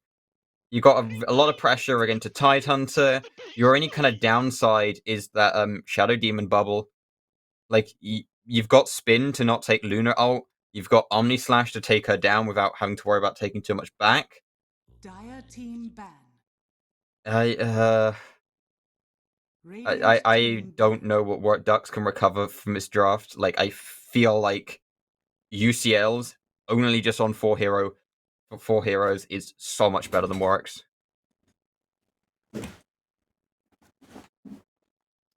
And a Slark ban out there. Yeah, a Slark would be also another very annoying hero. I can totally agree with that, me being a Slark spammer. Because not only can you purge the fire spirits there, you've got another person who can actually take out Supernova quite fast. You've got someone who can do very well against Tidehunter on the safe lane, if you're provided with a good lane. And the fact that I'd say it's quite well against Luna also. There it is. They pit themselves up Juggernaut, another hero which can handle Supernova now, so they've got something to counteract that now. It's not just Snapfire. So the whole nuking stage of nuking one hero Snapfire has been gone. Because you can also hit it while spinning as well, so you don't even have to like lose damage because you're still dealing damage around you. It's just bonus right clicks. Phoenix does not get a game. They need a nuker here, and they go Invoker. Okay. We were saying about it would have been much better last game, but like if Juggernaut has Dust or Detection, you can just Omni Slash Invoker down pretty easily. Invoker does not have a large health pool. I guess he's got the Yules, but I think this is quite an easy UCL game, especially with how they've been playing recently. If their playstyle continues in this game, I'm not sure about that one because now that they have themselves Invoker, you go Exhort here. I think you can do really well. Especially against Ember Spirit. Ember Spirit does not like to play against Exhort Invoker. You're going to be able to actually deal a lot of damage to the Ember Spirit, so he's not going to be able to actually get much CS until he's around about level 6, and with that he'll probably try and gank the other lanes. And looking at it, it looks quite hard, because Luna's going to be going to the jungle, and you've got Tidehunter and Shadow Demon. Shadow Demon has his save, and Tidehunter's got very tankiness, especially with his Kraken Shell, so I think it's actually going to be hard for Ember Spirit to pop off. This is a weird thing, but I feel like actually putting the Phoenix 5, or at least not even like in terms of farm, but like just having Phoenix in that top lane for them, or bottom lane, sorry, their Radiant, is so much better for them, because Phoenix into Jug doesn't really do anything, like as a 4, you literally can't deal enough harass to really care, but him into Spirit Breaker and Dawnbreaker might be a lot more pressure than they need. Prepare for battle.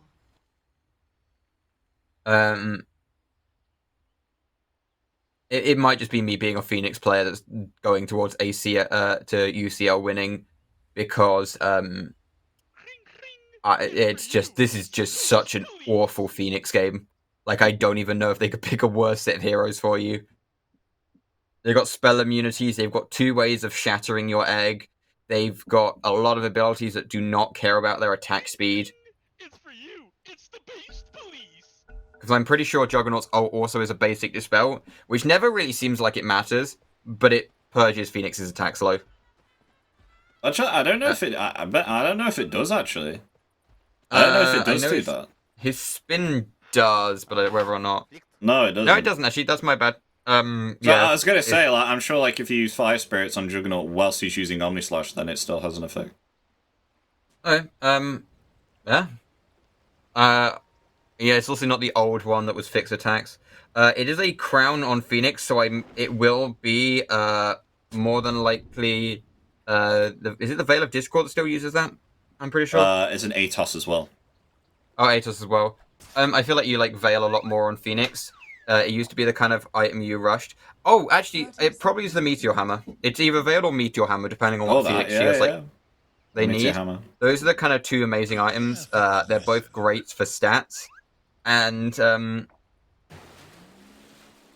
I mean, they've got enough magic damage with the Invoker that they genuinely could just amp it with the Veil of Discord. It'd be pretty good. It'd probably be nicer if they had the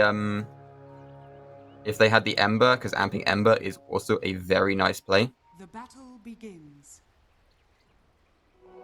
There's not actually also over these like games so far. There's been barely any fights over the runes.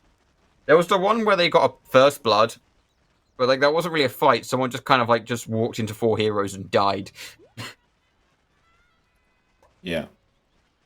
I am. What's your lane that you're kind of like, you know, you feel like the game rotates or like will be kind of most 50-50? Like, where do you think we'll see most of the action? Okay, interestingly, I wasn't expecting this. Invoker's gone cross-Wex. I mean, I guess to melt the mana from Ember Spirit, because Ember Spirit without mana is a problem, but I think he could have gone cross-Wex also. But, I mean, Exalt. I'm wondering if it's just what he's comfortable on. Just going by the heroes we've seen out of him recently, I was wondering if it would be Quaswex, just purely because he seems to take more of a controlling stance. But yeah, I'm just wondering if it's he's not comfortable on Exalt Invoker kind of deal.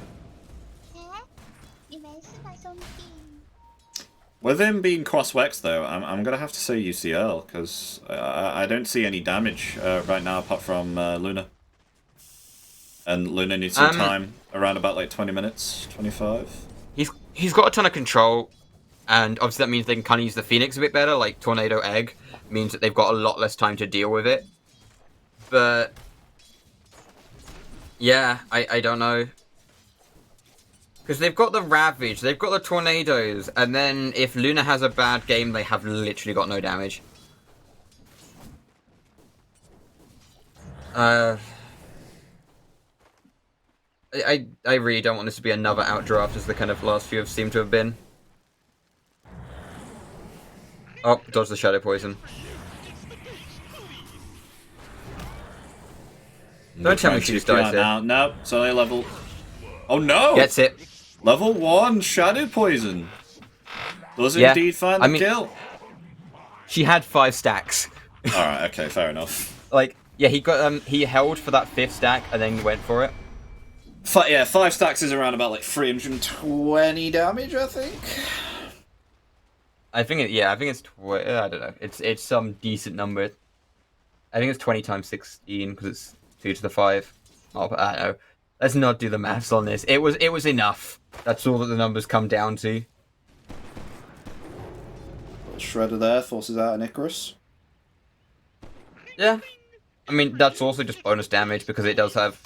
You never really notice Phoenix's, like, kind of health costs, but they are quite apparent on trades. Like, it just diving away, taking 16% of current health.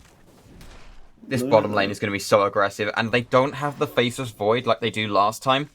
Because Dawnbreaker and Spiritbreaker play so aggressive, and then Faceless Void was rewinding it off last game. Whereas this game, she has to take any damage they deal to her. Like, Luna just cannot get rid of it.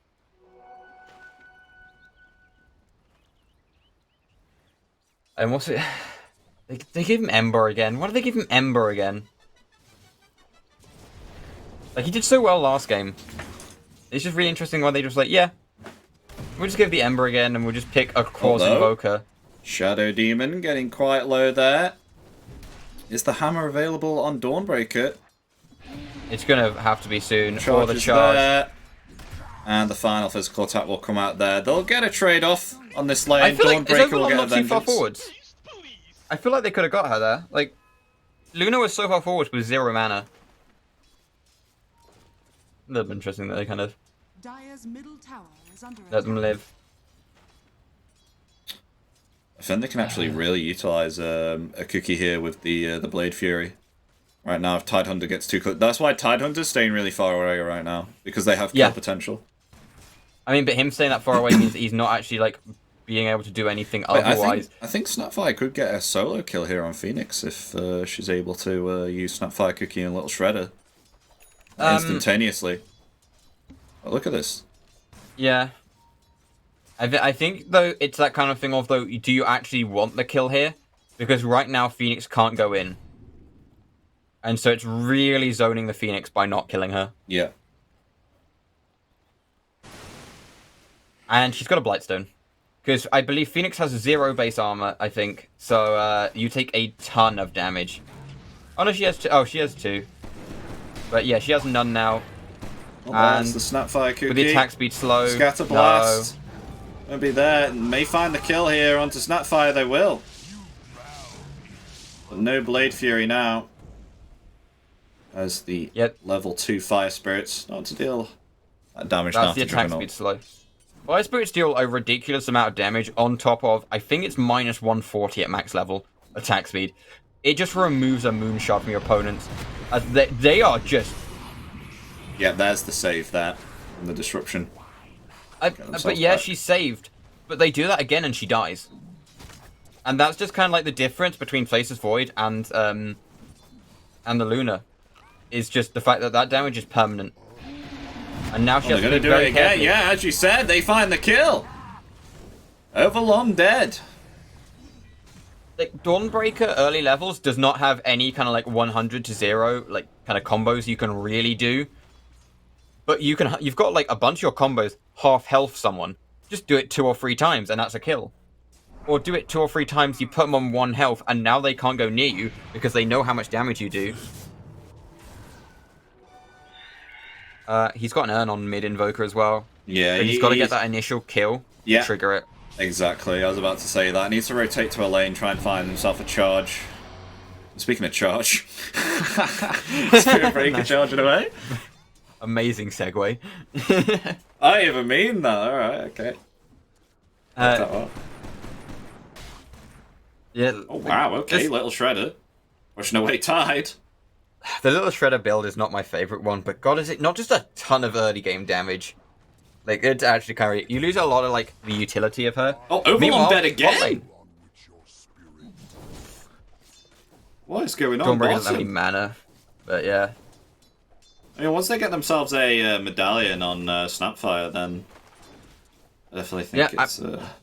it is this bot lane of, like, they need her to be having a good game on Luna, and they've put her into such an aggressive lane that I don't think she will. Blade Fury off cooldown again in around about 10 seconds. I think they can definitely get a kill onto Tide. If Snapfire's in position with the Cookie. Little Shredder comes out though, however. Oh, they're going to try and jump forward. Where's the spin? There it is. Icarus Dive. It's on cooldown for 8 seconds. As they'll chop the bird down with the Blade Fury. If she had Solar Beam, she might have been able to just drop down to the lower ground and survive just. Probably not like overall, but like by the Action Titan a lot contest more. Though on the river. As Dawnbreaker wants to try and secure it. And the Bash tries to come out, but I'm going to find it. But the charge right on time. Tornado's there, however, with EMP. Remnant coming forward will be able to find the kill there onto the Shadow Demon. What Invoker still going hard. Will be able to find the kill there onto the Dawnbreaker with thanks to the slows of the Fire Spirits. And Ember's just able to remnant himself back. He was spamming a bottle for like the 5 mana that it gives you before it's cancelled because he needed the exact amount of mana to remnant. But yeah, that was kind of a deep dive, but they rotate Luna up. She's just kind of left lane, mini TV on this Juggernaut is just kind of just chilling. God, look at the CS network. Because we were talking before the first game about Overlom and the fact that he's like nearly rank 1000 immortal. Oh my gosh. So they put so much effort into shutting him down, and they've given him these horrible, horrible lanes of Dawnbreaker, Spirit Breaker. I don't know if you... Yeah, but one of the things about Luna is like... When she's like level 5 with like a Morbid Mask or even Power Treads, then she can just rotate herself to the jungle, which Overlom's done right now. He's farming up on creeps. Yeah, I'd almost say to put the Dawnbreaker bot. I know she's the 4, but I feel like she does a little... actually, you still want the Ags on the Spirit Breaker, so... But I'd shove that bottom tower in. I'd take the bottom tower, like, while she's not there. Just take it real quick. Because I know he's trying to get all the gold he can from the jungle, but I feel like close the map is better than the gold that he's getting.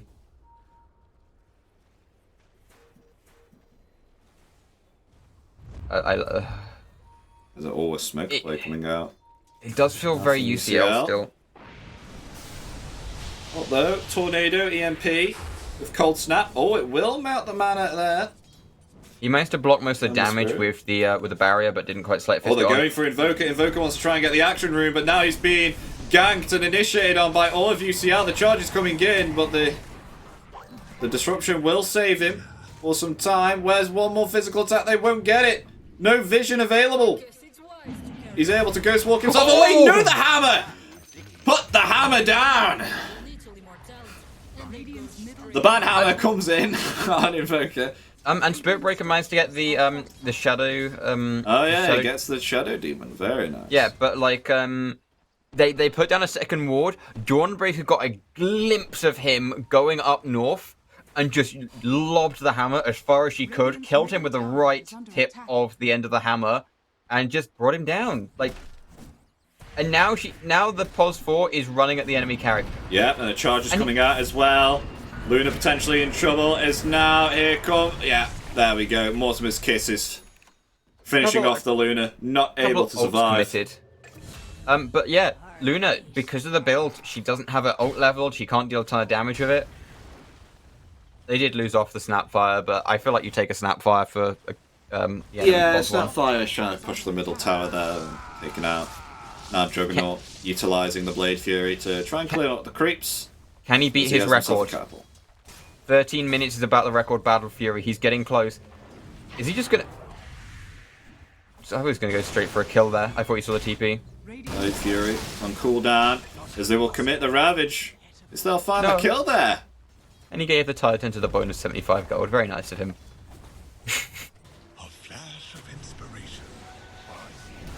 Meanwhile, Ember Spirit and Dawnbreaker trying to pressure the mid. The mid tower's pretty low. Corrosion on the Ember Spirit as well. Bonus slows. But be careful of Invoker though with the tornado. Charge has been coming for Invoker. As now the Searing Chains does keep Invoker in place. But be careful. Juggernaut's Juggernaut's rotating in now. He does have himself the Blade Fury. There's not enough mana here for Supernova, I don't think. As the little Shredder absolutely rips into Phoenix. Dawnbreaker's going to fall, however, from the Fire Spirits. Yeah, little nonetheless, Shredder. Tier 1 mid tower's fallen.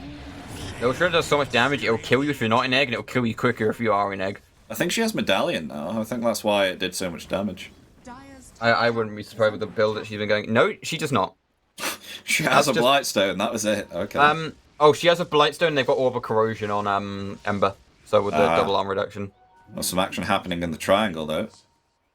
Yeah, they're going very physical build and very armor reduction this game. And that's Juggernaut's Battle Fury done. Just needs to walk to the secret shop and pick it up. This guy has gotten a 13-minute Battle Fury every game. Yeah. His team has just allowed him to just farm up all the time. The interesting thing is we talked about how we spent so long going on about how good Wraith King would be, only to see 2 out of possibly 4 games at this point be Wraith King, and him only to have like a 50% win rate. In fact, the teams have just adjusted to different carries. In fact, AM has been the one that we were scared of, honestly. Going into the first game, would you have realised that AM was going to be one of the scary heroes of today's series? No, definitely not, no. Wouldn't have been my guess. I want to be my guess. And... Icarus dive just away from the Snapfire cookie. But still in trouble because the charge is coming. And Juggernaut has himself an Omni Slash ready. Here we go. This could be a potential kill here. Supernova may be committed. Yes, there it is. And that'll just be taken out there with thanks to the Blade Fury. Probably didn't need to get the kill on the Spirit Breaker, but there we go. It was come. Still had about at least another second off the Phoenix ult from exploding. She's farming on Luna. She's catching up. But is the rest of her team falling so far behind that it won't matter in the meantime?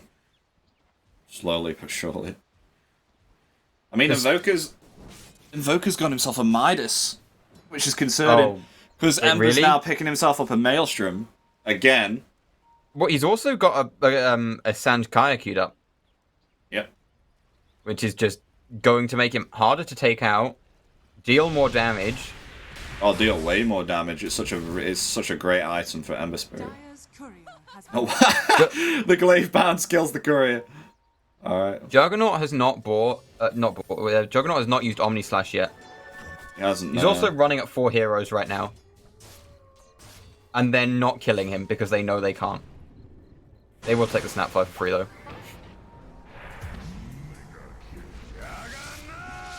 Phoenix dies. And now Jug can kind of just sink in. Yeah, the Blade Fury coming out. Oh, the Ravage there.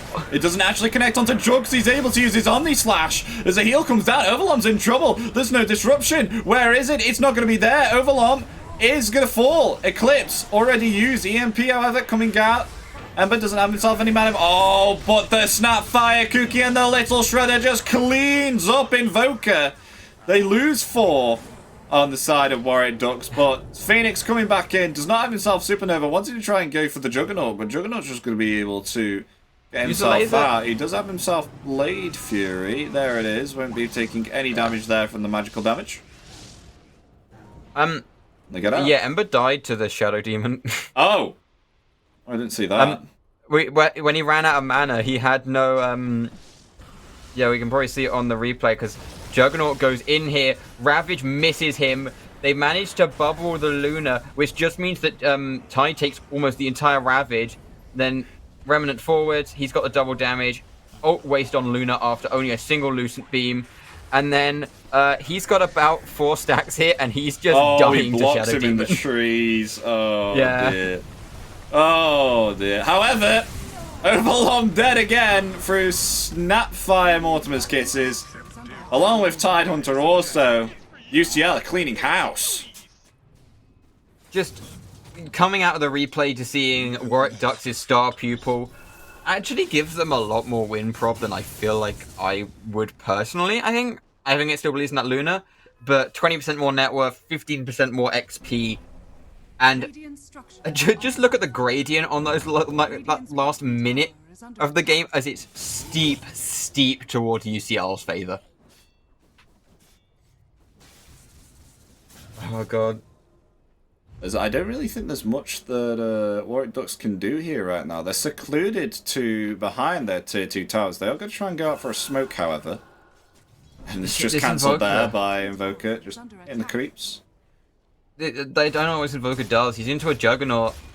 Like, he can't kill the Juggernaut. They need someone to kill the Juggernaut. They have no one to kill the Juggernaut. I mean, this just shows like how well they're doing. Like, look, Juggernaut is not afraid to even cut the tier 2 tower. Like, I mean, that's how well they're doing. Before the start of the last fight, he ran at 4 heroes and they backed off. He was alone. Like, and that is tier 2 tower gone. And now they'll be able to take themselves the outpost. And not even one tower Warwick Ducks have to their name. As Luna's still trying to farm up, but she's falling behind with the amount of deaths that keep on occurring. Still only got a Dragon Lance and a Mask of Madness, opting to go that BKB because the Mortimer's Kisses are having such an effect. Oh, she's in such a bad... Trying to go for Ember. They do cancel out the Flame Guard, but Ember will be able to remnant himself away. Whereas Juggernaut, just pushing the bottom lane, could be able to pick himself up as Sanjin Yasha very soon. Yeah, like, Sanjin Yasha is going to be finished soon. Sanj and Kyra wouldn't expect to be that far away. Dawnbreaker is only a grand off finishing her Ags. Had such a power spike last time. Luna just being shoved out the way so the backline can be dived. As you do. But Mortimer's Kiss is coming out once again, though they might be able to kill Spirit Breaker. The heal's keeping him somewhat alive. The Sunray will deal that damage along with the Eclipse. Now coming forward. Wants to find Dawnbreaker as well, but Dawnbreaker's going to escape. Ember Spirit low on mana, does not have himself any remnants. He could be locked in place here as the Ravage comes out. This is a kill indeed. We'll be able... No, never mind. We'll be able to dodge the Sunstrike with the Sleight of Fist, but they will fall. They will finally get that kill now onto the Ember. They're starting to punish him now with them diving the tier 2 towers. And now... That's the aggression. We've got ourselves an Urn Charge. Got ourselves a Vessel Charge, sorry. Please, no, that can't be the first Urn Charge of the Invoker. I think it is. I hope it's not. I genuinely think it is. I just feel like the Exhort... I'm not a big fan of Exhort Invoker playing him, but I feel like it was the much better needed thing this game. Yeah, that's what I thought as well. Juggernaut's just kind of slow sieging this bottom tower, and Titan is having to come down here and just farm like the 4 creeps in the wave. Otherwise, that that bottom tower is going to tick down bit by bit as Juggernaut is just slamming the wave in, farming the entirety of the Radiant jungle, and then trying to murder someone. Found himself Spirit Breaker, EMP, melts his mana, able to get it back there with the 1 charge.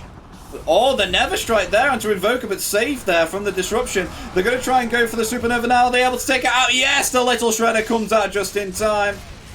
And Juggernaut holding his ground. The Omni Slash is going to clean up Overlom on the Luna. Luna's going to fall. They lose 2. The side of Warwick Ducks. They want to go for more. The Searing Chains comes out, locks in place. The Shadow Demon, they find 3, and it's a double kill for the Juggernaut. See, that's what I meant by it's such a hard game for Phoenix. Because Phoenix's ult, I think, takes 6 seconds to pull off.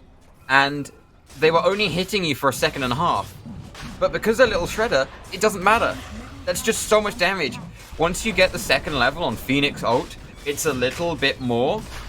Like, you got a little bit more survivability, but until then, Little Shredder is the entirety of your health pool. Being countered by 1, like, basic ability, not even an ultimate, on a support, is a very, very bad feeling. Now they're able to take this Roshan and get themselves an Aegis at 21 minutes. So they're more than inclined to siege high ground here, especially with the fact that they do have themselves the Juggernaut Healing Ward. I think he's got the talent where he reduces the cooldown by 20 seconds on the Healing Ward. Yes, he has. So yeah, that's going to allow them to just siege the high ground a lot better. Especially into this Shadow Demon chip. Like, just kind of burn him down, but... Also, only 2 points in Shadow Poison there. Like, it's harder to, like, remove the waves with that. Still have themselves Glyph, though, Shadow Demon and Phoenix. Helping each other out, trying to push that middle lane. Whereas Luna's on her way to be finishing off this BKB now.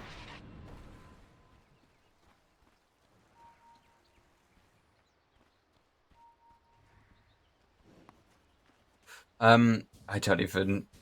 I'm trying to think back ways back in Warwick Ducks. I think the longer this goes, the more Luna has a chance.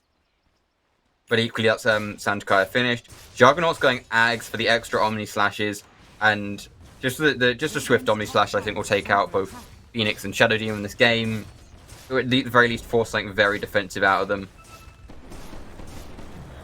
It's a Little Shredder helping in the siege of this tier 2 tower.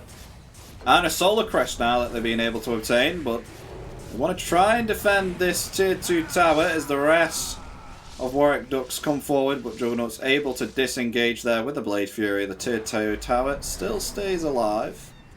He's got an Aegis as well. He can afford to be that aggressive, and he doesn't think they'll punish him. But even if they do, everyone is so ready to go in. Like, Spirit Breaker and Dawnbreaker, while not being there, need seconds to get into the fight. And that's what the being reborn through the Aegis will provide.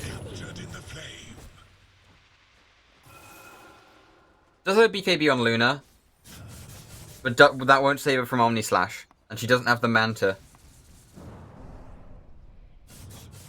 No, he doesn't. Phoenix has not got 12 yet, so he's still vulnerable. I've got to smoke up, however. Not with Luna, though. Still got the BKB. Maybe perhaps they can try and bait with the Luna. Maybe, but Juggernaut's just taking top. Yeah. And it's gone.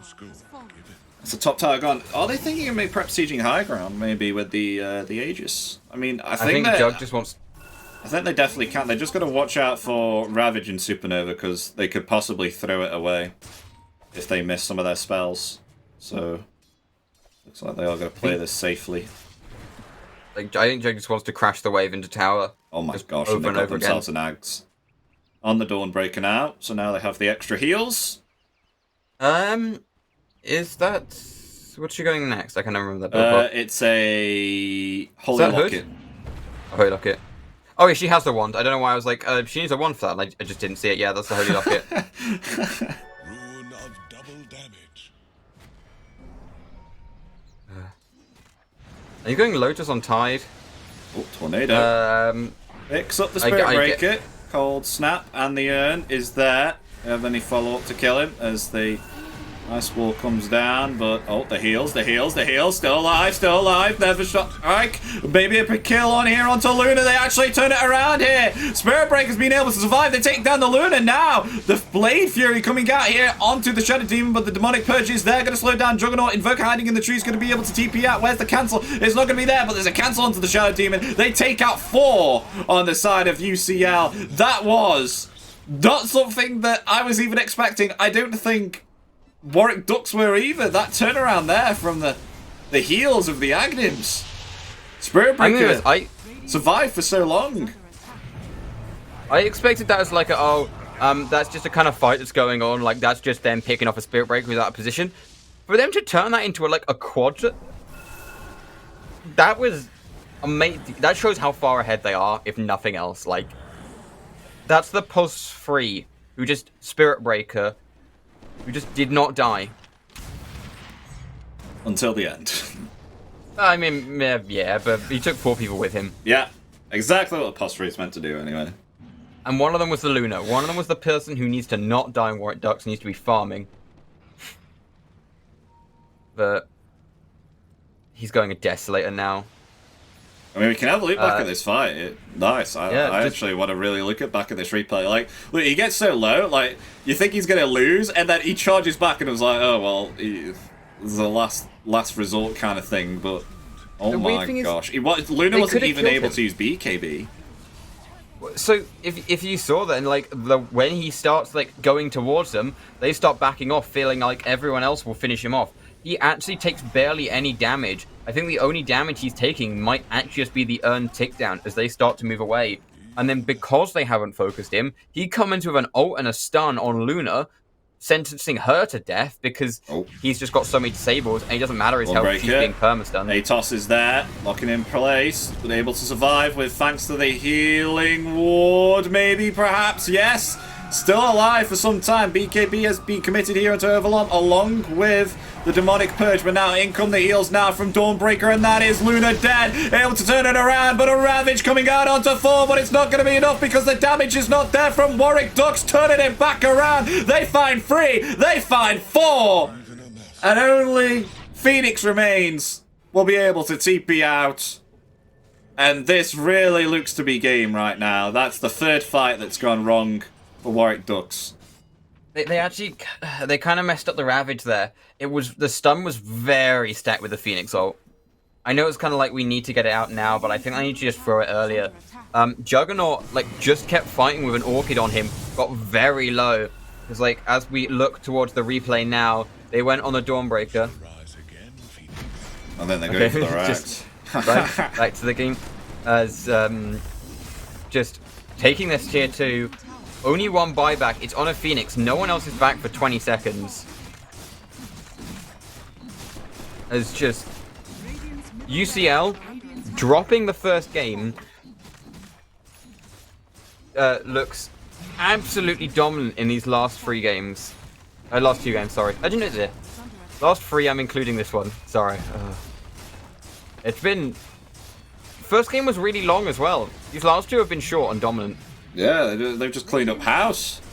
As now, one final fight begins. This is the last chance for Warwick Ducks as Big Blade Fury comes out and the Never Strike down to Overlord. Has been able to activate his BKB, but the damage is too strong. Nevertheless, Shadow Demon being able to use the disruption there onto the Spirit Breaker, but they've lost 2.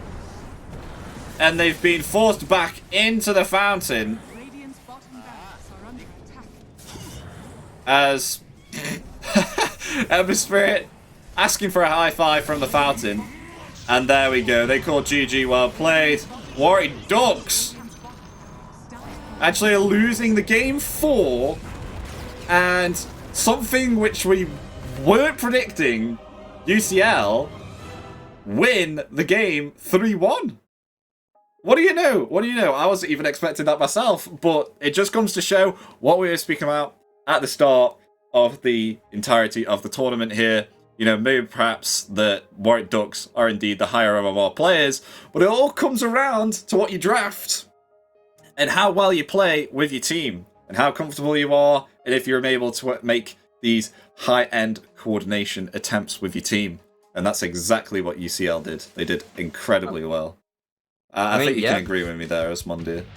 Definitely. Yeah, I mean, they played so well. They are your, they are the British University Esports Championships.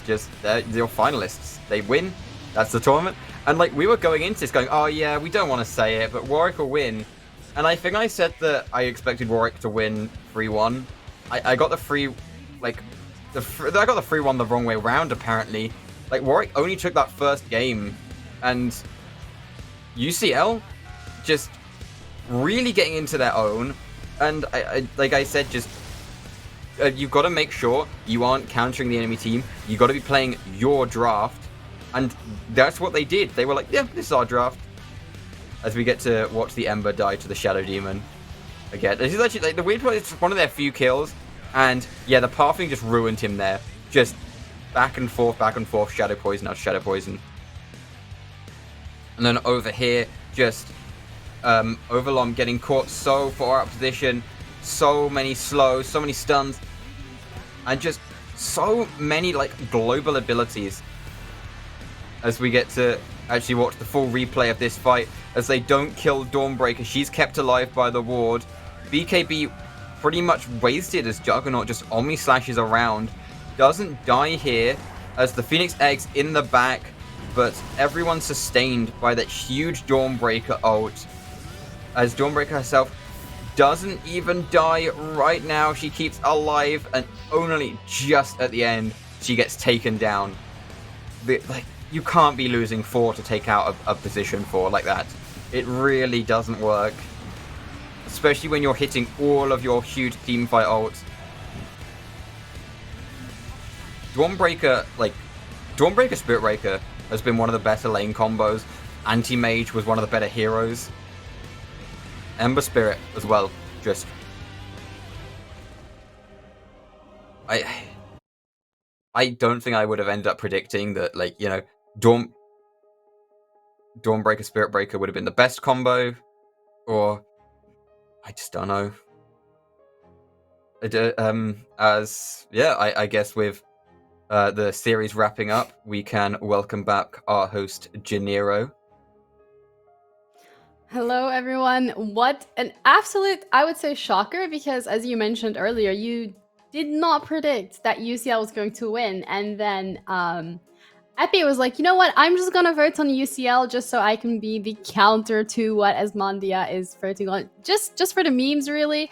But here we are. They won the series 3-1, actually. They dropped the first map, the first game, and then they just picked up their draft, and they actually secured a win, which is really unexpected. What do you guys make of this?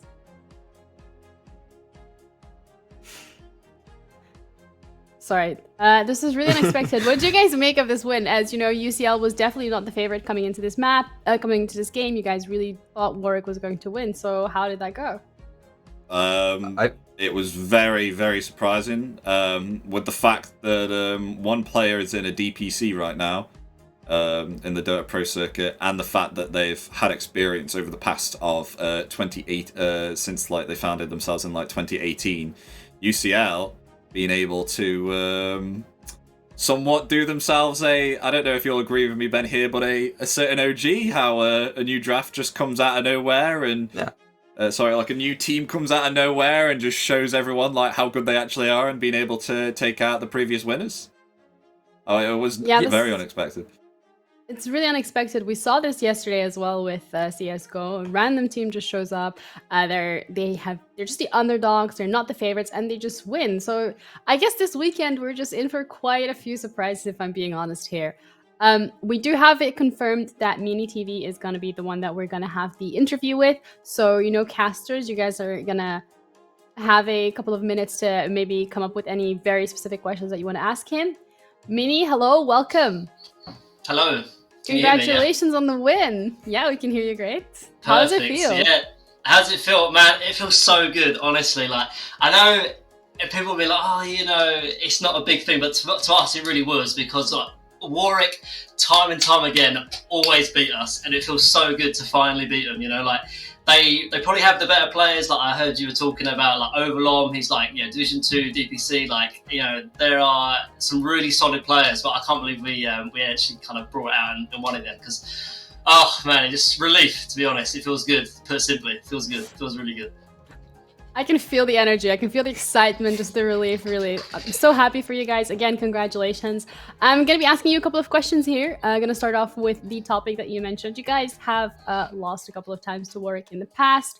But when you came into the game today, you guys already won before in this split, 2020, Winter 2021. And then you dropped the first game. How did you guys manage to bring it back? And not just it was such a comeback as well. It wasn't wobbly at all. What happened? We basically were choked. We kind of choked a little bit, to be honest. We were like, it's a bit of nerves, the final, like we're on Twitch and all this stuff. So we were a bit choking a little bit. There were so many bad fights, like just running into their Medusa DP and tired, and it was like, oh man, it was feeling bad. I thought, it's gonna be the repeat. We're gonna get like 3-0'd by Warwick, and there's gonna be memes, and we're gonna get just atted on Twitter and saying like we suck. And then we came up we were like, guys, the mini TV speech came out. It was like, guys, we can do it. We just got to believe, all right? And then, and then game 2 happened, and they were like, we've been wanting Wraith King like for ages. Like Wraith King was like a really key hero for us, and so we had to pick it early. And then they picked like 3 or 4 counters all to the Wraith King. And then we were like, what if we just pick Anti-Mage? And then it completely opened up everything. And so game 2 was like a complete shift. I think they were really caught off guard by it because they had Razor, they had Tide, all these heroes that are pretty strong against Wraith King, and then they had nothing for the AM, so kind of bamboozled them. Bamboozled them indeed. So pretend that we're the teams. What kind of speech would you give to us right now, just to keep the momentum going? To be honest, it was a lot of flame. In terms of me, I think so hard.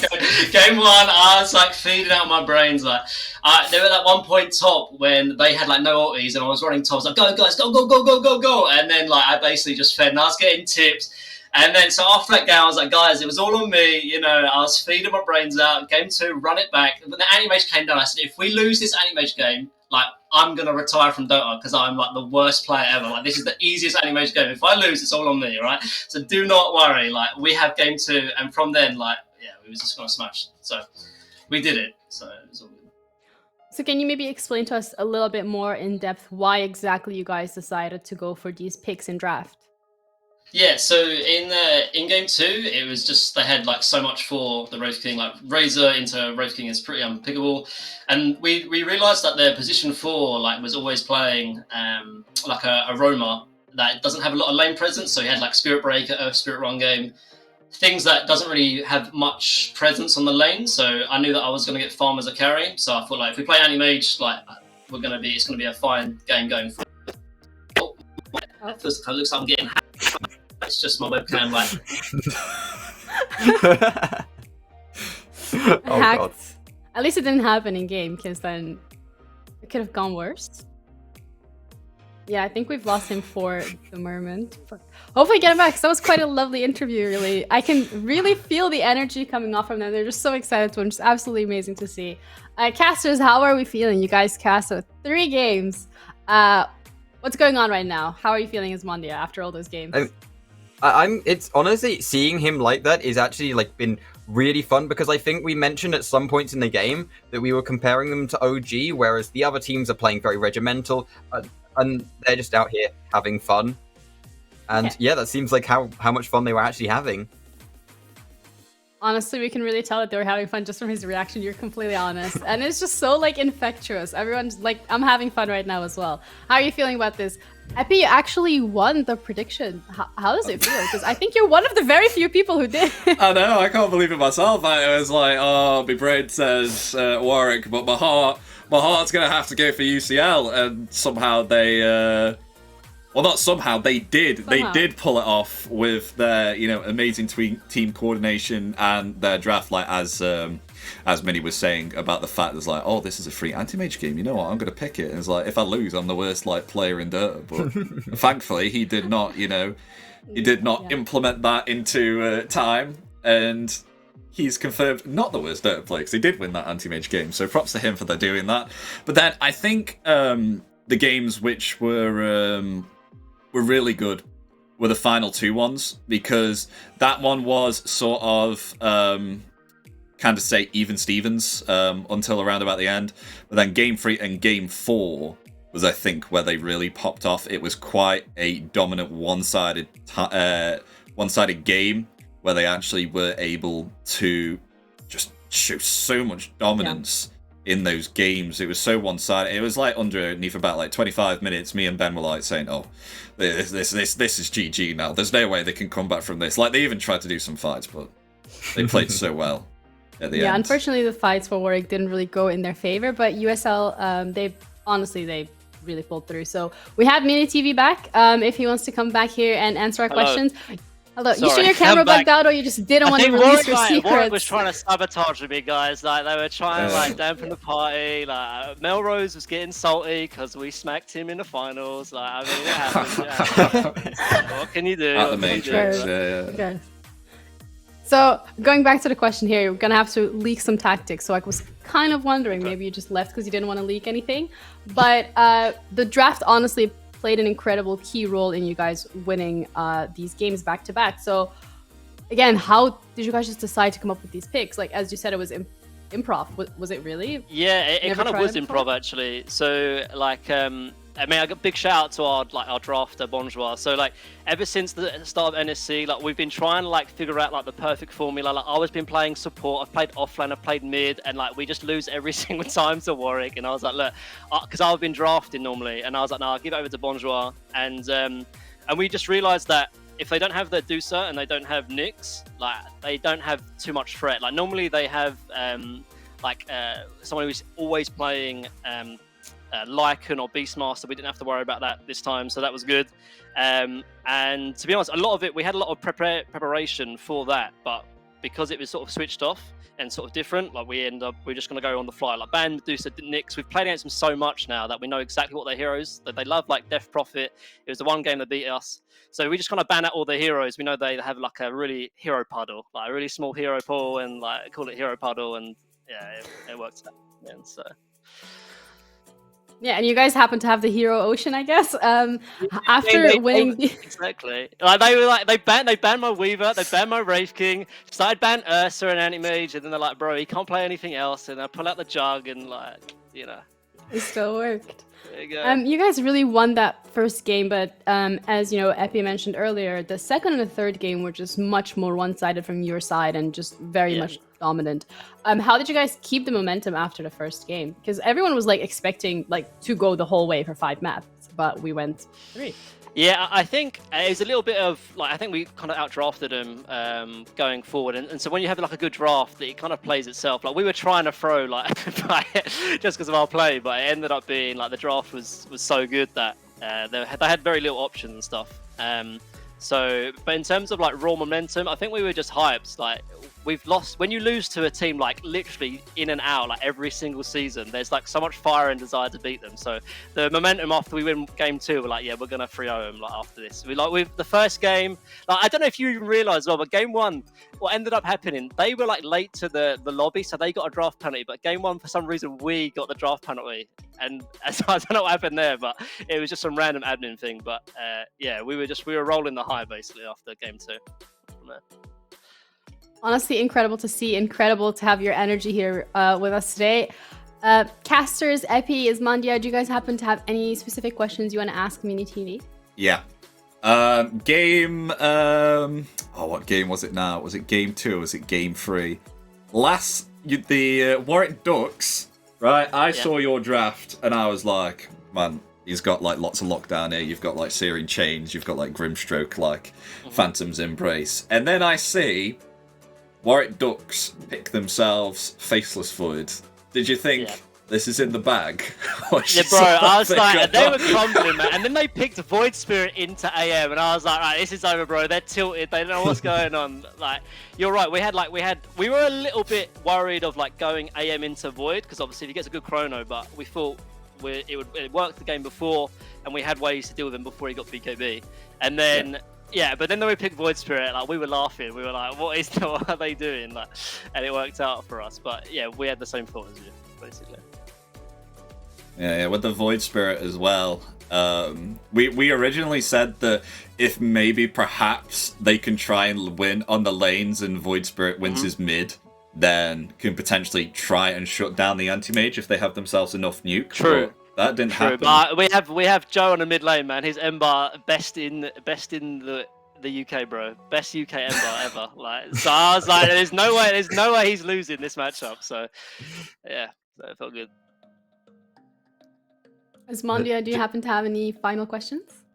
Yeah, just for me. So, throughout that game, I think we were comparing you to, like, kind of the OG kind of matchup, where the other team is very strict and regimental, and you're out here on OG just, like, kind of 5 friends having fun. And especially when you talk about the anti-mage pick was very much like the kind of, I think you've seen the clip of where they just go, what if we pick Io and put it carry? Was that very much what the anti-mage kind of pick came down, and like the kind of overall feel from your team was just, we're just having fun?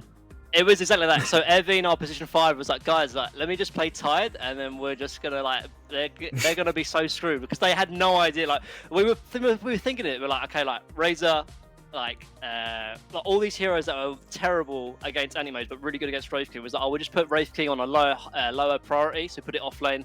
Had Tide 5. He was like feeding me salve, so I was like driving my Lamborghini. He was in poverty, like paying all his money on like salves to support me, and I was just like, yo, keep it going, this is gonna be fine. Like, there's nothing to stop me. But yeah, it was exactly that. We were just bunch of guys, we were just joking around, like, and it felt good. Well, congratulations on the win to you and your team, Mini TV. It was great to see you guys perform here today. It was great to have you for the interview. Do you happen to have any final shout-outs? Shout out to Monster Drop. Yeah, Monster Drop. Make it happen. And just shout out to my team. Sarko, Evine, Bonjour, Joe. We did it again. So finally. Feels good, guys. Feels good. Feels good. Thank you so much for being here. Go enjoy your celebration. Just make sure it's COVID safe. But yeah, safe. Thank you for being here. Drink some Monster, guys. Make it happen. Bye. Well, that was absolutely an incredible interview to have. The guy was very, very energetic. Casters, throwing it over to you guys. I'm going to start off with Asmondia. Do you happen to have any final remarks, any shout-outs before we throw it to Breaks here? Honestly, I'm just kind of happy that I got the opportunity to cast those games. Especially that's probably one of the more fun interviews I think I've ever had, because you know, you get the kind of like socially awkward stuff. But yeah, no, Mini TV, I'm kind of glad he won. He was so happy about it. It's really nice to see someone so positive of playing a game of Dota. You don't normally see people come out of a game of Dota with a smile on their face, but true.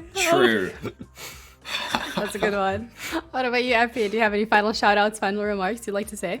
Other than it's been great. As I said, I probably share the same thoughts Ben does about how Mini TV was very excited to be coming up into the interview and very excited to announce that he had won the NSE championship.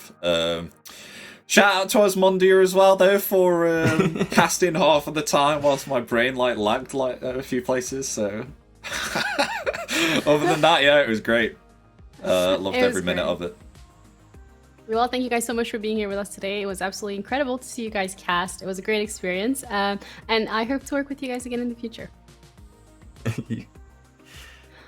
Okay, everybody, so now just a quick final reminder that we are going to start League of Legends at 3:30 p.m., which means that we're now going to be throwing it to break and ads. Just letting you know that Intel is doing a drop giveaway, so one of the drops actually has a cozy Christmas jumper ! Giveaway in the chat, and you'll find out how you can enter.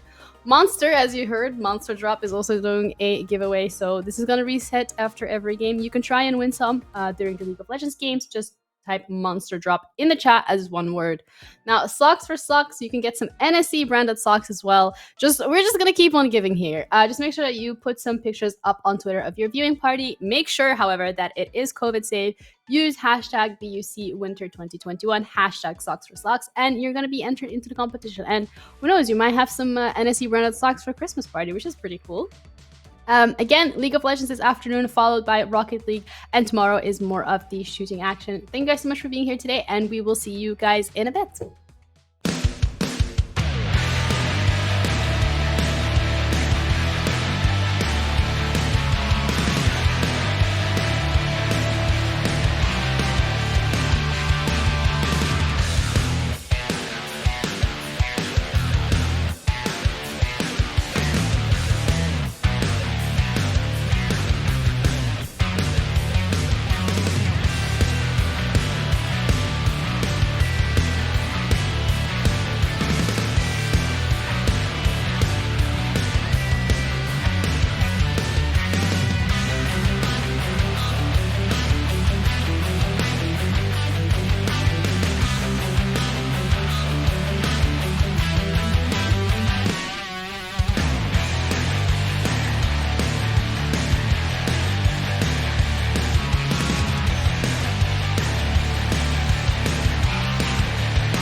My name is Jake Merton, otherwise known by my online nickname as Jakey Boy Pro.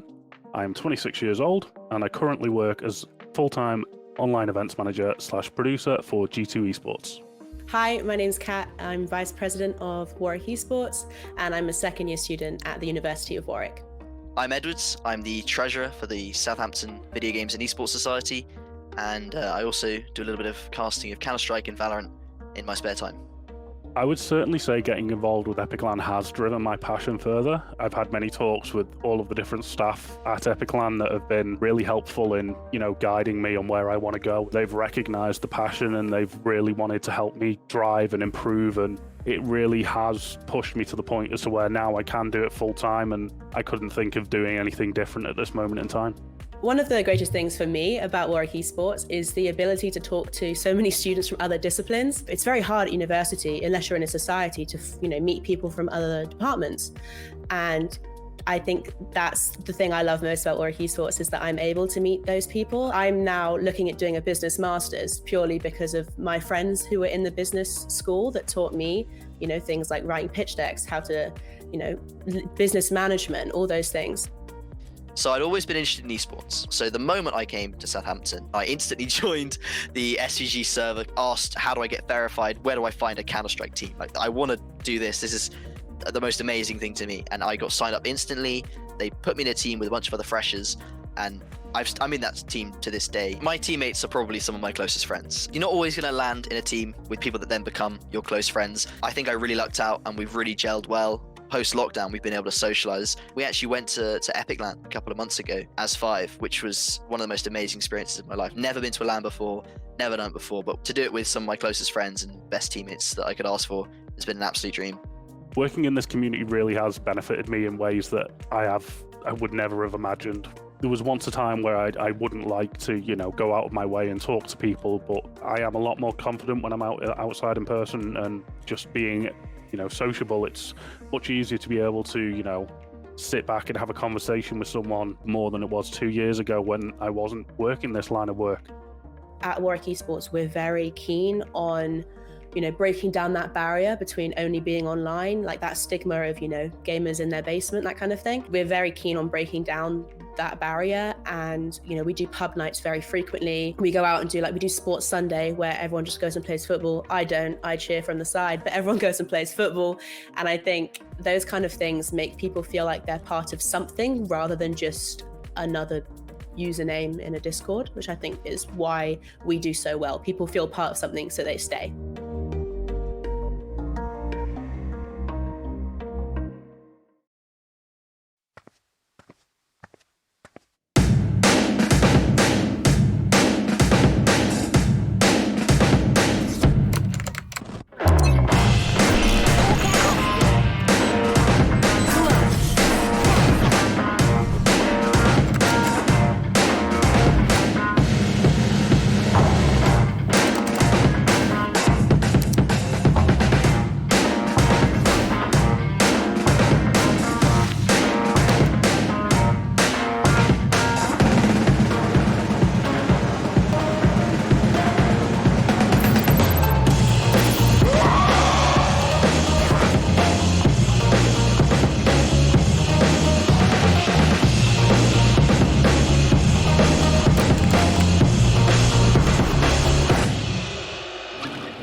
That isn't sports, they said.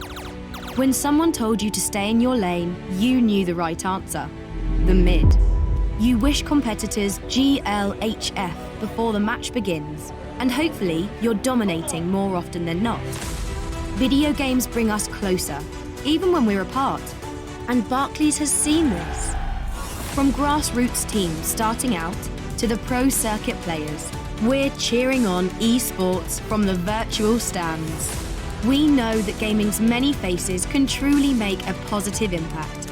We're there with you, whether you're making the next great game or just looking forward to playing it. Squad up, we're Barclays.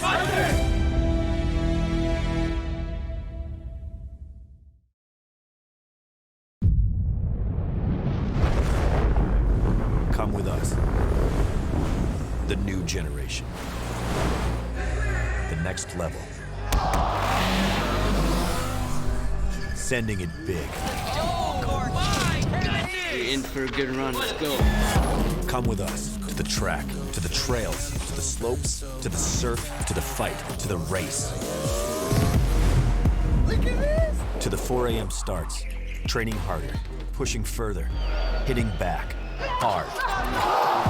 I get the gang on you. You better pray for it. I put that thing on you. You ever play with it? To the fans, to the followers, and the haters. But it doesn't matter. Come with us to the blood, to the sweat, and the broken bones. You rehab. We never quit. We never give up. We take control. To the world titles. To the world's first. The world's best. UFC strawweight champion. Come with us. We're just getting started. It's going to be so much fun, I promise you.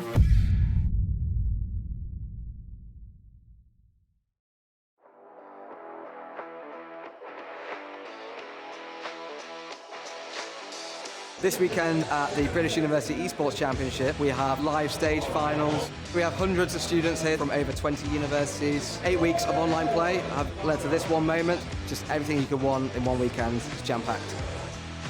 The finals were incredible. Like, I walked in today and I was just blown away by just the standard of everything. It's been brilliant. I've had a really good day. The level of competition here is intense. I've had so much fun participating in the tournament, from the online to the offline events, and to finally come here to finish it all off, I've had a great time. Then you go on the stage, you see everyone, you see the setup. It's a bit scary, but once you get into that game, it's so intense, you're so focused. And to actually have the crowd there, cheering when you do well, it's a great feeling. The atmosphere's been super friendly today. It's really nice to see people from different unis getting to talk and link up, playing and getting along with each other, even though at the end of the day we are all competing for that final prize.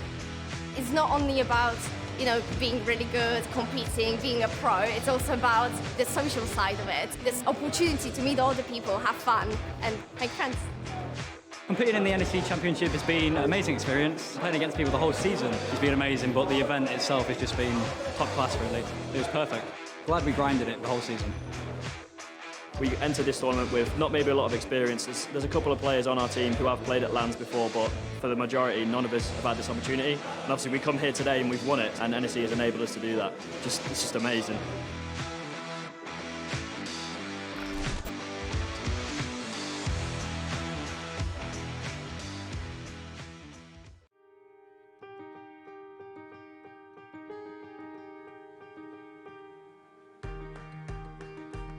Nobody likes being left out. That's why Special Effect are helping people with physical disabilities to play video games. But this isn't just about having fun. The gaming setups we create are personalised, so people can play to the very best of their abilities. And that opens the door to inclusion and independence, confidence and creativity. Help us level the playing field and create more magical gaming moments. Because it's everyone's turn to play.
Bye.